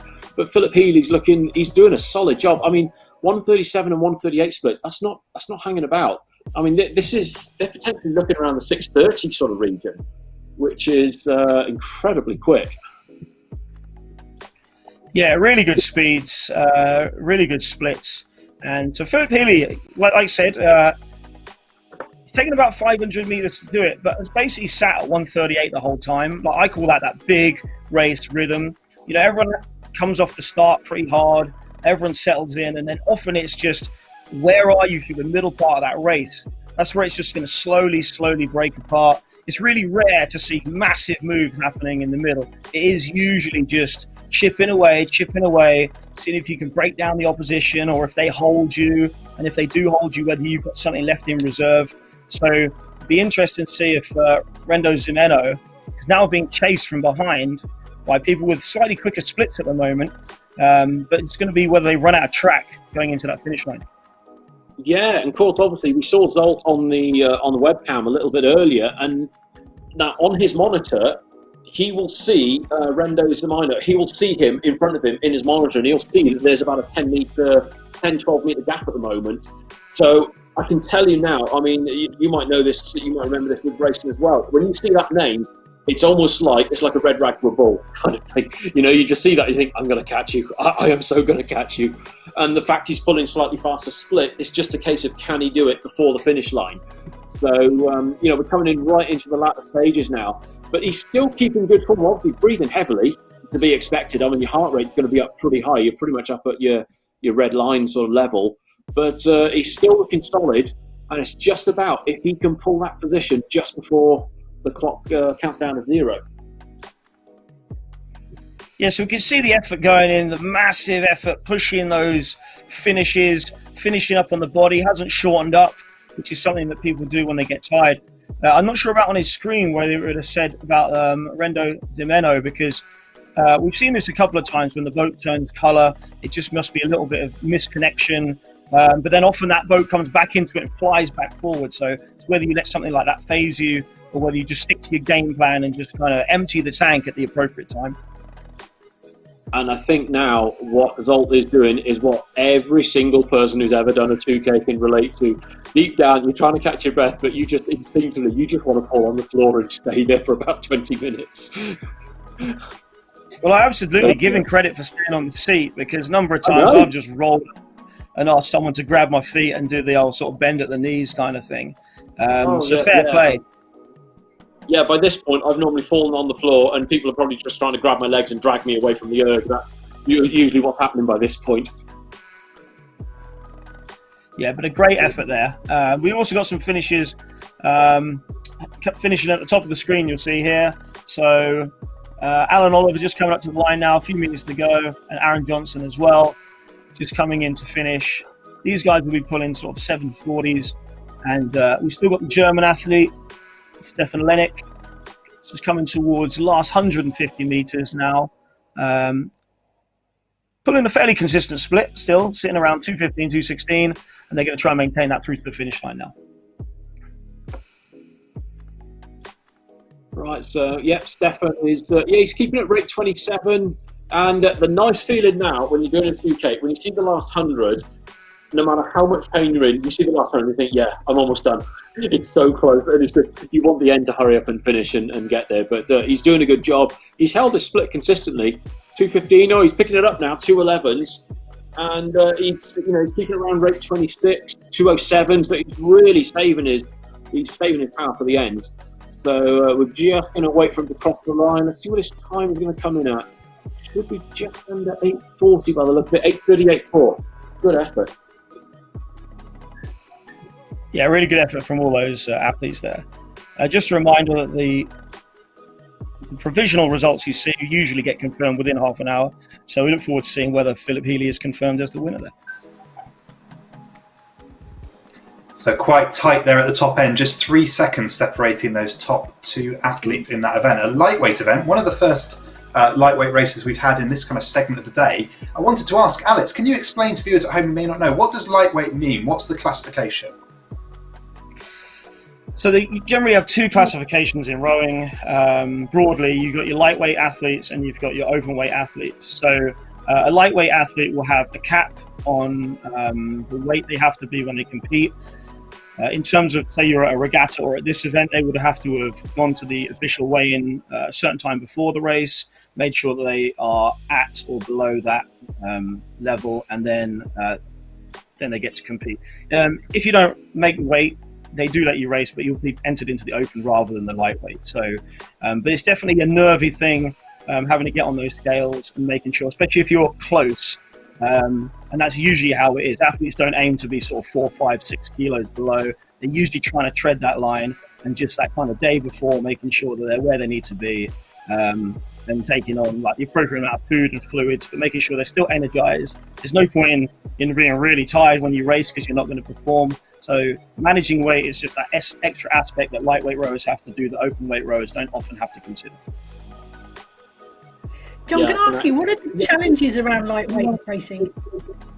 Well, the one, I think the challenges with lightweight is, like Alex was saying, it's all about if someone is naturally just slightly over, like for the men, it's 75 kilos, they're slightly over, they've really got to watch what they eat. And there are quite a few occasions they can turn up to a race and in the morning they're slightly over, even if it's just like 0.1 of a kilo, they're just slightly over. So then they'll have to do like an extended rowing session to try and sweat it off, get the weight down, to then go back on the weighing scales, then get classified as lightweight, and then go ahead. So sometimes I've heard stories of people that have had to do like a 40, 60-minute row in the warm-up area a couple hours before their race just to get ready for it. So I will say, one of the things I felt really guilty about once, at the British in, when was it, 2006, in the hotel, I had breakfast with 2 lightweight rowers, and I felt really bad because obviously I'm nowhere near lightweight, and they were just on their plate just having tiny little bits of food, and there I was with just like a full-on breakfast just piled up. So they didn't like me very much that day. So the nature of having that weight limitation in there, how does that impact the results and the competition within the races that we see?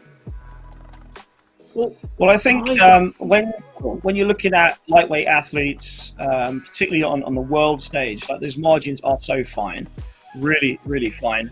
I think really where on the water, a lightweight rower is not necessarily at a disadvantage over an open-weight rower because the boat does care how heavy you are, whereas the erg is just really worried about the watts you're putting down. So it can be difficult in terms of competing lightweight to heavyweight on an erg. Where it's just about that absolute power level. But certainly when we turn onto the water, that can all balance out. You can probably see on the screen right now, you've got Ben and David, they're doing their rowing sessions, getting right into it right now. John, can I ask about that? Because one thing I'm really interested in, as I've asked the other commentators, is getting into that competitive spirit, given that, isolation, coronavirus pandemic. Yeah. How does somebody get their mindset right for a lightweight race? Well, basically, it's so much of it is about routine. You know what you have to do, and you basically, so many sort of rowers, whether you're competing as lightweight or heavyweight, you just have your set routine to work through. I mean, one of the best comments that I was given years ago at the Crash Bees, and he just said, whatever you do leading up to the race, he said, do what you normally do to do. You need familiarity. So yeah, as you can see on your screens, we have picked up the race here. The white boats you see at the top, there is a bit of a spread there. So Jesus Gonzalez Alvarez out in front, pulling sub 135, really impressive, but also at a high rate 35, staying above the rate of his competitors below. So fantastic splits, that's splitting apart. But in the race, you can see with the yellow boats, particularly the first 15 crews, 10 to 15 crews, are still pretty close together. Particularly in the mid to bottom of that range there. So Stephen Renwick, you can see he's only a couple of meters ahead of Matthew Bale, and then Jerome Otto from the Netherlands only a meter behind that, and then 2 meters behind that we have a French athlete and a British athlete. So really great competition in the middle there. And it isn't just about the winners; it's about setting personal bests or challenging yourselves, or even in this lockdown period, just motivating yourself and having a goal. And fair play to these guys getting here and executing what they've wanted to do. They've hit their weight, and also they are competing on an international stage. Yeah, and like you were saying, so much of it doesn't matter whether you're in first position or you're in 10th, 15th position. There's always someone around you, and you're trying to sort of match yourself against them. So it is literally everyone is racing their own personal battle. I remember someone saying to me once that it doesn't matter what pace you go at, it all hurts just as much at the end for everyone. And that's what everyone's got in common here, regardless of their pace. I mean, I've got to say, Gonzalez up on the top, that is incredible, 134 splits. I mean, you don't often see 40-plus lightweights competitors potentially threatening sub 620 times. It's a very, very rare thing, but at the moment, he's looking like he's on course for it. Yeah, so in the last 600 meters to sustain that same rate, that same split, settled fantastically well. Just a really great performance. Just looking down at Tom Middleton as well, really good performance there.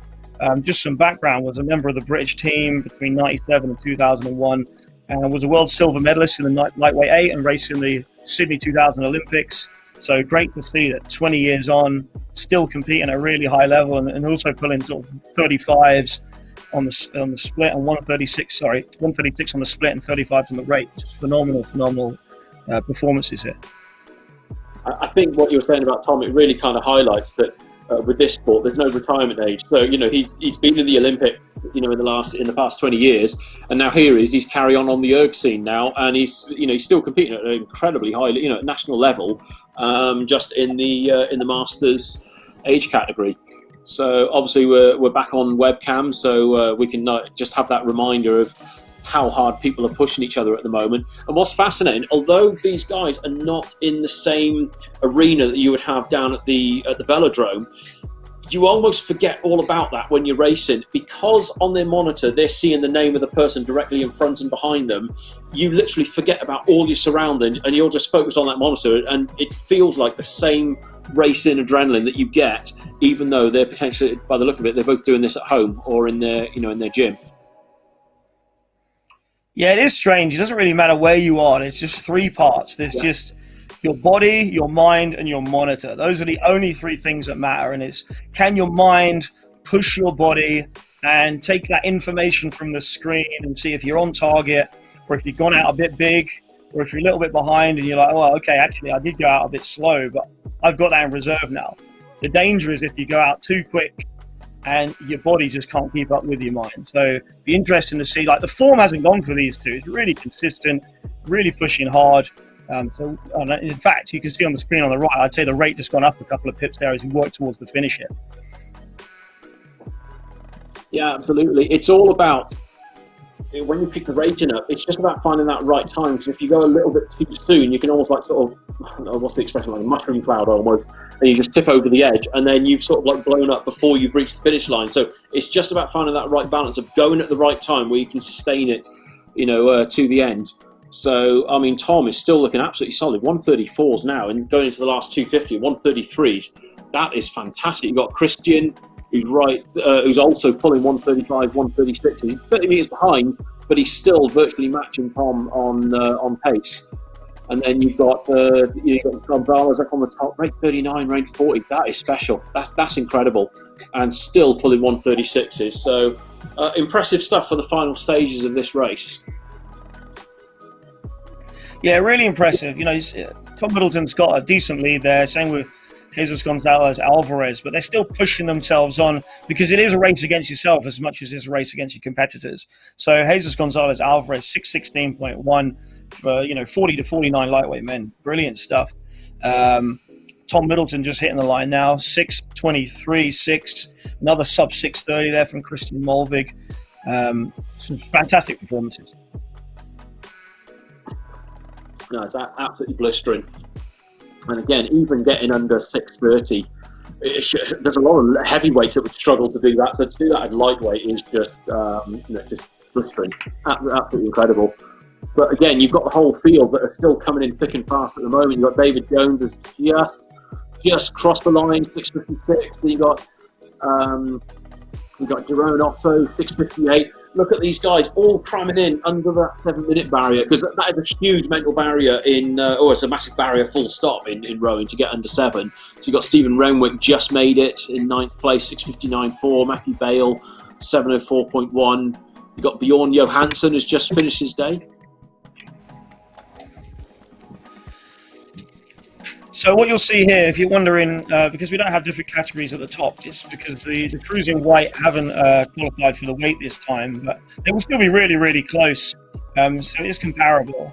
Tom Middleton did make weight and pulled 6:23.6. You see Jesus Gonzalez Alvarez, slightly quicker time, but it hasn't actually qualified for the weight. And now we just have the last few competitors from Spain here, just coming to the line as well. Roger Perez Riera.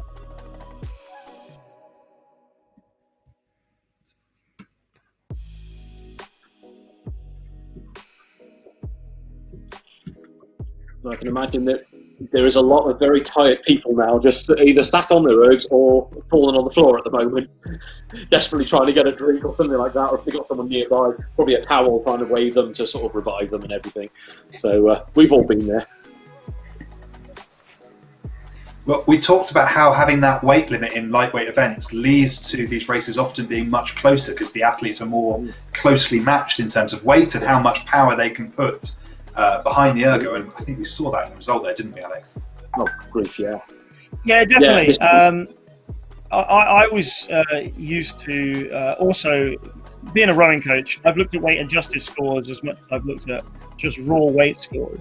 Because it is definitely interesting to be able to compare people who, physically are not that similar and see, what do you think you can get out of them. So when you then group your lightweights together, it is interesting to see how tight some of that racing can be, not just at the top, but through the middle as well. There's always going to be a spread in every race. You're not going to get, 40 people scoring the same time. So no matter where you are in there, it's going to be really tight. And the other thing to have in your mind is you're racing people that physically are probably similar to you, who don't necessarily have any kind of big advantage. It's unlikely that you're going to get up against the lightweight who's 6'10", and you're say 6 foot. Whereas in an open weight, you get all size, all shape, and sometimes it'd be interesting to see whether the fact that everyone's doing this on their own rather than walking into that arena and seeing who you're racing against, how that impacts the actual strategies and the performances of these athletes.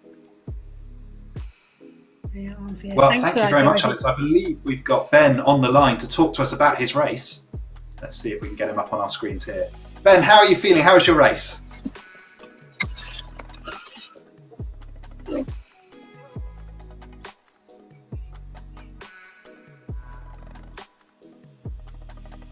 Sorry, we were on mute there, so I'll try that again. Ben, how are you feeling? How was your race? It was good. So honestly, I pulled a muscle in my lower back on Wednesday, so I wasn't even sure if I was going to be able to survive 2,000 meters. So I was just happy to be able to live through it and not further injure myself. But it was a good time. It's just really exciting to be able to race people on the other side of the world in real time. It's great. I was just happy to be a part of it. Well, Ben, do tell us where you're based so we can get an idea of the distance between us. I'm in Oklahoma in the United States.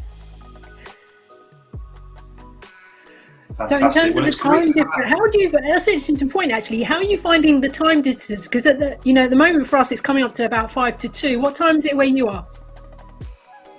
It's 7:56 in the morning. So I got up at 4 o'clock in the morning so that I could get my weigh in taken care of and all that, and I would be kind of awake and ready for the race. That's fascinating.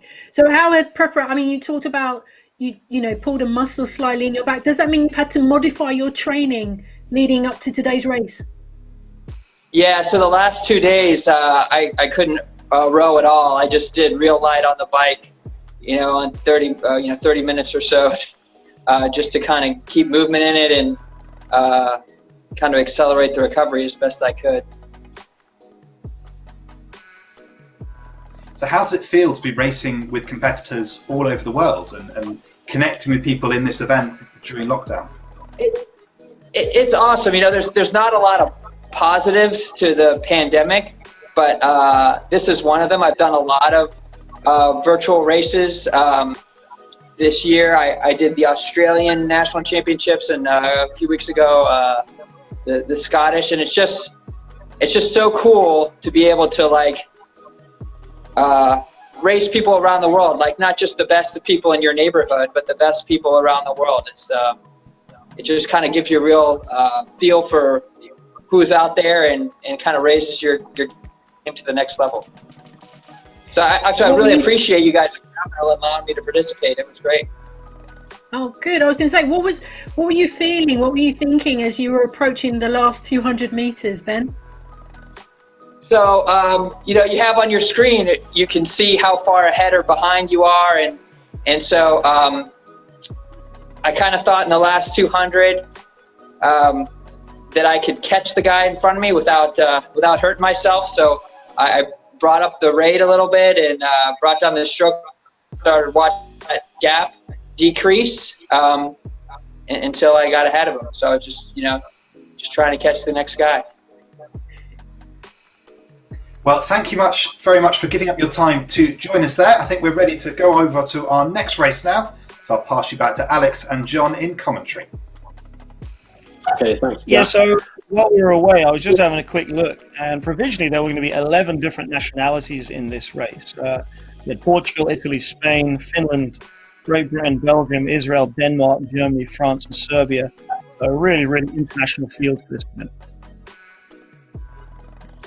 Absolutely, and also international, and the standard as well suggests international as well. Again, we're seeing some really, really fast pacings here. And have you noticed as well, of course, that lightweights instinctively rate slightly higher than heavyweight rowers, because we're seeing Damien, rating at 35, 36. You don't normally see too many heavyweights at that rate. They're normally around about the low 30s, aren't they, typically? So it's just about doing what works best for them. Yeah, absolutely. But you can be a heavyweight and you can rate up, or you could be a lightweight and rate down if you wanted to. It really comes down to that conditioning. If you just bouncing up and down the slide, and you'll know it because you do a lot of indoor champs. If you're just bouncing up at the slide and being inefficient, by halfway you're going to have nothing left. But equally, if you rate too low and you're just trying to overwork the legs every single stroke, again, come halfway, you're just going to be out of breath, out of energy. So it is just finding that balance. Oh, absolutely, yeah. It's funny what you were saying about sort of being inefficient, because I don't know about you, but normally if we've all seen it, you see someone in the gym who, they haven't been shown what to do on the rowing, and they're generally just wasting energy everywhere and going almost nowhere. But it's all about applying the power in the right way. And Damien's certainly doing that now. Rate 35, still holding 137s, and we're 3 minutes into this race. So we're just coming up to the 1,000 metre mark. Now he's going to go through 1,000 in just under 3:08. So he's at a 134 average. So he got a big sprint out of the blocks, and now he's settled into his cruising pace. It'll be very interesting to see what his finish time is going to be based off that first 1,000. Yeah, so like you say, a lot of these guys are sustaining some really good splits. We're seeing 130-something from a lot of the athletes, not necessarily just the top runners, but if you take, for example, Paul Clark in boat 5 there, and Craig Mumby as well, boat 6, they're both pulling the 130s as well. And like you say, on that screen, it's going to be telling them how close they are to each other. So having those two pushing themselves on is really going to help both of them actually catching up to the athlete in front.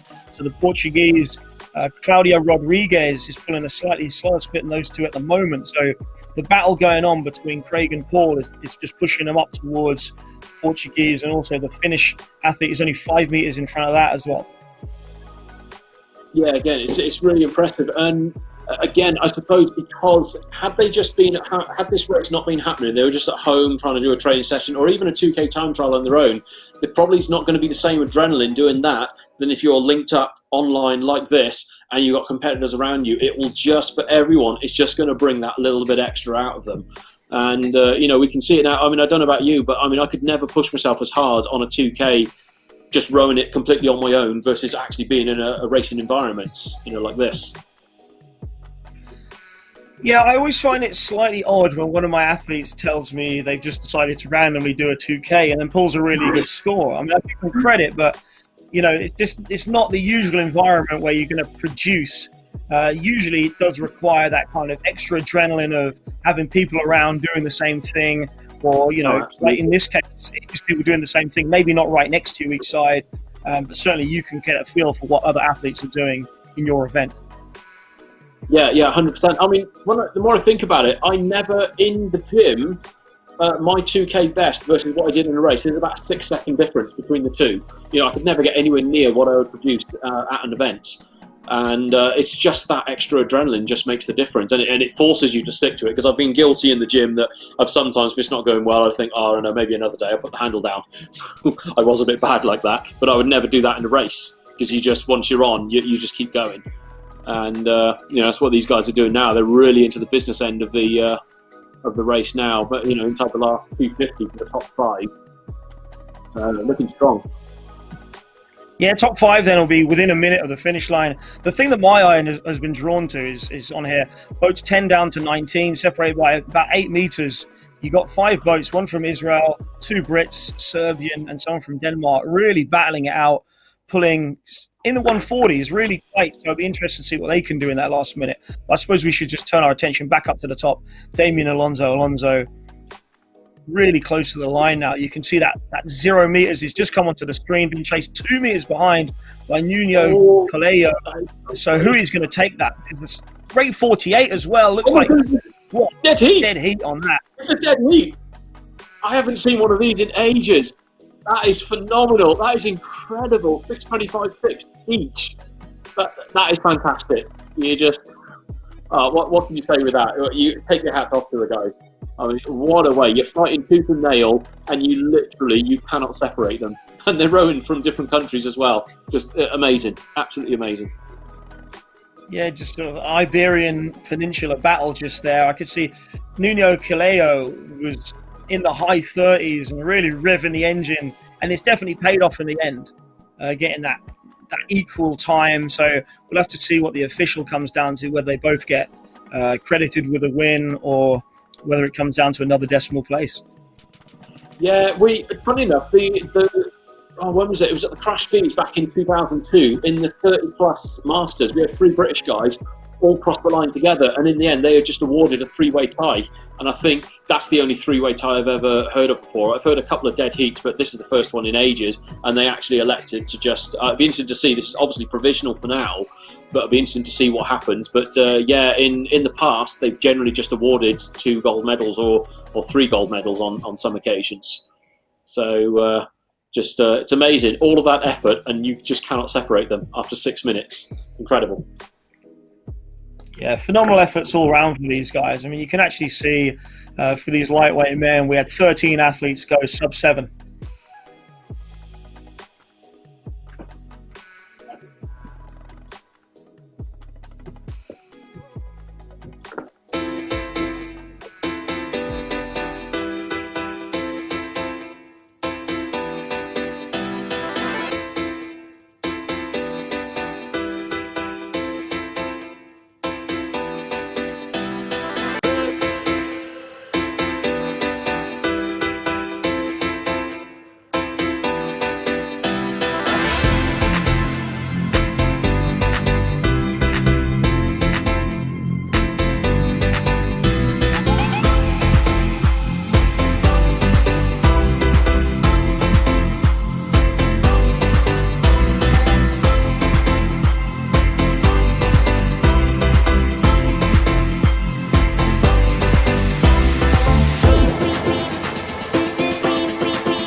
played football and I ran cross country for my borough, both while I was in secondary school. And after that, I just didn't want to stay in education. So it's kind of like, right, I quite like fitness. So I started the apprenticeship at 17, and then I worked there up until I was 20. And when looking for jobs, you needed a degree. And so that was, you know, it wasn't a tough decision. Hi, I'm Alex King, and I'm from Twickenham Rowing Club on the World Class Start programme. I was approached at the open day for the university sports programmes by Rowing and Helen and a couple of the girls who were on the programme at the time. They noticed that I was reasonably tall and said I should get involved. A lot of this sport is, you know, you've got to have the money and be at the top unis and study at the top and have this, that and the other, and I was a bit knocked back by it. I couldn't really see anyone who had a similar background. But then once you get to know them and can see the people in the team, they let themselves be known a bit more, and you get to know the people and start. I think you can see that like not all of them grew up with bundles of wealth and in the top schools. It is just for anyone who likes to train. From the start, we're training you to be a world-class athlete. So that buy-in from definitely the coach was great. Like, they believe in you from the start, especially here. There's a really good group of athletes who keep just getting better and then making you better. These are my best mates now. Like, that's the motivation. If they get better and you get better, you be in better boats, you race at better standards. I need to be around people like this a lot so I can bounce off them. No matter how motivated I thought I was already, having everyone here keeps me motivated. Because you know, however much it's hurting you, it's hurting them as much. It obviously involves a lot of commitment, as I say, like a lot of mental drive to stick with something that you won't be good at from the start. Like, no one is, so you've got to be disciplined with it. I've got to plan when I'm studying, when I'm at uni, when I'm training. So life skills as well as just rowing. I don't want to say my goal is an Olympic gold now, because like that's so far away, but my goal is definitely to be an Olympian.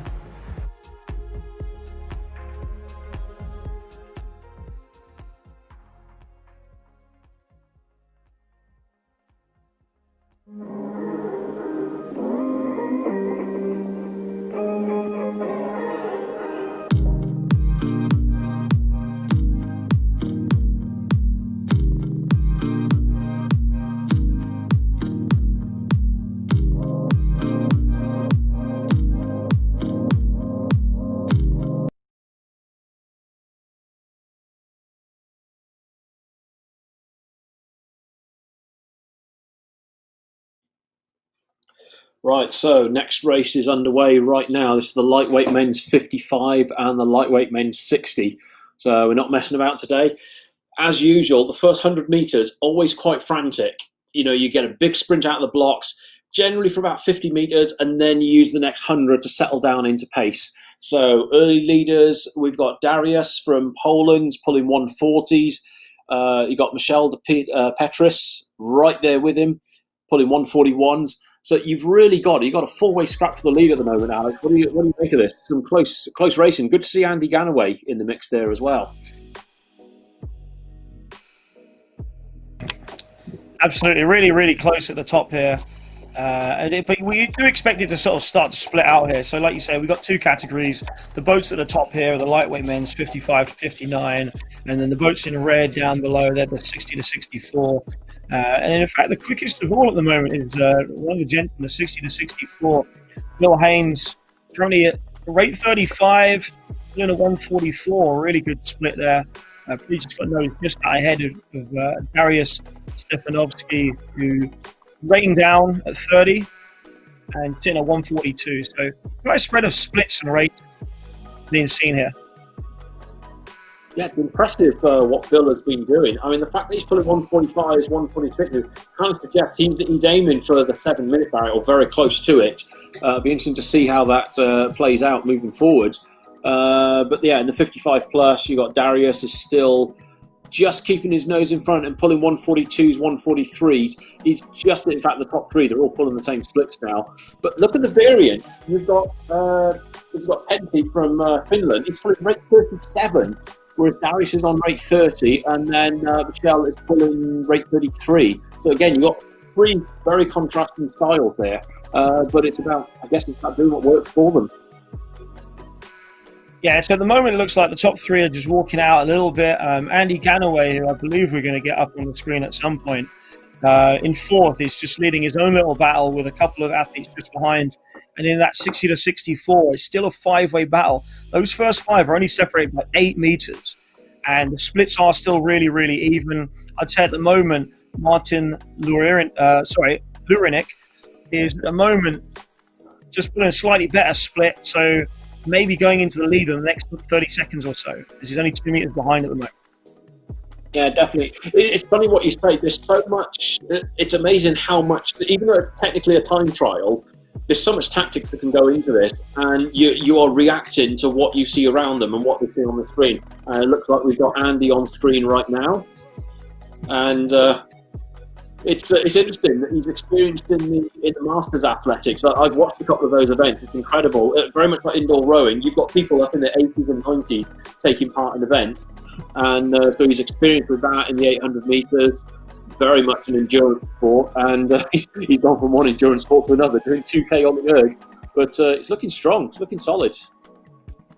Yeah, well, we've just seen him go through the halfway marks. He's now in his second kilometre.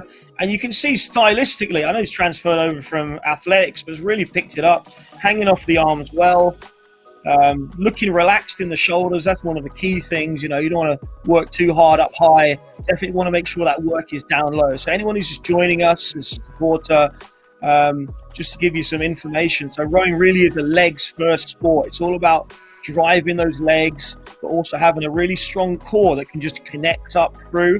Like the core muscles and your glutes, they can work through later in the stroke and that hip opening. But really, it's not about what you're doing with your shoulders and arms so much, because they get tired really quick if you're trying to work those.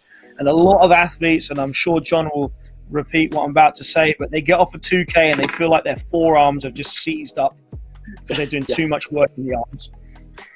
Yeah, it's that is something I've noticed in the past. That I've seen some people in the gym, and it's like they hold the handle, but they're gripping it way too tightly, and so their shoulders are tense and everything just seizes up on them. Where you've got, it's almost like you just use your fingers like a hook on the handle, almost, don't you? And just sort of keep it light, and you can still get the power down, but people seem to think they've got to grip the handle like they're gripping a chin-up bar or something like that, trying to do pull-ups. It's not like that.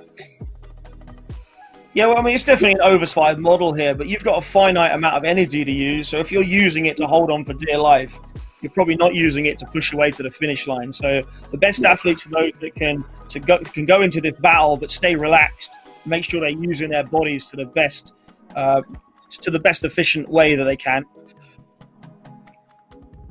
No, absolutely.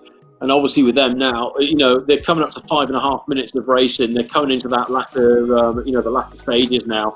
So it's all about, it's always fascinated me, the different tactics you have. You've got some people that just hold back a little bit on pace because then they can open it up quite significantly in the last 2 to 250. And then you get others that just, they just even pace it from the start, and they will say that they'll fight tooth and nail to just about hold on to the pace they're doing. So, with the boats being quite close, we could still see a change of position, because it all depends how they've personally chosen to cover this race. Well, I'd say, so Andy here has been in fourth most of the time, but has come under pressure from Russell Parkin, who's actually stuck his rate up for a moment there to 42. He's still at 39 and 40.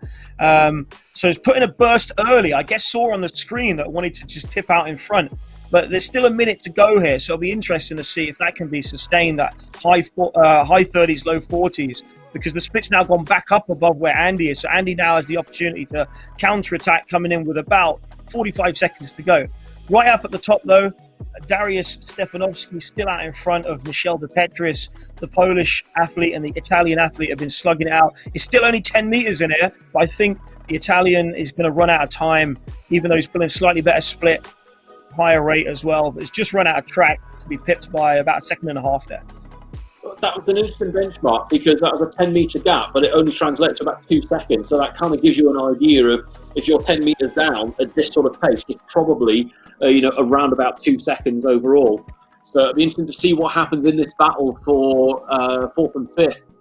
Who gets there? What did Andy finish with afterwards? So it looks like Andy did just get pipped there, but it was a great effort. sat in fourth for the majority of that race, just got pipped, but really, really close there. The difference in the splits was just 0.1 in the end.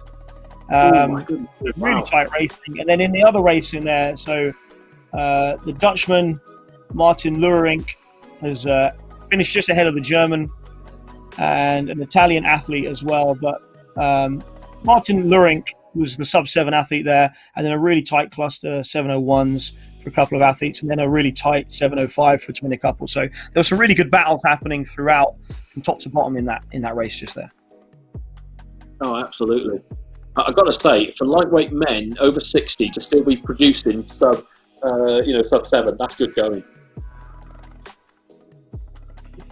Yeah, absolutely. And not going to disagree with you at all. It's some really, really good racing there. Oh, the way Andy's feeling right now, I can so relate to that. I felt like that many times over.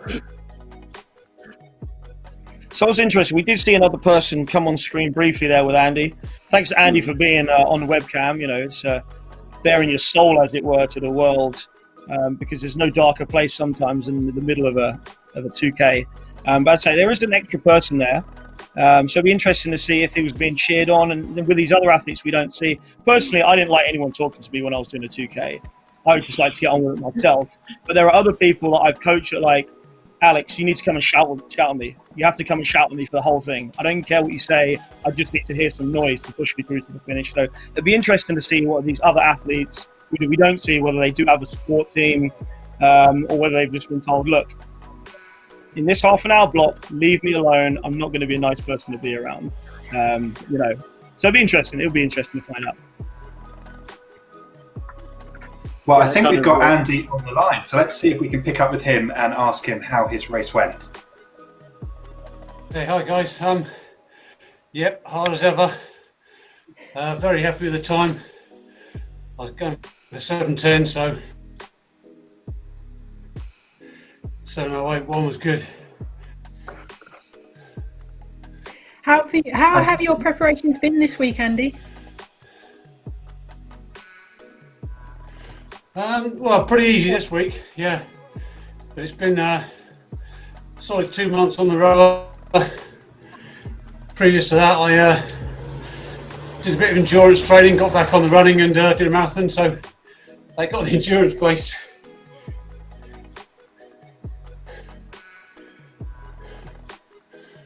Well, we can see you're breathing quite heavily there, but reading your commentary notes, you say you've got a background in athletics. What got you interested in indoor rowing, and when did you switch over and start doing some of the indoor rowing sports as well? I've always been interested in the rowing ever since I got near a gym and it was available for a bit of cross training. I did the British indoors way back in 2006, 2007. I really got into it when I got injured through running. I couldn't run, but I could row. And I've just kept it going ever since.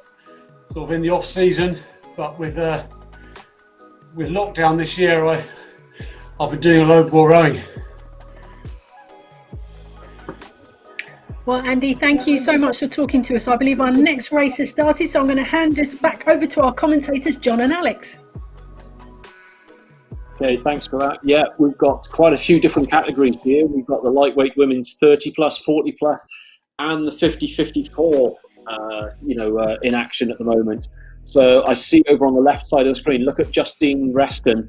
If I remember, she definitely holds the British record. Did she set the world record recently? I think she might have done. She is an absolute, she's incredible. She normally fires around the 720 region, normally 720, 725. That's what to look for with her. So she's one to watch. Yeah, so my eyes have been drawn to the right-hand side. Veronique Couvrier went off the quickest, but is now being reeled in. And in fact, that lead has just changed by someone who's going for their third world champion title, Rita Christina Hansen from the Faroe Islands. I'll say Denmark on there. So it'll be interesting to see. She does have the quickest split. The rate has been a bit lower, so it'll be interesting to see whether she can maintain that as we head in towards halfway now. Yeah, and also if you look further down on the right-hand side of the screen, further down in the blue boat, you'll see Heidi Viles of Mad Team is leading the way at the moment. She's pulling 152, rate 28, and already within 1,000 metres, she's opened up a 29-metre gap to second place. So at the moment, she's looking quite solid at the moment. So it's all about if she can sustain this pace going into the second half. I mean, a 152 pace, that suggests, what's that? A 152.5 will give you a 730. She's looking to try and track just under 730. That looks to be a target. Yeah, so definitely on pace for that 730 at the moment, if we can hold those 152s. I used to just love it when your boat or your crew could just move out. I used to just call it super cruising. You know, you're just in where you want to be, and you're just moving. You don't have to do anything. You just have to do the same thing, and you're just finding a couple of feet here, a few inches there. You're just being efficient. There's no point in rocking the boat, as it were. Just keep doing what you're doing, because there's a reason you're out in front, and you just sustain that as long as you can. And I love it when you don't even have to put a final push in. You can just go, all right, okay, I can just go to the line here, save my energy for the next round. I mean, in this case, it's a bit different because they're records, but certainly, like, tactically in a race, when you have rounds, is something that I love. Yeah, I mean, obviously, I mean, my water experience is, well, it is actually zero. but on the erg, I've been in races where you look at the stack, you see whether you're in front or behind someone, and sometimes I've done those tactical races where I think, do you know what, I've done enough, I'm just going to defend my position, and, you know, if you're in a medal contention, you just want to hold that pace and just row it through to the line. And, you know, well, Heidi looks to be doing that. She's up to, oh my goodness me, she's up to 51 metres now, still holding 151s, and Justine Reston is pulling 152s and 153s going into the last 500. Normally, we sometimes see her wind it up a little bit in the last 300 to 400 metres, so we might see a move from Justine. She's powerful. She's incredible to watch. I've watched her quite a few times now over the years. Amazing athlete, absolutely amazing. Yeah, so I'd say there's real medal fights going on here, because over in that Masters 50 to 54, Justine definitely is out in the front here, but Samantha Ayers is being chased down hard by Shelley Ward. So those are the second and third place at the moment, but the medal colours definitely haven't been sorted out. And the same in the lightweight women's 30 to 39, while Sarita Christina Hansen is out in front and has 20 metres on Veronique Couvra. There is a real battle between three athletes, certainly looking for that bronze. So we do have Victoria Needham just currently out only by a couple of metres in front of Corian Prinz, and then Laura Gioldi just behind that as well. So all of those are really, really close. And Corian Prinz, I've seen, used to be a climber, switched to rowing last year. Currently does some work in the single, double, and also some indoor. So not your usual switch, but certainly climbing over to rowing. There's definitely been a transfer of talent here. Yeah, that's a new one, because I've heard of like swimmers, you know, and runners, you know, and triathletes switching over to rowing. But no, that's a new one. But no, she's doing incredibly well. But that is, oh my goodness, when you're in the last 250 and you can see on your monitor you're either plus or minus one, you're literally then at that point throwing everything you can at it, trying to gain a position or defend a position. So it's, I can relate to what they're going through right now. Yeah, so absolutely. So just about to hit that line now, so we're about to get our results. Heidi Viles has crossed first, 7:24, so sub 7:30, like you were saying. Sarita Christina Hansen just outside 7:30, and Justine Reston at 7:22. She's a machine. She's an absolute machine. She's incredible. She raced at the Welsh last year, and I think that's where she went for the record. And she's just phenomenal. Yeah, I mean those are fantastic times. 7:22.2, really strong performance. A 150.5 split. Yeah, she's so consistent. Yeah, you know, I've known her for about 3 or 4 years now, and literally every race, you just know what she's going to do. She's just, she's absolutely fantastic. So that's the thing. Some of the efforts, some of the performances we've seen today have just been something special. I mean, we had that dead heat a little while ago. You know, we've got these. You know, we've got the lightweights in the 30s, 40s, and 50s, and they're just putting in times that, you know, people half their age would struggle to do. It's great to watch. Yeah, like rowing is a volume sport, so you can see these scores are not an accident. These people have been putting in the yards in the dark. You know, it's great showing what you can do at a championship, but so much of what you do is predicated on what you've done before that in literally the days, months, weeks, years, and in some cases decades beforehand. Yeah. Yeah, and again, the thing is with performing in competitions, it's all about performing on command. You know, if you're just, you know, sometimes in training, you just have good days and bad days where, you know, sometimes the pace just comes to you a bit more naturally than another day. On a race day like this, whether you're ready or not, the race is happening, and whatever state you're in, you've just got to go and do the best you can, you know, and that's what they're doing. It's basically performing under pressure, and everyone in this race, they did fantastically. So, you know, hats off to them all. Yeah, absolutely, you're right. Sometimes you're not feeling it, but what you've got is literally what you've got. So that's what you're going to have to send down as your score. And credit to these people turning out. I mean, we have another athlete there from the USA. Like we heard earlier when we had an interview, like those guys have to get up early to get prepared for this. Yeah, that's quite a unique one, because normally, even like, I mean, I've raced in America previously, but you fly out there and then you do the race. So then, okay, you're a little bit jet lagged, but you're still on their time zone when you're out there. This whole thing of people racing globally, you sometimes forget about that. For some people, this is like middle of the night for them, or, you know, really early hours in the morning. And I'm not sure I kind of 2K at about 5, 6 a.m. or that sort of time frame. That would be fun.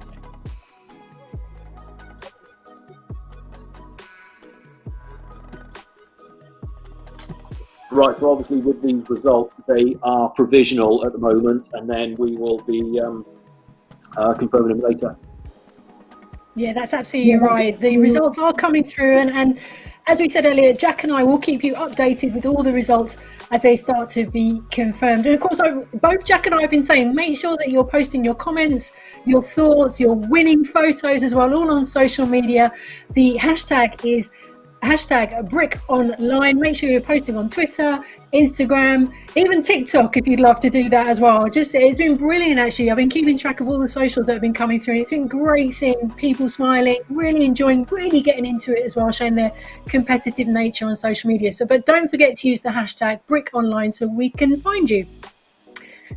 And let's start off with Helen T. Williams, at Helen T. Williams. Absolutely, and rightly so, Helen. She's over the moon with a 6-second PB in this morning's 2,000 kilometre, and she's tagged in #BrickOnline.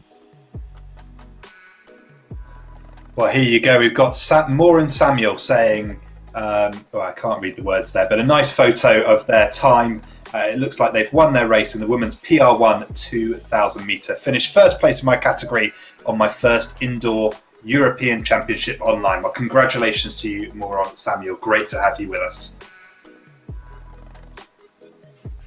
Also great to have the Army Rowing Club, at Army Rowing Club. I saw this tweet earlier, actually. Sergeant Damien McBride of the UK Army Logistics posting a 6-second PB in the male 40 to 49 2K event. Again, using the hashtag #BrickOnline. Congratulations, Sergeant McBride. And I think now we've got some results. We do indeed. The first one here from the AR3 Open Women's 2,000 metres. Inez Kalman took the bronze in a time of 9 minutes 29 seconds 0.5. Great Britain's Jodie Hill took the silver in a time of 8 minutes 46 seconds 0.8. But it was Charlotte Coburn who took the gold in a time of 7 minutes 47.6 seconds. In the AR3 PD Women 2,000 metres, Olivia Cornick took the gold in 8 minutes 38 seconds 0.8.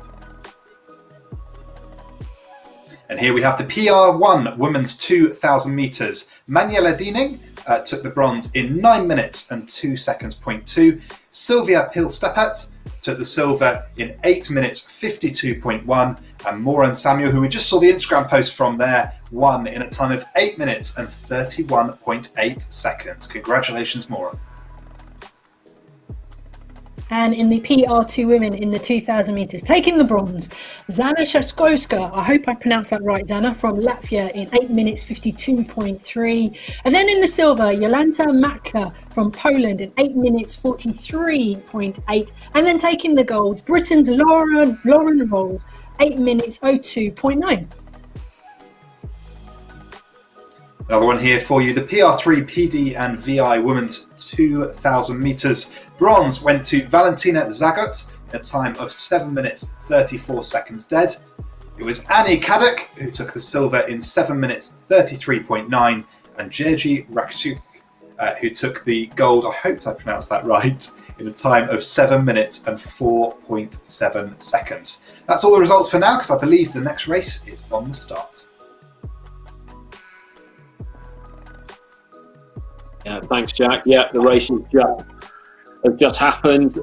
Usual thing, we're less than 20 seconds into the race, lots of adrenaline flowing. It's usually 5 or 6 big strokes out of the block, and then you spend the next 100 metres or so settling down into your race pace. So we're about 150 in. This is where people will start to be settling down, and then usually after about 500 metres we'll get a real idea of what people's 2K, their cruising pace is.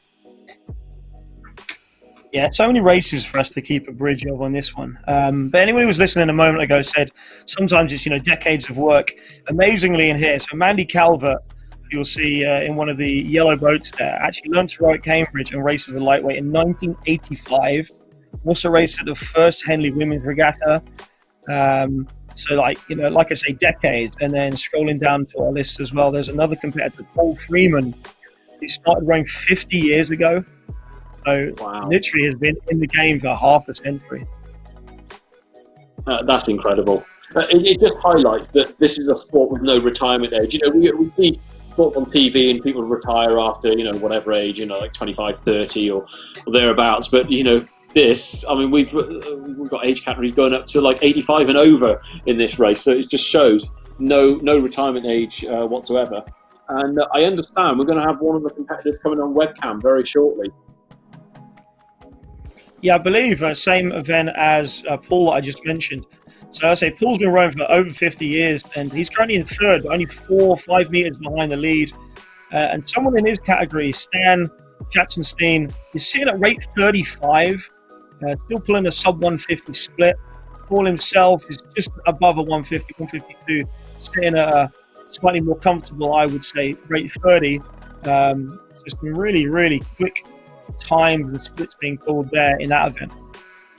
Yeah, actually, I've spoken to Stan a few times on Facebook. Actually, he puts huge amounts of mileage in. In fact, there was one period where he did 1,000 days in a row training on rowing. It's quite phenomenal. I mean, that's consistency for you. So as we can see, we've got someone on webcam now. Alex, who's this one? So I believe this is Esko Hippia from Finland, is what I've been told. Started indoor rowing at the age of 59. Prior to that, had been a runner, cross-country skier, done some orienteering in triathlon as well. So he's made his way across to this event. So a big change from what he'd done previously. Oh, absolutely. But it's interesting to say that his sport was previously. It's interesting to see this sport was previously, running. Anyway, what's happening in the categories at the moment? Because we've got so many different age categories. It's difficult trying to keep up with what's happening at the moment.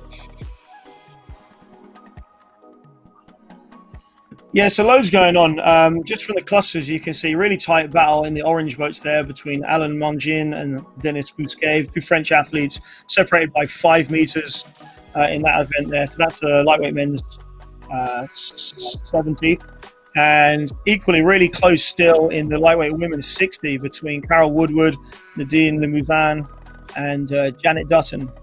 Carol does have a slight lead in that, to be fair, but the other 2 are a metre apart and pulling really equivalent splits.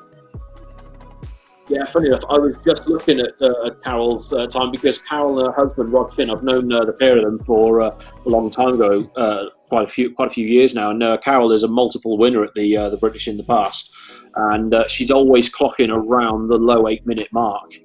So she's very, very consistent. And here we are coming up to the halfway point, and she's still holding those 2-minute splits at rate 30. So absolutely solid performance from her.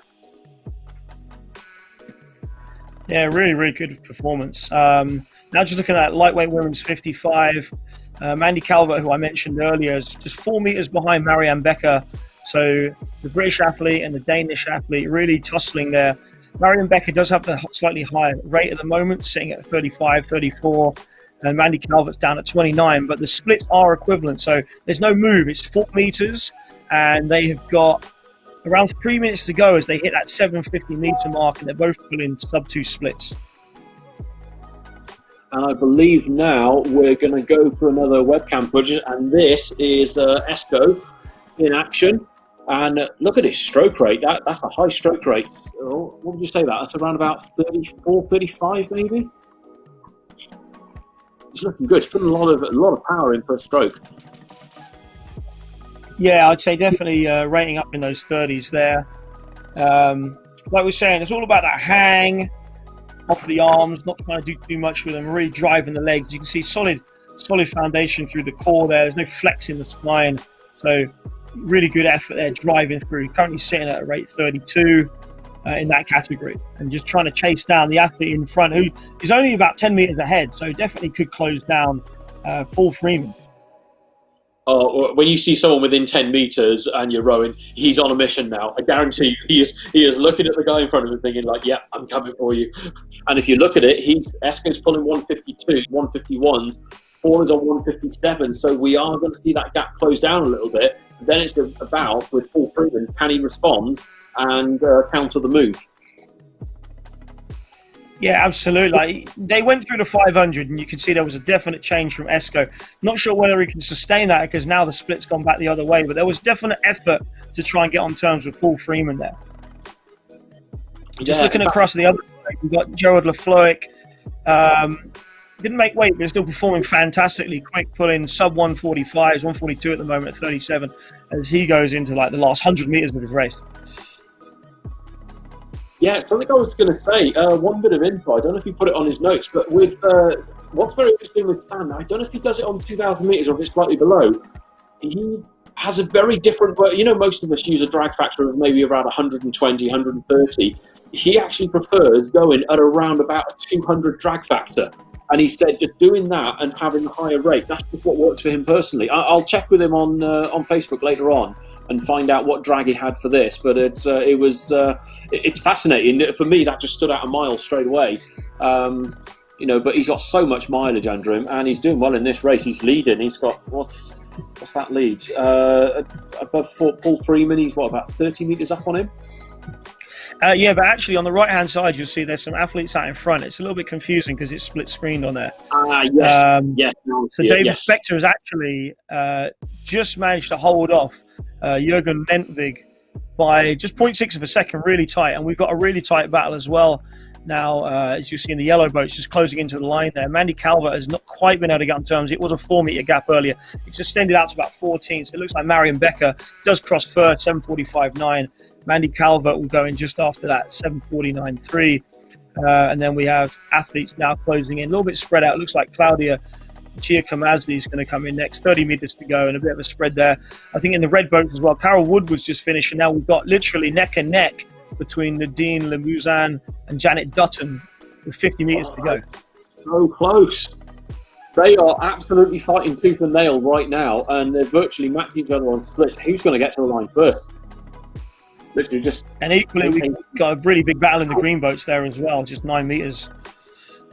Again, that can be overturned. And this 213, 214 split, it's awful close at the moment. But if you notice, Carol has responded with a 213. She is going to start closing that distance down.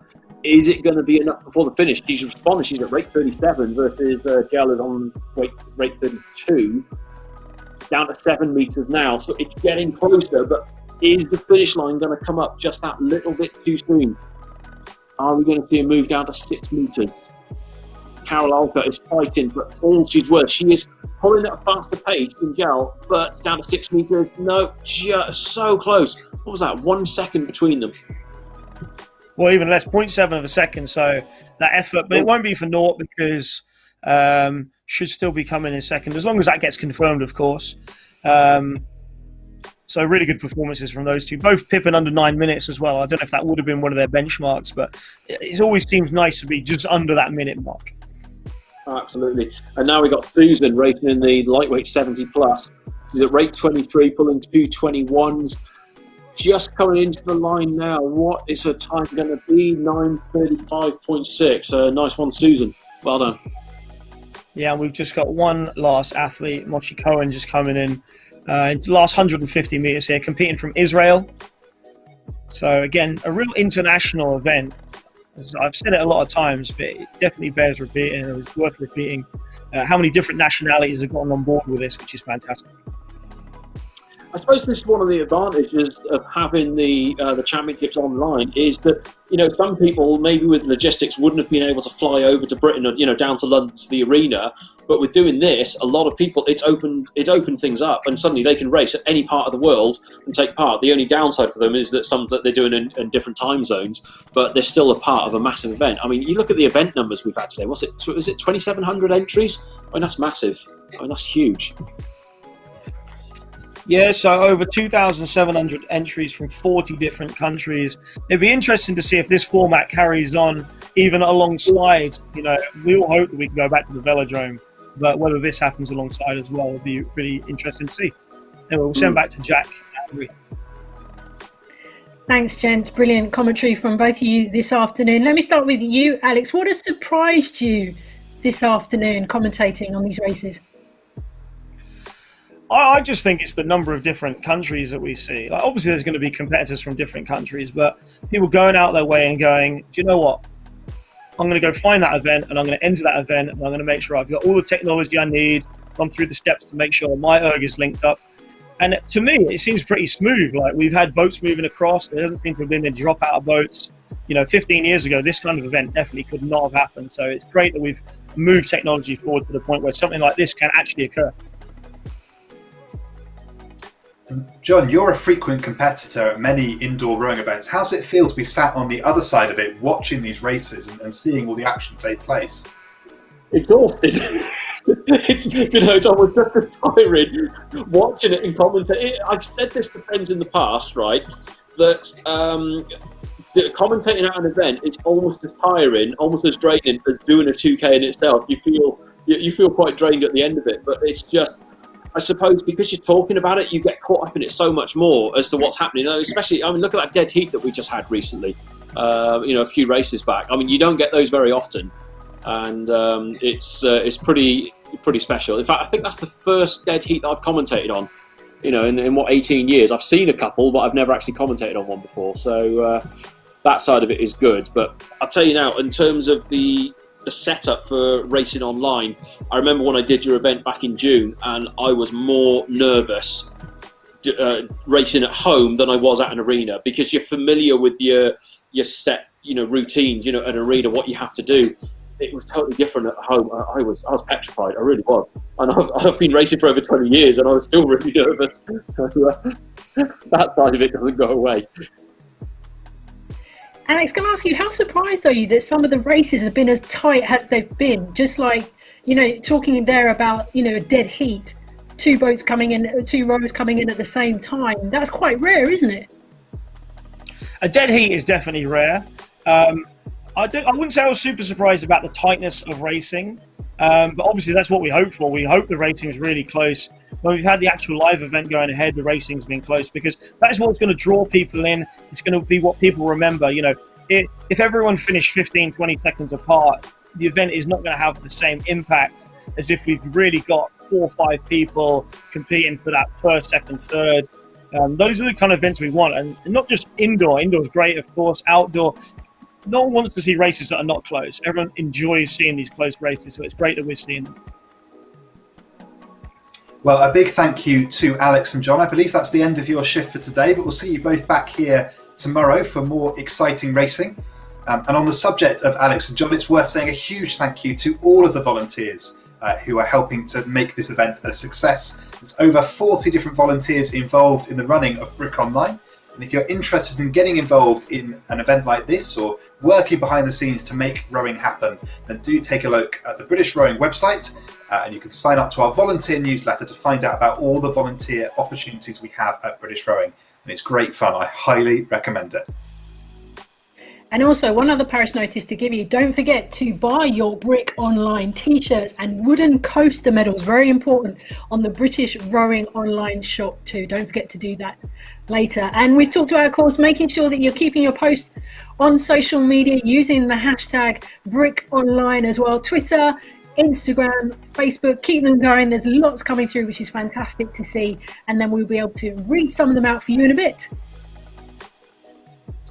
Yeah, we're really enjoying seeing these posts coming in. Here's one from British Rowing, a provisional British record of 7 minutes and 4.7 seconds. So G takes I believe the that first was position over the line for the women's PR3. I don't know the first name, I'm afraid, of that athlete, but fantastic to see these results coming in and to have the GB team racing alongside the public this weekend. Yeah, and another post for you, erg.on said, even though difficult and troubled preparation, taking into account the whole situation where we're living, today it's made his PB and got 5th place. Many congratulations to you in the British Rowing Indoor Championships. Congratulations, Bruno. Tomorrow we will have the 500 metres. And here we have Jen Thompson, one of our volunteers behind the scenes who's been helping to run the races today. Another weekend, another virtual rowing competition on my own today, but Scarf London will be joining me again tomorrow. At least Denver the Cat is here to keep me company. Well, we hope you're having a great day, Jen. Thanks for all your help behind the scenes to make the British Rowing Indoor Championships online a big success. Oh look, Jack, it's you and me. And also Rach and Carol from earlier today. This is Caroline Buckle at Team Buckle. And she's saying, awesome to see our own. We are Invictus UK. Rach Williams commentating at the British Rowing #Brick Online today. Thanks very much for that, Caroline. Yeah, we are delighted to have Rach with us on our team. We're trying to bring in as many commentators as we can to give you different perspectives on this Brick Online event, give you all the different angles to learn about how rowing is being inclusive and all the people who can take part in our online and indoor rowing events. Absolutely, and also we will be able to give you results throughout the day as well, which we have to wait for the results obviously to be confirmed and verified before we can give them to you, but we have been doing that throughout the day as well. So let's kick off with the open women 2,000 metres, and in the bronze position is Catherine Douglas from Great Britain. Her time 6.45.3. in second, Cara Merck try at 6 minutes 45 seconds 0.1, but taking the gold, Karen Bennett from Great Britain, 6 minutes 44.8. And here we have the Masters 55 to 59 women's 2,000 metres. Great Britain's Mandy Turner took the bronze in 7 minutes 54.1 seconds. Joanne Blundell took the silver in 7:34 dead. And it was Julia Fabrizi who took the gold in 7 minutes 22.9. In the Masters 60 to 64 women in the 2,000 metres, taking the bronze medal was Sheila Gregory from Great Britain in 8 minutes 13.3. Closely followed by Kathy Ullman taking the silver position in 8 minutes 11 seconds 0.9. But storming ahead is Nikki Glenn, who takes the gold from Great Britain in 7 minutes 55.4. God, that's quite a gap there for Nikki Glenn. But here in the Masters 65 to 69 women's 2,000 metres, it was Fran Franchi, who took the bronze in 9 minutes and 16.4 seconds. Anne Nimmo, who took the silver in 8 minutes 52.3. And Marjorie Room, though, who took the gold in 8 minutes 20.5. That really is a sizable gap there. In the Masters 70 to 74 women in the 2,000 metres, taking the silver from Germany, Jacek Bogali in 9 minutes 56 seconds 0.1, and in the gold is Merete Bolt from Denmark in 8 minutes 13 seconds 0.3. Many congratulations. And the results keep coming thick and fast here for the Masters 75 to 79 women's 2,000 metres. Frances Lester completed the course in 10 minutes and 13 seconds 0.9 to take the gold. In the Masters 90 to 94 women in the 2,000 metres, the gold goes to Val Coleman from Great Britain in 13 minutes 9 seconds 0.9. And here we have the under 23 lightweight men's 2,000 metres. In the bronze it was Anton Kovisto, who completed the course in 6 minutes 47.8. Jamie Gamble, who came in silver in 6 minutes 31.3. But it was Alistair Eves who just picked the gold in 6:28.8. In the open lightweight men and 2,000 metres, taking the bronze position is Rowan Nightingale from Great Britain in 6 minutes 54.3. And then in the silver position, Robert Leonard from Great Britain in 6 minutes 19 seconds 0.8. And taking the gold, Martino Goretti from Italy in 6 minutes 13.8. And here we have the under-23 lightweight women's 2,000 metres. It was Hazel Wake who took the bronze in 7 minutes 36 seconds. Leonie Kennedy, who took the silver in 7 minutes 34.7, and Imi Bantic, who took the gold in 7 minutes 29.1 seconds. And in the open lightweight women 2,000 metres, taking the bronze medal is Maddie Arlett from Great Britain in 7 minutes 12 seconds 0.4, followed by Emily Craig taking the silver, also for Great Britain, in 7 minutes 3 seconds 0.9.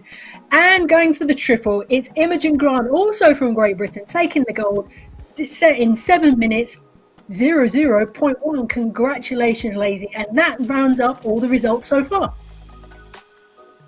So if you're seeing those leaderboards and you fancy having your name up there somewhere, don't forget we also have our online league, which is free to join and take part until 4 p.m. on Sunday. You can enter a 500 metres, 2 kilometres, 10 kilometres or a marathon. It's free to enter and you just submit your time on the British Rowing website, britishrowing.org/BrickOnline.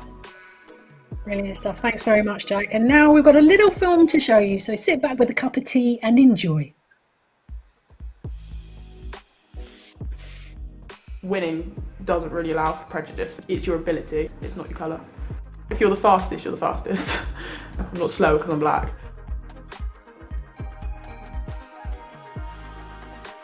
I'm Robin Tallis and I'm part of World Class Start. I got into rowing, I was at the University Freshers Fair and one of the old coaches came up to me and basically just said that I was very athletic looking and tall, essentially. And yeah, I just kind of snatched it up.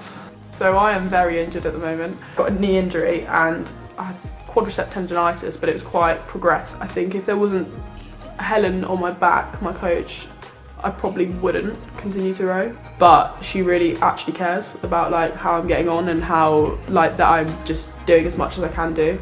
And just seeing the water and I'm like, oh yeah, I was here for a reason. Like there is nothing that compares to winning and I just want to be back in a boat and win. World Class Start is like a massive dysfunctional family, I would say. I have loved every minute of it. We spend so much time together, especially within centres. You could literally not see any more of a human than you see in a World Class Start centre, I feel like. The amount of struggles I've gone through whilst I've been here, like personal life, uni life, and like they've just stuck by me throughout the whole thing and kind of pushed me on, and I've achieved a lot. I've grown massively. My structure to life, my outlook on life, I just have to be so organised, and I wake up in the morning, I'm like, right, this is what needs to be done today. My outlook on standing out is fine. Like in the World Class Start programme there's what I think probably 3-4 people of colour, so I think being like it's good to stand out but you can't rely on it. If you're worried about the colour of your skin, about the stereotyping of rowing, sign up, just do it. Like the only thing holding yourself back is yourself. I'd use it to your advantage. Like you stand out more, you get noticed as soon as you walk on the programme because you're black of colour, BAME. Although there's not that many black people up there, there's like no limit to how much you can push that potential.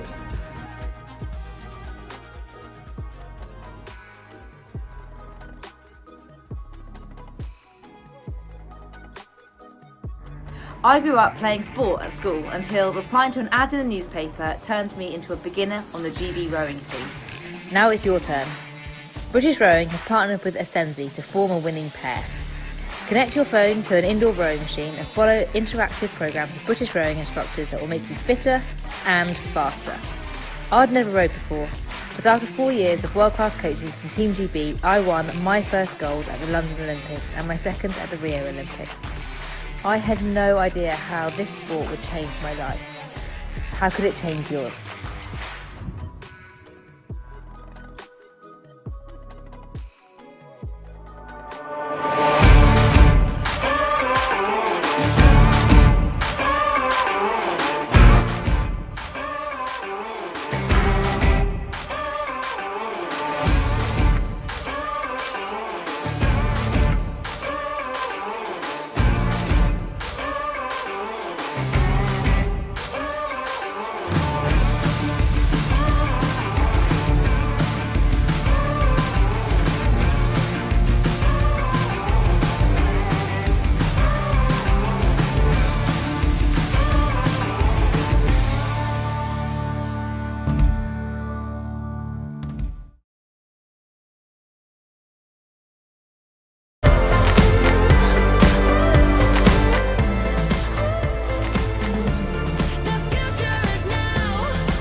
I need to know everything, who and the what and the where, I need everything.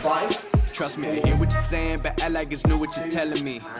I'm curious, George, I hop in the Porsche, 5 and a horse, I'm ready for war, I'm coming for throats, to turn to a ghost, I need to know everything. Now you be surprised at the info you get is by letting them talk, so I'm letting them talk. Gotta keep quiet, maneuver in silence to let them in, talk up their body.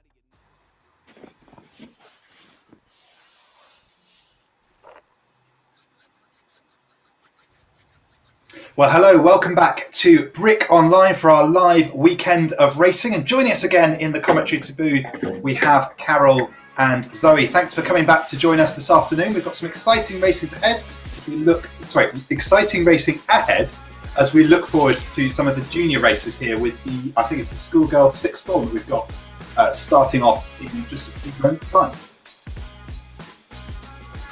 Indeed, I've been looking forward to it because I've seen some cracking performances already, and I know from seeing juniors race, they could produce some incredibly fast times. So up there along with some of the seniors at sometimes, because you have to remember most of these juniors in sixth form are training 7, 8, 9 times a week. You know, they're almost professional athletes fitting in their schoolwork around their training, so they can produce the goods out of the bag really well. Zoe, can I ask you, how can we encourage more young people to get involved in the sport of rowing?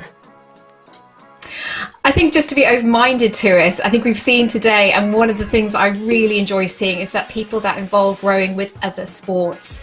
So we've seen some people, there's a lady racing later on today who's part of the British Swimming Paralympic team, and she's actually taken up indoor rowing to keep fit during the lockdown, because obviously she couldn't have a pool at home. Well, maybe she could, but she's taken that up as an alternative. So what a lot of schools, junior programs, what they do is they take rowing as part of the overall athlete development. So it's something that you can incorporate in, and it definitely does give you a full workout.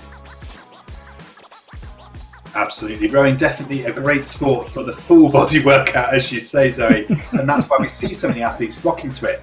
But one of the things worth mentioning once again, our sponsor, who we're very grateful for their support of this event, Robots, who developed their own workout routine that uses the rowing machine along with some core weight training as well. So do take a look at Robots online to find out more about that new exercise program. Absolutely. We should also mention that British Rowing have also launched a new indoor rowing subscription as well. So if you're still thinking about a Christmas present, may I suggest this one?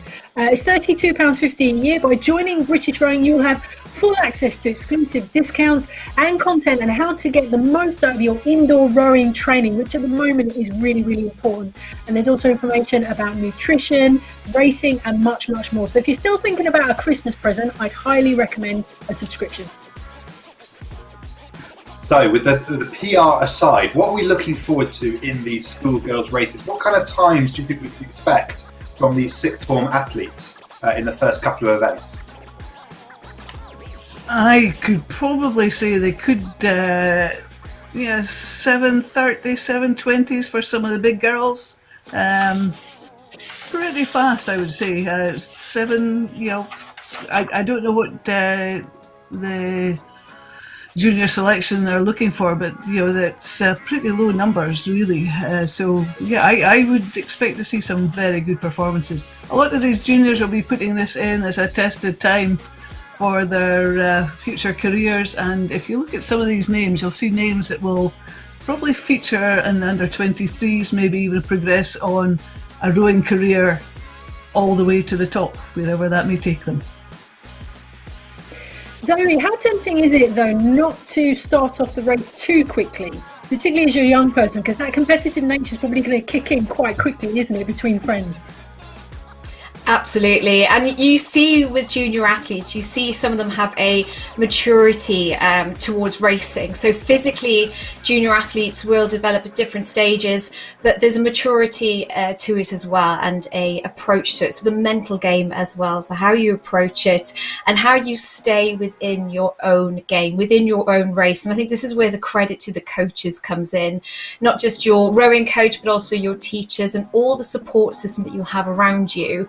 how they develop you to think widely, but keep within your own game, but also you don't want to lose track of what's happening either side of you. We've said before that the athletes have on the rowing machine, on the screen, they can see who is ahead and who is behind them. So whilst you have got your race plan, you need to have the confidence and trust your training that if you need a few special moves, that you have got it in the repertoire. So I think it'll come down to what kind of coaching they've had in the background and the support system they've got within their clubs. Well, you talked about rowing there as a real mental sport and needing to have that mental agility to really think about what you're doing. But I think that's never more true than when on a rowing machine. You've got all of those numbers and all of that data right in front of you. There literally is nowhere to hide. And I know, Carol, you've talked about the machine as a torture device and something that you try to avoid where possible. Can you just tell us a little bit about the experience it is for an athlete to be sat on that machine and seeing those numbers and what it feels like and why that's a challenge? It's an awful lot to concentrate on. I have seen some coaches, controversially, take the numbers away from the athlete and say, go by how your body feels. And that is a good telling point, because you can also rely on your body to tell you how you're going, how you're feeling. And sometimes just flicking the numbers back reinforces that measure to the coaches. So you can look at the screen, you can focus on the screen. It can be very distracting. So sometimes it's good to be able to just focus in on yourself and how you personally are feeling and how you're dealing with the pressure. So I'm not a numbers person. I don't like numbers at all, Carol. I just go out there like you, just be completely focused and just not worry about what's going on either side of me. That would be how I would do it personally. And speaking of which, the race is literally about to start. So let's hand over to our wonderful commentators, to Zoe and Carol.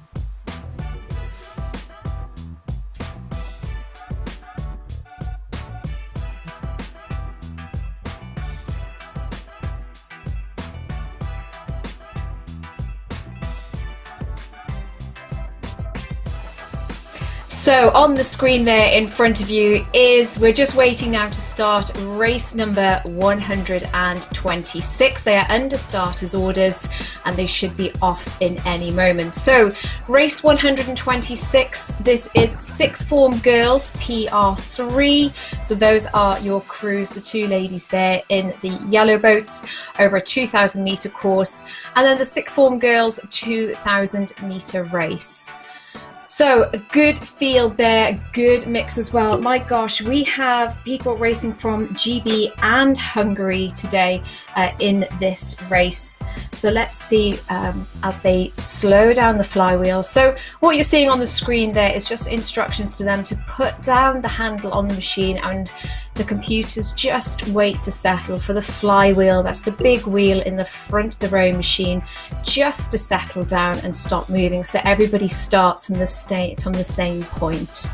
So as we do have people in Hungary and all across the UK competing in this race, that's a lot of computers. Right, here we go, under starters orders, and we shall be starting the race 126, sixth form girls PR3, that's the boats in yellow, and sixth form girls, those are your boats in navy. Carol, on to the start.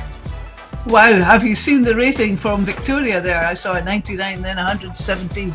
She is whipping that flywheel just to get it going, just in that first 50 metres of this race. And boy, was it moving really fast. Victoria and Georgia, both para 3 athletes. And then we've got the schoolgirl, para 3 schoolgirl athletes, and then we've got the schoolgirls below that, Rebecca, Boglarka, Astrid, Eleanor, all going very strongly there, all sub 2 minute splits at the moment, and field's starting to pull apart a bit now, just as they're 250 metres in. You'd expect that just after the excitement of the start has gone underway.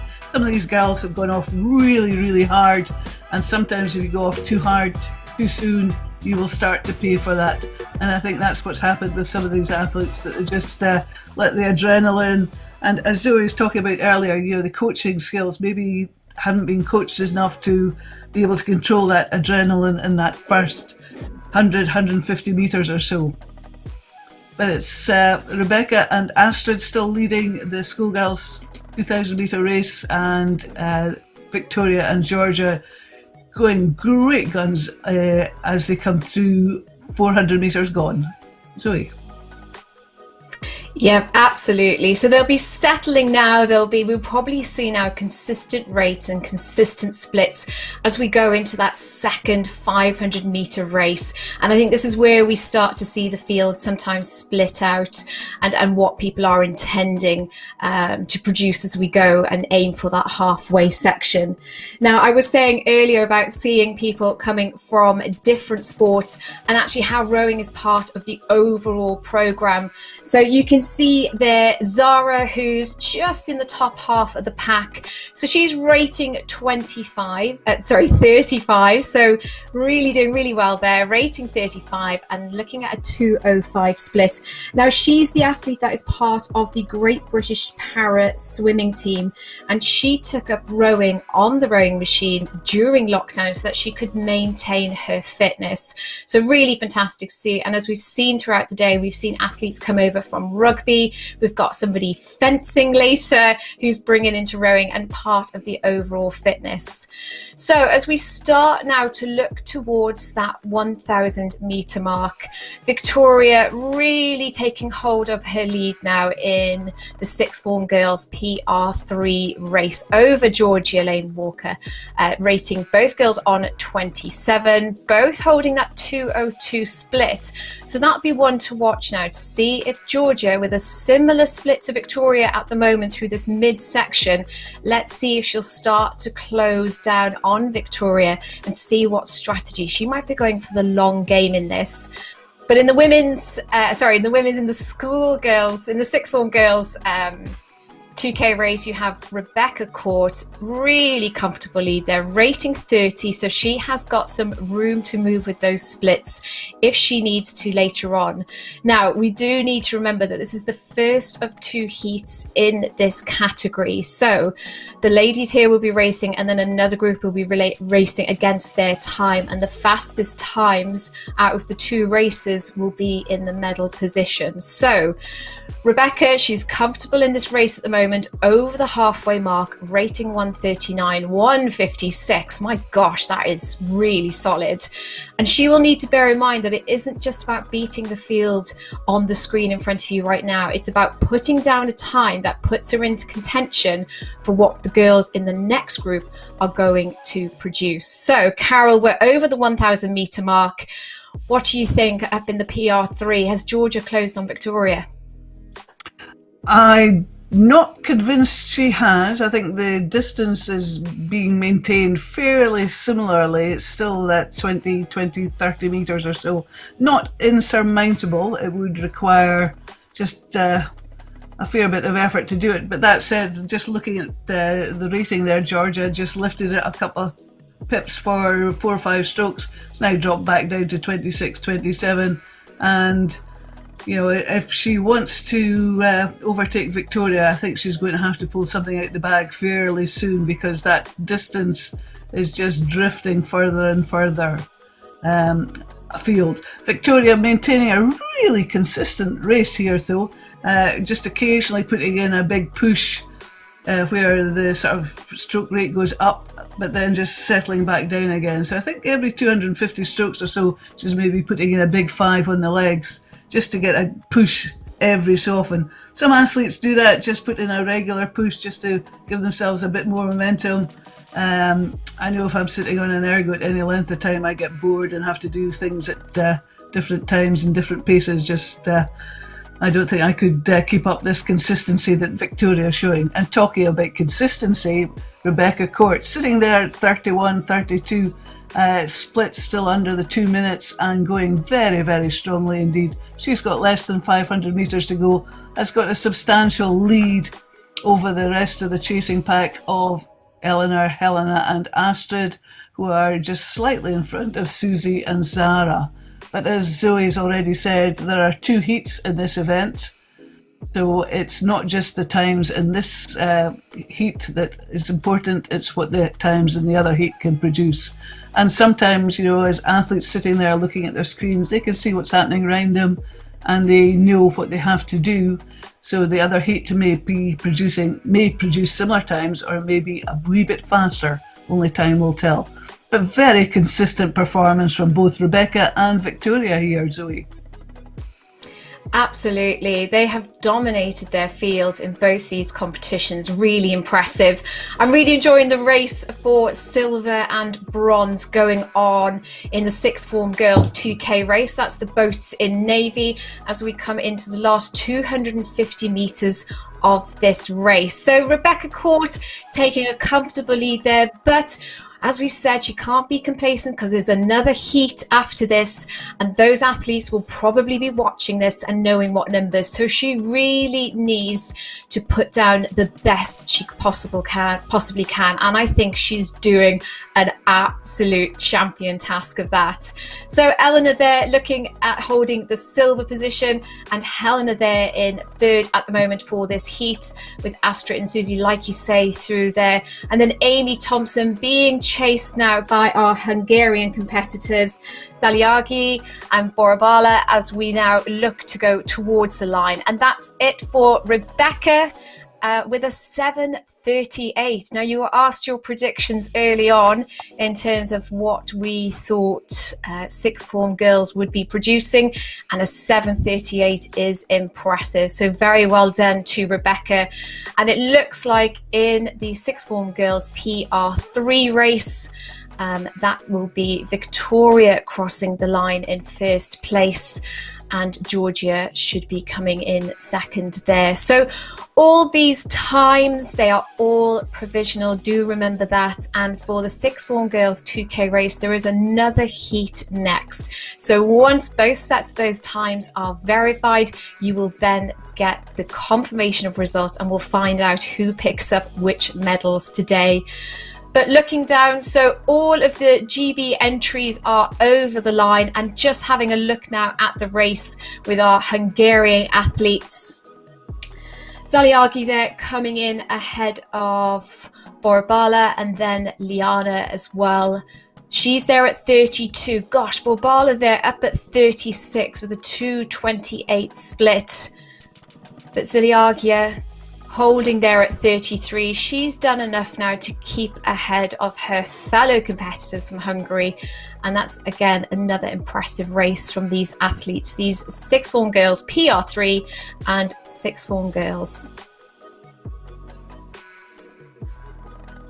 Indeed, both these athletes still racing towards the line, because it all counts, and it's good just to keep that race performance going on.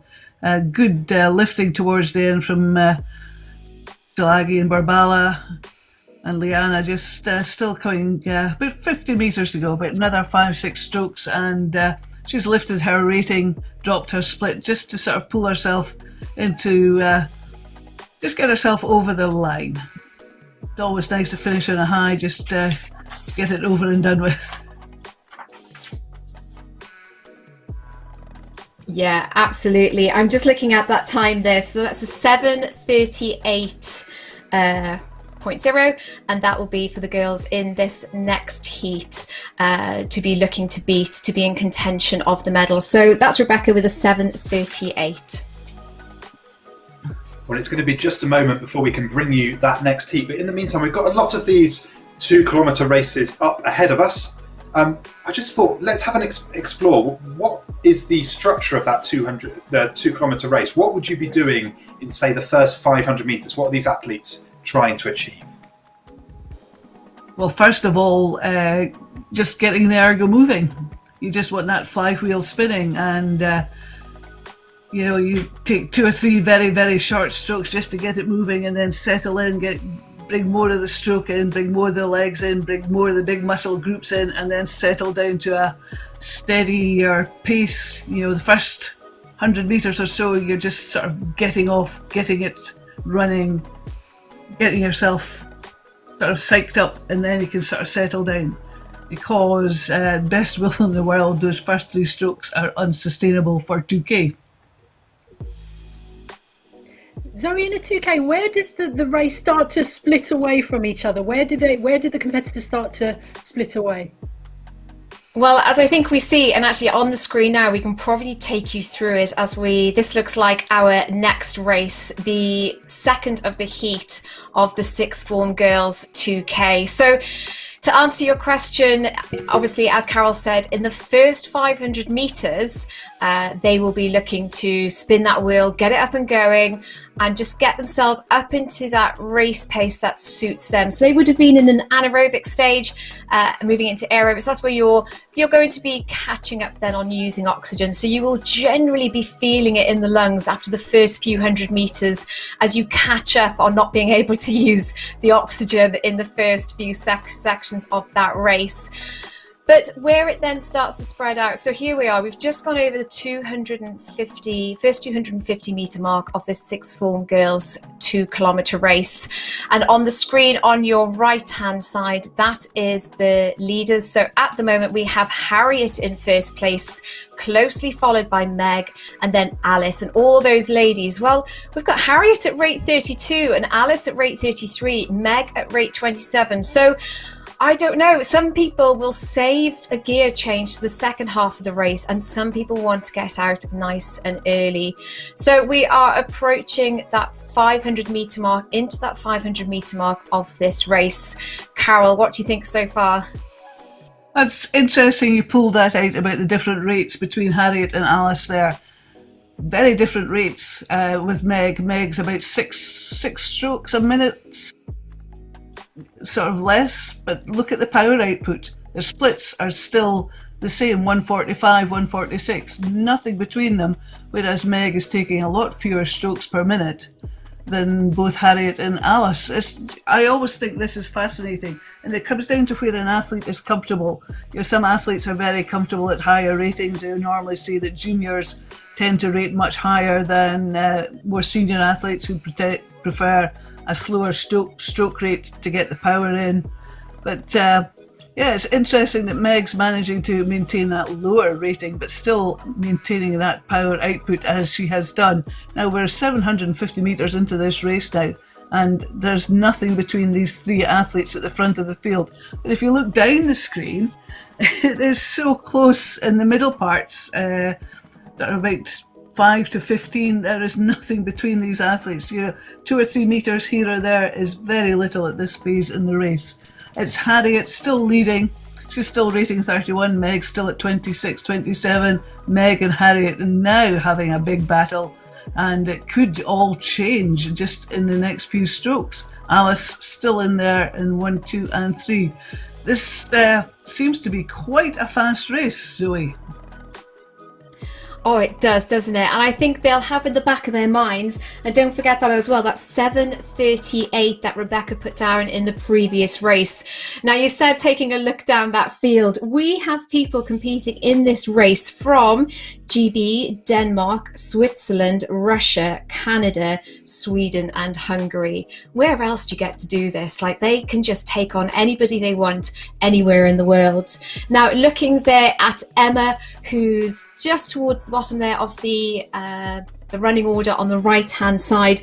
Now, she is our entrant from Sweden, and she's actually part of a school that is renowned for its sporting success. So this is part of her sports program. So she's probably one of the athletes that has got not just coaching but fitness. You've got your technical, your strength and conditioning, and things like your nutrition and your active recovery. All these things are absolutely critical for junior athletes. And there was lots of information as well for people who are coaching athletes and entering junior athletes about how much and when, etc. And there's lots of advice online from British Rowing. If you do have a junior athlete and they are looking at this thinking, do you know what, I think I can have a go at that and take that on, and how you can support them. So we have 700 metres to go in this sixth form girls race. Emma there, who we just mentioned from Sweden, has just edged ahead and is chasing the heels of Sarah. Both girls on about 27, 28, both on a 150 split. Oh, and Sarah's just moving ahead ahead. But looking back to the top of the field now, as we start approaching the last 500 metres of this race, we have Meg Knight in the lead there, followed by Harriet, and closely behind by Alice. Alice actually holds 3 British indoor records, so sounds like this woman knows how to race. So she's 9 metres behind that second position, but all of them will be looking to try and beat that 7:38. Carol, last 500 metres, what do you think is going to happen? It could all change, and I think, as you said, with the experience that Alice has under her belt, it's starting to change now. The distance that she had behind Harriet is shrinking all the time. She's pulling up level. Remember that Meg's underrating both Harriet and Alice, and look, Grace in that 4th place is starting to make a big comeback now. This is where it's all starting to count, starting to throw things at it. Meg's upped her rating now, and it's important to keep that split down as low as you can. Meg's still upping her rating, keeping that split down at 145, 144, 300 metres to go, and it's Harriet and Alice neck and neck. Oh, this is so exciting, Zoe. It's going to come right down to the line. Meg doing a fantastic performance there. Alice now in that 2nd place, Harriet 3rd, Grace in 4th. And boy, this is going, I think Meg's maybe done a bit too much. Her split's starting to drift. These 3 athletes on similar split times, 5 metres in it. Zoe, how's this going to pan out? It's getting very exciting. Oh, we are well and truly down into the last 10. So the last 10 sets of their race, and they will know that, and they will see what's happening either side of them. But look down the rest of the field there. Everybody else is within metres of each other. But 100 metres to go. Meg just holding their rating 33 on a 143 split. My gosh. So I think we're going to be looking really nicely with those times against the previous heat there. It's a 7:38 on the previous heat. So that looks like that's Meg first over the line, followed by Alice. So a 7:04.2 for Meg provisionally.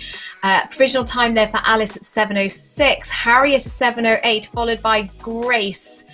Then we have Sophie from Denmark, Lena, Rachel and Charlotte. Gosh, just coming over within a second of each other.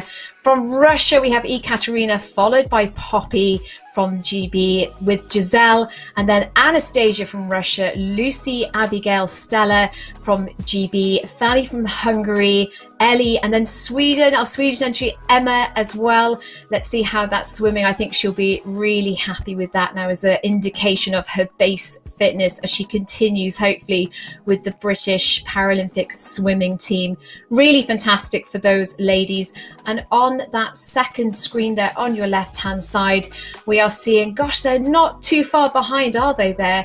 So we've got Marta, Claudia, Olivia just pipping Claudia on the line. That is fantastic. And then Alana, Daisy as well, and Ava just pressing through now. They're chasing Daisy. Now, for everybody watching, when the boat turns white in mid-race, it just means we may have slightly lost the signal. So that's why we need to verify the results a little later on, and that's why the boats sometimes do change colour mid-race. But Ava coming through the line there, and Sophia, it looks like, will be following through. Claudia's boat just looks to have stopped there, but the race officials will be checking what has happened there, and you will get all the official results a little later online on BritishRowing.org. So Sophia there from Hungary, rating 35 as she takes her boat over the line, and they can all now take a breath. What a race. What a race indeed. If you look at the first 4 places, they all finished within 5 seconds. Then there's a gap, and then there's about 10 or 15 finishing round about the 7:22s. It was just awesome. You know, these athletes, to produce times like that so close together. Boy, if they were racing on the water, this would be so exciting. It's exciting virtually. We're not in the room. If we had been in the room, I'd have been jumping up and down, running around with a mic, behaving very manically, because that was really exciting. Jack's laughing. He knows what I'm like. Yeah, that was absolutely brilliant. I was like on the edge of my seat for that one because it was so close at the top. Thank you, ladies. Thank you for your commentary. Let's bring everybody up to date with the results so far. Let's start with the AR3 Open, the men's 2000, taking the bronze position from Italy, Francesco Saverio de Donata, 6 minutes 41.1, followed closely behind by Philip Fong from the USA, taking the silver in 6 minutes 40.3, and taking the gold, Derek McDonald. I've got relatives in Canada by the surname of McDonald, taking the gold in 6 minutes 24.5. Congratulations. Well, here we have the Open Men's 2,000 metres. Christian Tabash taking the bronze in 5 minutes 52.7. Just 0.3 faster, taking the silver, is Bartosz Zablocki in a time of 5 minutes and 52.4. And just slightly ahead of that, Ward Lemon Linge, I hope, in a time of 5 minutes 47.6 seconds. In the Masters 30 to 39 men 2,000 metres, in the bronze position, Aid Long from Great Britain taking the third position in 6 minutes 9.5. Taking the silver, James Wade, also from Great Britain, in 6 minutes 04.7. And then just pipping him, it's from Germany, Tim Groffman, in 6 minutes 1 second 0.7. Congratulations, gents. Well, here we have the Masters 65 to 69 men's 2,000 metres. From Great Britain in bronze, it's Nigel Coley in a time of 7 minutes 0.6 seconds. In silver, it's Richard Stevenson in a time of 6 minutes 57.8. It was George Perrin who took the gold in 6:57.1, just 0.7 in it there.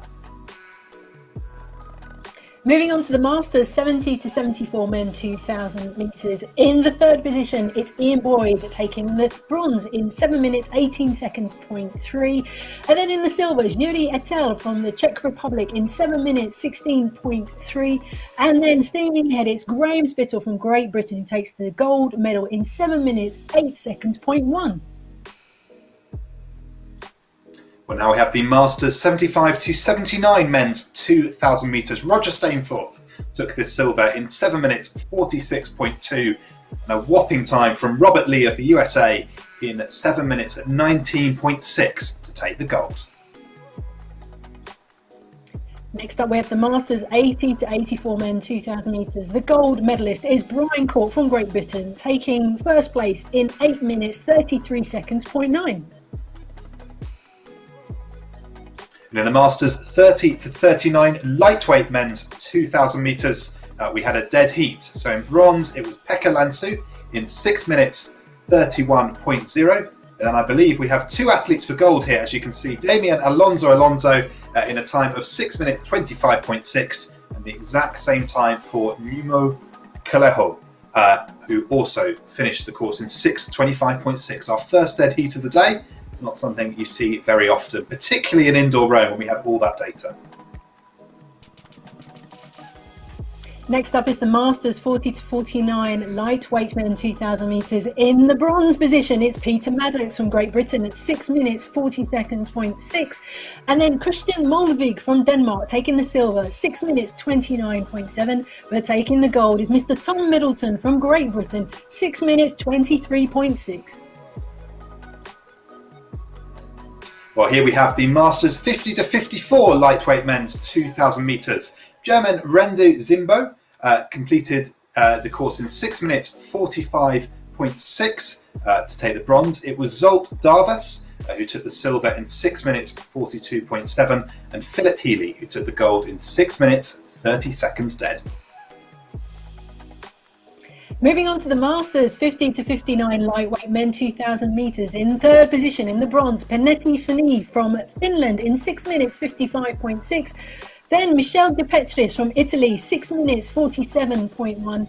And Dariusz Stefanowski from Poland. Congratulations, my friend. You take the gold in 6 minutes 45.5.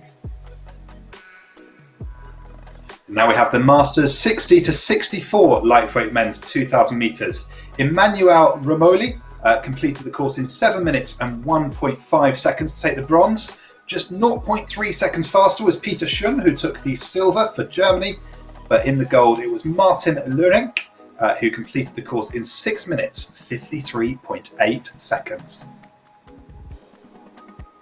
In the Masters 65 to 69 lightweight men 2,000 metres, taking the bronze medal, Stan Schatenstein, I hope I pronounced that right for you, Stan, from Canada, 7 minutes 24.6. And then at 7 minutes 15 seconds 0.8, it's Jürgen Nentwig from Germany. But taking the gold is Mr. David Spector, and I'm not even going to try and work out what millisecond split between these two. He takes the gold at 7 minutes 15.2.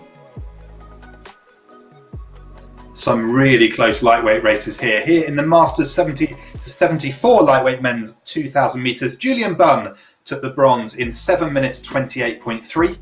Dennis Bouquet, I think I said that right, completed the course in 7 minutes 23.1 to take the silver, and Elaine Mongin completed the course in 7 minutes 18.2 to take the gold. In the Masters 75 to 79 lightweight men 2,000 metres, in the silver, John Helliwell from Great Britain in 7 minutes 58.2.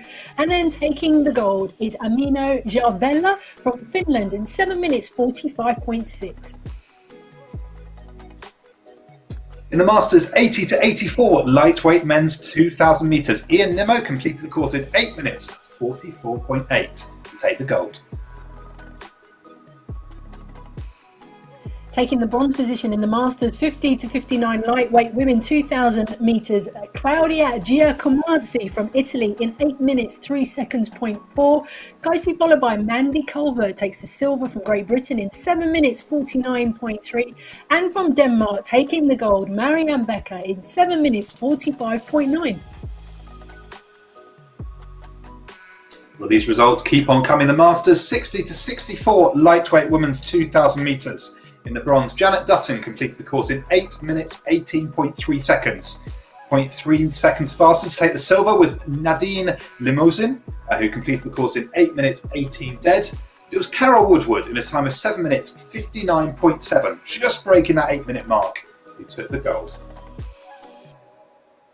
In the Masters 65 to 69 lightweight women 2,000 metres, in the bronze position from Germany, and I hope I pronounce this correctly, Ganetin Netwig Ursula in 9 minutes 15.7. In the silver, Carol Alker from Great Britain in 8 minutes 59.8. And then taken on the gold medal is Jel Forder from Great Britain, 8 minutes 58.1, just below the 9 metre mark. Well, here's the Masters 70 to 74 lightweight women's 2,000 metres.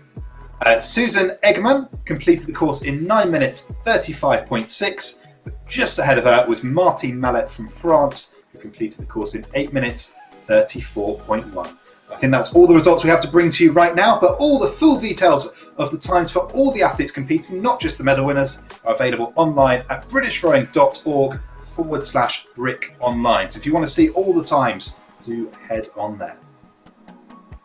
Yeah, absolutely. How surprising is it, Jack, to see a dead heat, two competitors both getting a gold medal today? Particularly on an indoor rower, like to see that on the water where it's quite difficult to judge the distance on the finish line. You don't have all the automatic data coming in. Dead heats do happen. They're still uncommon, but they do happen. But on a rowing machine, when you've got all those times and all those splits and all of that data coming in, that really is a dead heat. That really is no difference between them. And that is incredible. Yeah, absolutely. And what's been brilliant is seeing how close the times have been as well. Literally maybe 1 or 2 milliseconds between that gold and silver position. Really shows how close and competitive these races have been.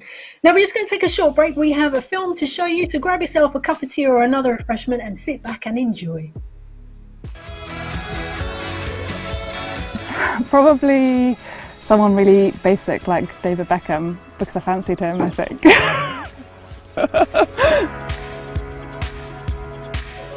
Oh, definitely Catherine Granger. I mean, yeah, she's just incredible, isn't she? Like you having a little flirt with Russell over there. I really love the team atmosphere. I think when you race, it becomes really electric, and you're much more than the sum of your parts, and I find that addictive. It's great. I really hate the early mornings. They're horrific, and I am not a morning person. Catherine Douglas. changes, but probably Kyra. She loves to put the tunes on, yeah. So the last karaoke song I did was Hey Ya by Outcast? Outcast, yes. That's a tough one, but probably something soul-y. That's really, I'm trying to be edgy, aren't I? But yeah, like Diana Ross or something, you know. Netflix. Night. Medium rare. I'm currently watching You on Netflix. Tough one. Probably Britain, you know, because like it's home. Swanee.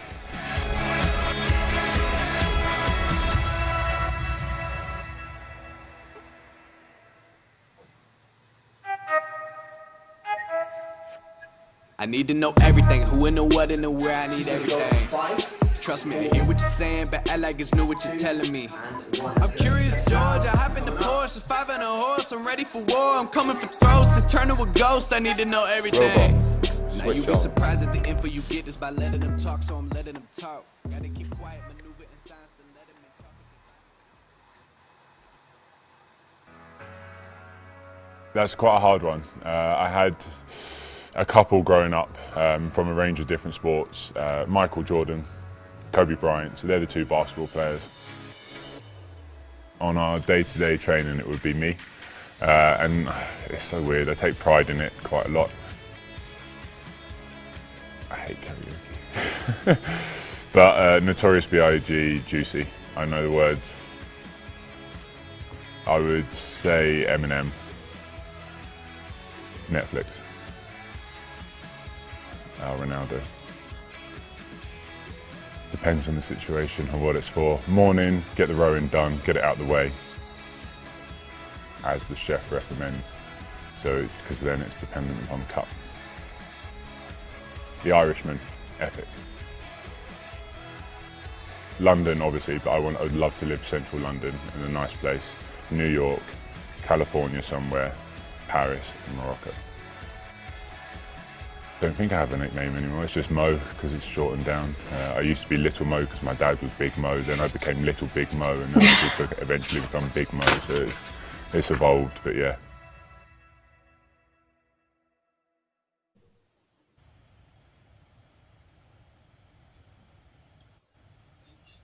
And we're back with the racing with the schoolboys PR3 and the schoolboys 2,000 metre race. This is the first of 2 heats and we are about 400 metres in with Isaac making a fantastic performance there.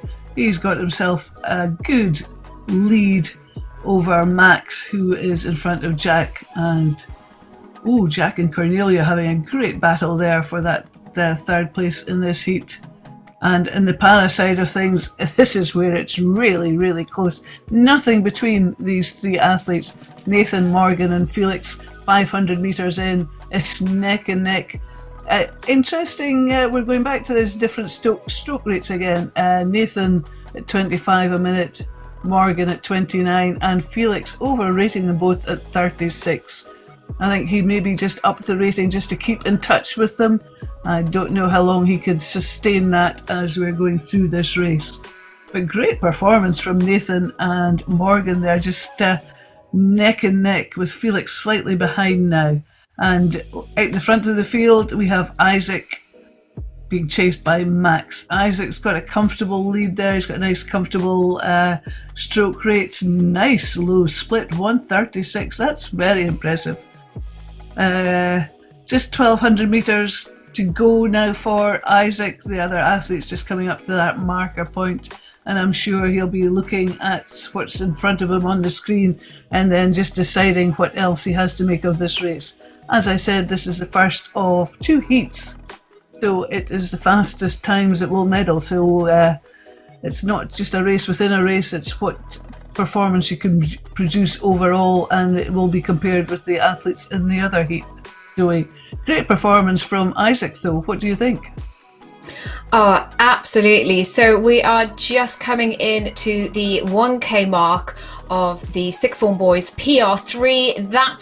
Those are the crews in the yellow boats: Morgan, Nathan and Felix, and the sixth form boys. And we have Isaac with a commanding lead there, rating 32, so he's still got room to move if he needs to change through the gears later on. Now Isaac, actually, he's hoping to retain his title for the 4th year, and as you said, this isn't just the standalone event. This is actually one of 3 heats. So race 128, race 129 and race 130 will be our sixth form boys, and all the times from all 3 races will be combined, and the winner of the fastest time overall will be given gold, and then second and third will get silver and bronze, and all those results will get announced later. But what this means for Isaac is it isn't just about winning the race he is in right now. He needs to put down a time that the junior men in the next 2 races won't be able to beat if he wants to ensure that he is in contention for medals later on. So the track is now starting to run out for these guys. We are over the 750 meter mark to go, but up in the PR3 race. So PR3, that's an international classification for para rowing, and PR3 means legs, trunk and arms. So Morgan there, rating 29, Nathan 24, Felix now, different strategy possibly with a rate 34, might be stepping it up to stay in contention there and to hold on to Morgan and Nathan as we start their round into the last 500 meters of the race. But Isaac there, he has got that lead over Max, 32 on a 1:37, but he will need to make sure that he doesn't just win this race, he puts down the best time possible. But Max there as well, Jack, and then Callum. Now this is Callum's first time competing, so let's take a look at Callum there in at rate 30. He's got a 1:58 as well, so he's just matching Jack, who's just ahead of him there with a 2-minute split. So I don't know, it looks like Callum now has just put a squeeze on at 1:58 to try and now close the gap on Jack, who is just over the 2-minute mark on his splits. But coming now, Carol, into the last 250 meters of this race for both the sixth form boys PR3 in yellow boats and sixth form boys in navy boats, I think we're going to be looking at Isaac putting down a good time for this, Carol. I think so. I've just been watching what he's been doing, and I think in the last 250 metres he just thought, I need to keep this split as low as I can, this sort of time it'll take him for 500 metres. His rating's going up. He's trying to put down this marker that it gives him a place in the medal positions, and it's quite a good marker because that is a substantially low split, and good on him. It's rowing this race in his own little bubble and doing what he needs to do. Mentally very tough to do that.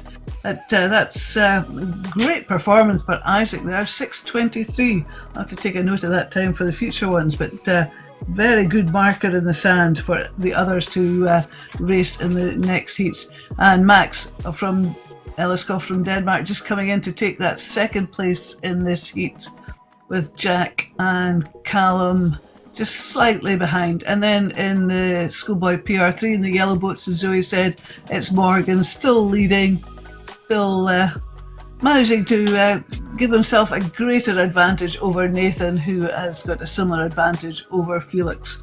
It was very close in the early part of the race, very close in the middle part of the race, but Morgan just managing to hold in there. He also put in a great performance, lifting it in that last 250 metres, and a very good time there for Morgan in this PR3 race. Nathan just crossing the line, just respectable performance as well. Just some really good performances from these schoolboys. As I said earlier this afternoon, I was really looking forward to seeing what these schoolboys can produce, because these are possible potential athletes for the future, and they do train very, very hard indeed, and they can produce some amazing times on the rowing machines. Just coming into the line now, we have Felix in that 3rd place in the PR3, and Callum O'Connor just finishing his race in this heat of the 6th form boys. And looking over to the right of our screen, we can see that the 2nd heat has started. in fact, not just started, it is substantially progressed down the race. And in fact, we're just going to see some of these first athletes just finishing. And it's Edward Baker just coming in, just across the line. There, wow, three so fast. Giacomo and Ben and James, Edward, goodness me, finishing so close together, I can hardly catch where they are. Alexander, that's the first, oh goodness me, the first 10 athletes finishing within 15 seconds.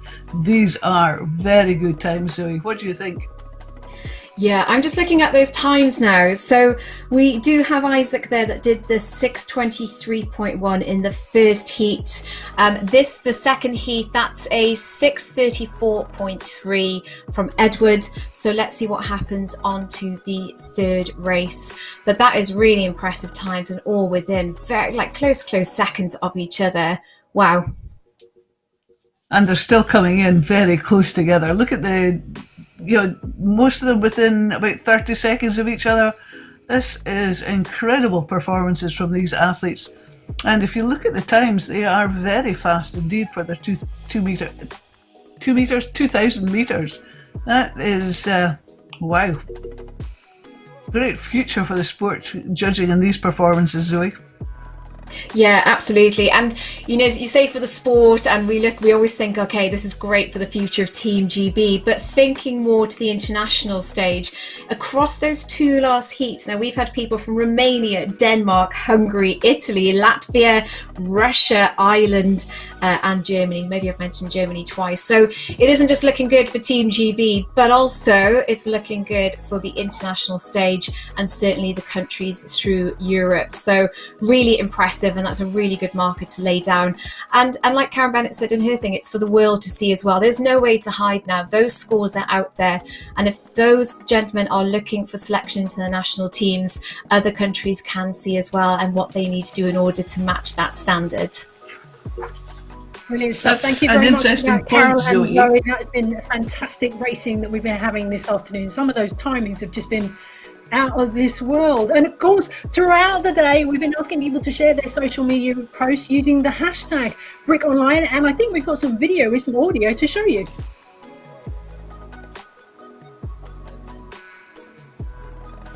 And this is Felix Hempstead on Instagram starting. I love the way he calls it the pain cave middle versus the sprint finish. Very well said, Felix.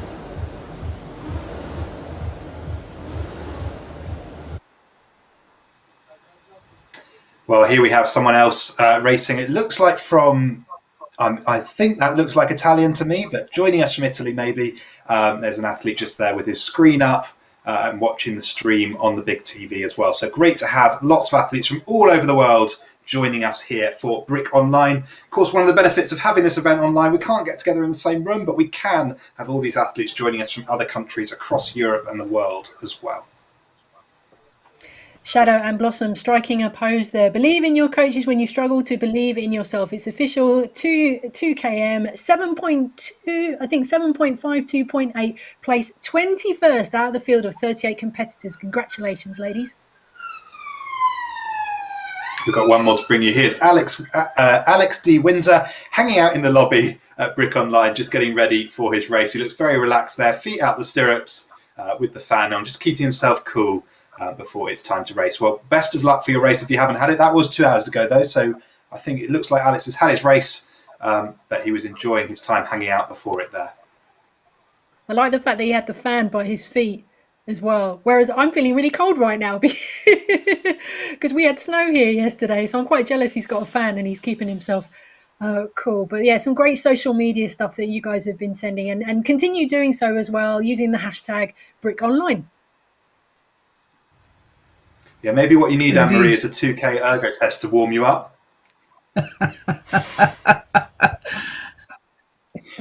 Yeah. Oh dear. Anyway, ladies, can I just pick up from that race actually about again how quickly some of the competitors have started, particularly I know we came into that last race like kind of Carol towards the end, but my goodness, that's probably one of the quickest times I've seen this afternoon.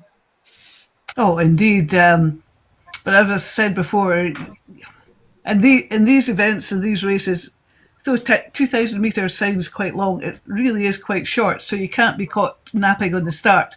You can't think, oh, I'll start slow and catch up, because if you think that, everybody else have disappeared in the distance and there's no way you can catch up. So you have to be on the ball, you have to be on the case, you have to be zippy, you have to be fast, and you have to be on it. So fast counts. I mean, it's fantastic to see so many athletes taking part in this event category, to have 3 heats of these sixth form boys all competing. Great to see so many of them online. But I think competition is often something you really see in these junior events. They really rise to the occasion well, having those other people to bounce off. Often juniors are the ones who really grit their teeth and want to make sure they get past the people who are beside them and really push on. So it's always these junior races that get really close, and you see some astounding performances from people who are pushed on by their competitors. A lot of these juniors will know each other from they've been around for a few years, they'll have raced each other, they will have raced each other on the water, they've probably done ergos against each other, some of them might be trialling for GB, so they will know each other's scores. They'll probably know when they're going good and when they aren't, so they really know when to go hard and fast. And here we are, back with the third heat of this sixth form boys. And we're talking about fast starts, and look at the blanket start. There is nothing between those first 20, 25 boats, 1 or 2, 3, 4 metres. This is so close, and it's just newly started. This is going to be another great race to commentate on, Zoe. Yeah, absolutely. So the third of 3 heats, I'm just getting it verified, but my notes tell me that 6:23.1 is the time that Isaac put down in the first of these 3 heats. And every single man in this race will know that. They'll also have an idea of what the second and third times are. And for those in this race that want to be in medal contention, they will have that in the back of their mind. But right now, in this first 500 meters of this sixth form boys 2K race, they will have the blinkers on and they will be focusing on their race strategy. So right now they've spun the rates up. They're now looking at those punchy 31s, 30s. Gosh, we've got Connor there at 36. And as they switch over now and settle their breathing, they'll just have a think now about their technique, make sure they've gone to where they want to, where they're split, and they are on target for the time they want to produce today. You were saying, actually, when we were just chatting earlier about junior athletes maybe being more competitive with each other, they definitely, and there's lots of activity going online with the socials, and you see lots of write-ups on the different universities. But the other thing for some of these athletes is the consequences of getting a scholarship into a sports university or college or other further education. So for some of these people, what happens today will have an influence on any kind of scholarships or selection, not only international teams, but into further education. So really impressive there now from Gabrielle from the UK, closely followed behind by Artem. Gabrielle there at 31 rating and Artem at a 31 as well. 130 split from Gabrielle. I think he's been really consistent there and just starting to open that lead there as we start approaching the 1K mark. But just looking further down the field as well, so we've got Malachi there, who is from Stourport. Now his season's goal is to break 6:30. So let's keep an eye on Malachi as well. Let's see if he gets close to that 6:30 that he wants to complete this season. Whether he does it today or not, getting into this race is absolutely going to pay him back in dividends. And Callum there as well. He did Scottish Rowing Indoor Champs the other week, and that actually led him to enter Brick Online. So good on him. Right, Carol, we are over the 1K mark, and it looks like to me that Gabrielle has really now pushed his lead. He has been very consistent, Zoe. Sub 130 for most of the last 500 metres, and that is very, very impressive indeed. And he continues to maintain that consistency and that power output, and that's just chugging him along. We were talking earlier about these athletes having raced each other. This is a big international field, so a lot of these athletes will be unknown to each other. A lot of the GB athletes will know or will know of each other, but there's a lot of international athletes there, and they can sometimes come out with a bit of a surprise for the local athletes. So it's great to see them all so close together. But Gabrielle still maintaining that sub 130 split, 32 strokes a minute, so consistent and so punchy all the way through this race. Artem from the Ukraine just in that second place now, fighting Jan from the Czech Republic, then Kayan and Carol and Tom and William. Look, in the middle of the pack, there is very little to choose between these athletes. There's about 10 or 11 athletes who could finish in any of those places between about 4 to 14. And this is so close in the middle of the pack. And it just shows how strong these athletes are and what a strong field we have in this heat. But it's still Gabriel. Boy, he's put down a marker there. And he is just coming through 400 metres to go with a cushion of about 50 odd metres. But to my mind, I think Gabriel's got it in his brain. He's going for a record of some sort. He has got this bit between his teeth and he is not relaxing. He is just going for it. What do you think, Zoe? Absolutely. Gabriel, our man from the Tideway Scullers School in Chiswick at the start of the championship course on the Tideway. And I know he will have a phenomenal coaching team behind him from Chris and everybody else at Scullers. And I think some of the athletes may be able to do it at the club today, COVID securely. So he may have people around him pushing him on and really gearing him up now as he goes into his last 100 or so metres of this sixth form boys race. Let's keep an eye on that clock. So I've had it confirmed that 6:23.1 is the time that Isaac put down in the first heat.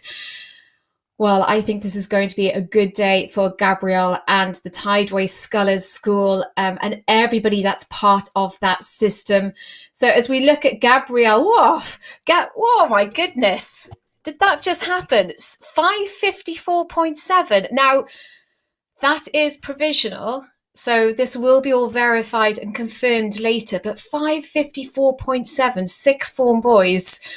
Goodness me, that is a fabulous day for Gabriel and Tideway Scullers. Well, looking there at Jan coming in at second place there. And Carol, I think as we wait for all those sixth form boys now to come through the finish line, we have the next race starting there. That's race 131 on the right-hand side of your screen. That is the under 23 women's race.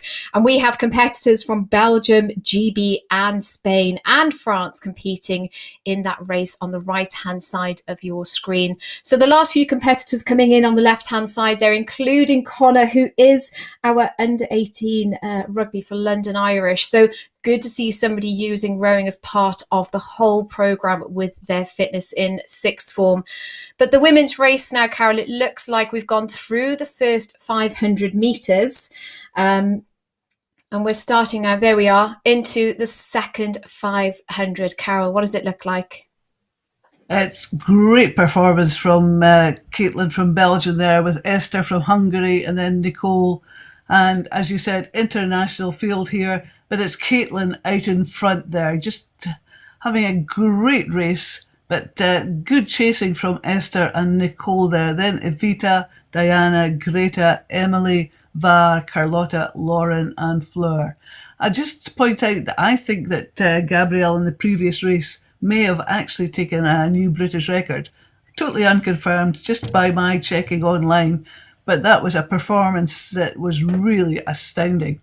But anyway, back with the under 23 women. I said that the juniors can produce amazing times because they're training very, very hard. Under 23 women often tend to come from universities and from the university programs, and they can also produce some fast times. These athletes will be training very hard. They'll be looking for maybe selection for their countries, and they can, as I've said, produce fantastic times. And Caitlin going very strong here.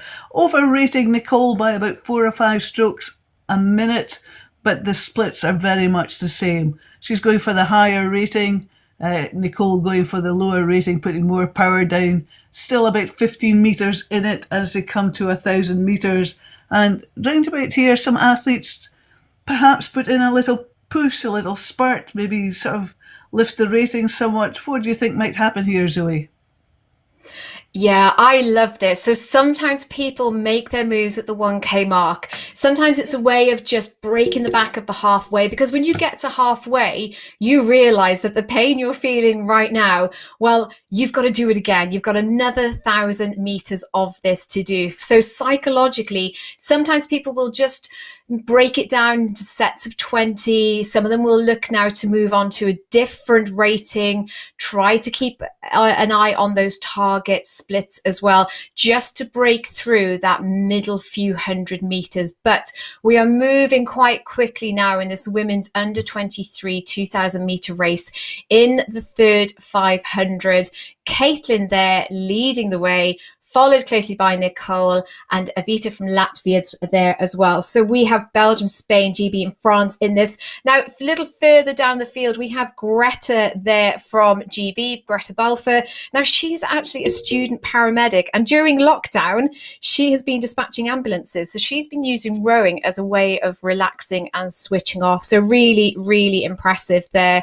And I think this will be a great way of her demonstrating all that time she's spent on the erg, all those winter hours, and putting it into a race format. So approaching now the 500 meters to go, this looks like a really comfortable lead there for Caitlin. This is a one-off race. There's no other heats to be racing against. This is it for these ladies. So Caitlin Govert there, Nicola Dunn, and Evita from Latvia. Oh, and we've just had Diana come in as well. Diana Balasa just nipped ahead there of Esther, rating 33, all there at 33. So now, Carol, look at that. Caitlin is up at 37.38 as we go into the last 500. I wonder if she's got any more gears. And if you look at Nicole, we've just gone from 17 meters, 16 meters, and Nicole is starting to squeeze. I wonder if there's enough racetrack left for Nicole to challenge that gold medal position. What do you think, Carol? Yeah, I was just watching, just as you said it, that yes, I did think Nicole's upped her rating. She's going for it now. She knows it's the difference between her and gold. Caitlin's gone up too. She's gone up to 39.40. She wants to stay in front. That distance has come down to 14 metres. They've got about 250 metres to go. I don't think Nicole's got enough track left to overhaul Caitlin. I think Caitlin's managing to stay in front. Caitlin's dropped her rating down. Nicole's still going up through the rating. Boy, she's up at 38 now. And Caitlin's gone up to 39. It's still about 13 metres. 150 metres left to go. This is so, so close. To my eye, it looks as though Caitlin has maybe done enough just to hold on. Still 100 metres to go, though. It's down to 12 metres. What's Nicole got left in the tank? It's just, and what can Caitlin hold off this challenge? Because this is a mighty challenge. Both these athletes having to work so, so hard.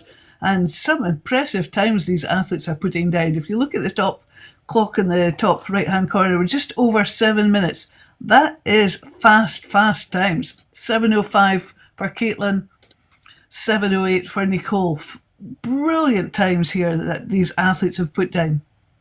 And then we've got Evita just coming in, and then Var Hansen from Denmark, Diana from Latvia, Emily from GB, just almost dead heating with Esther from Hungary, Greta just finishing, and then we've got Lauren just coming towards the line now. Oh, Carlotta just so close behind her, and Fleur just with a few more strokes to do to finish her race. What a cracking race that was. And it got so exciting those last 500 metres there, Zoe.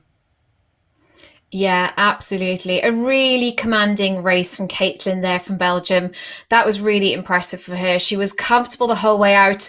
I think as well with some of these things, maybe she had a little more, we don't know. But this is, we are seeing what the international scene looks like at the moment from these times. But great stuff.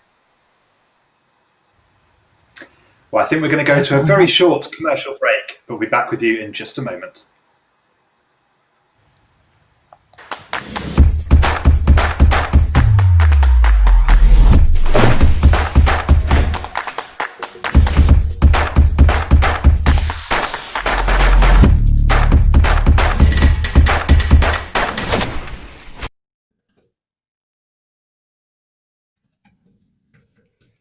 Well, a video there from Robots, our event sponsor, without whom it wouldn't be possible to put on such a fantastic weekend of racing. Robots have created an innovative rowing-based workout using rowing machines and bodyweight exercises. It's fun, exciting, and suitable for all abilities. You can try out Robots workout in their London studio, or you can go online, Robots at Home, and do it where you are. Brilliant stuff. Thanks for that, Jack. And I think we have a result to bring you as well. In the sixth form boys, the PR3 2,000 metres. Oh, some great races we've been watching later this afternoon. In the bronze position, Mr. Felix Barrow. Congratulations, my friend, from Great Britain. 7 minutes, 56.1. In the silver, also from Great Britain, Nathan Sullivan. 7 minutes, 22 seconds, 0.2. And taking the gold, Mr. Morgan Weiss Noyes in 7 minutes, 9 seconds, 0.2. Congratulations, gents. Well, we are waiting for the hotly anticipated under-23 men's 2,000 metres that is due in just a few moments' time. But before that, we've been looking at all the posts coming in on social media using the hashtag BrickOnline to see what you've been up to at home. I think Anne-Marie's got one that she wants to share. And this is another one from, because we've had a couple today from the Army Rowing Club. Keep them coming in. This is Sergeant Adele Tudor from the @Army Med Services. Comes away from the Brick Online with an 8th place finish in the W30 2,000 metres event. Hashtag Army Rowing, and then @Army Sport ASCB. Congratulations, Sergeant Tudor. Well, here's Carl Hood's first rowing competition. Not the time I was aiming for, but I know more for next time. Thanks, British Rowing, for putting on a great event. Now, thank you, Carl, for joining us, and we look forward to seeing you again at another event in the future. And one more from Cole Hone 6. It says British Rowing Indoor Championships Online. First place. Congratulations. With same time as Damien Alonso. And he's got to raise his arm there. Great race. He looks really, really happy. And he gives big thanks and a big shout out to his coach as well and the club. Fluvial 1876. Congratulations to you, Damien Alonso. Well done for finishing first. There you go, Damien Alonso, one of the two athletes in that dead heat that we saw earlier. We just cannot stop talking about that in commentary. Incredible. Well, we're hotly awaiting the next race, which is just about to start. So I'm going to pass you back to Carol and Zoe for the under-23 men's 2,000 metres. Take it away. Oh, and it is away. Just as you said, Jack. Thank you so much. And this will be a good race as well, because as we said, with the women, they tend to be students who often tend to be fairly full-time athletes, and there is very little between these athletes. Again, look at the times, look at the distances. They are a very tightly packed bunch at the moment. From Estonia, we've got Leo Musti just leading Moldova, Alexander from Moldova, then Ivan and Jonty Page, Benedetto, Raris from Cyprus, Henry, Sam, Christian, Dominic, Omar, Otto, Farley, Joseph, Gregor, Andrew. They are so close. And it's Leo from Estonia taking this early lead. He's rating 30. Look at these splits, they're all in their 130s. This is such a fast race. We have gone almost 400 metres in, and these splits are still incredibly low. Zoe, what are you thinking here?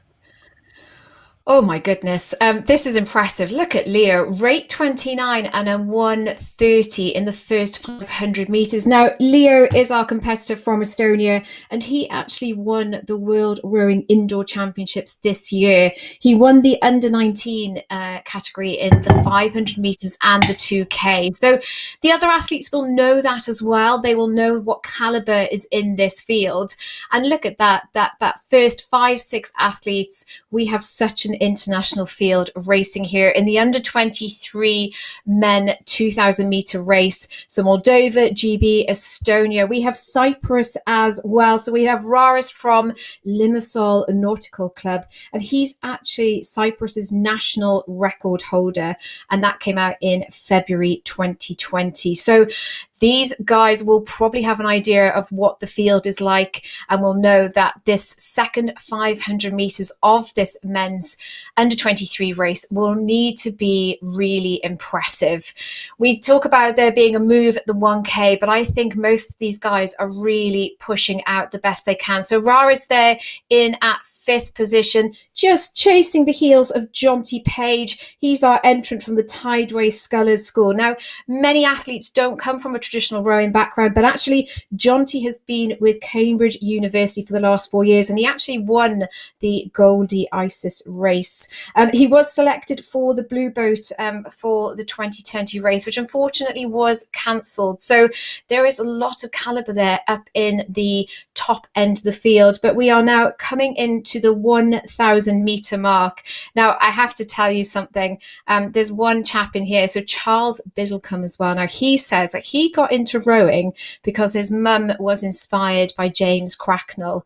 Now, I don't know if you spotted, but further in the field as well, I think we may have, I don't know if he's started, but there was a gentleman called James Cracknell entered into this race as well. So that would have been interesting on the screen.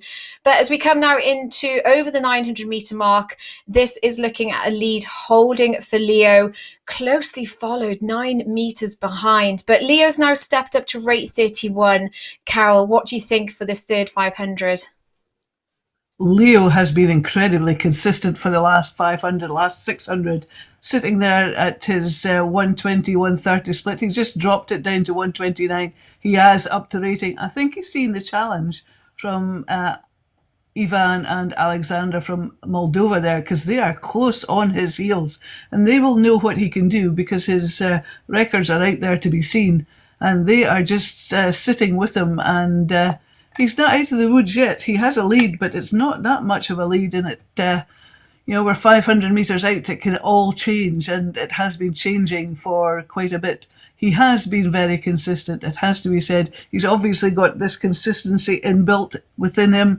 His coach has probably drummed it into him that just be consistent, be consistent, be consistent. Don't waver from your own game plan. But these 2 athletes from Moldova are really challenging now. Jonty Page in that 4th place, just not letting them out of sight. And then we've got Rares and Sam pretty much neck and neck. And then Henry and Joseph and Dominic and Farley not much behind. Then this is Chasing Pack, and then another Chasing Pack slightly behind that. But great performance at the front end of the field. Leo Mustay still maintaining that lead. He's upped his rating, the split's much the same. All these 3 athletes leading the field, all rating 31, 33, all around about 130 for their splits. It's just how consistent they can be at the end, whether some of them are going to lift the rating, whether some of them are just going to just hope that they've done enough to maintain those leads they have. But Leo's showing what a performance here, Zoe. Absolutely. That's really dominant now. Leo has led the whole way, and just behind him there is Ivan with about just 9 metres behind as we are coming into this last 250 metres of this under 23 men's race. Really impressive there. 35 from both gentlemen there on 1st and 2nd position, 131s, 130s, but I think it may be a little too late there with Ivan and Leo. I think will probably cross the line, but gosh, what a spur on there as well. So as we see them come over the line there in the under 23 men's race, Leo Muiste from Estonia with a 5:58.2, my goodness, 5:59.1 from the Moldovan entrant Ivan, fellow Moldovan Alexander with a 6:04, 6:05 from GB and Tideway Scullers is Jonty Page. Raris, our Cypriot entry from the Limassol Nautical Club, 6:12, and my gosh, close there in the field, Henry, Sam Maloney and Benedetto from Italy. Farley and Dominic, fellow Tideway Scullers competitors as well, all the way through. And looking at Gregor there as well, he is captain of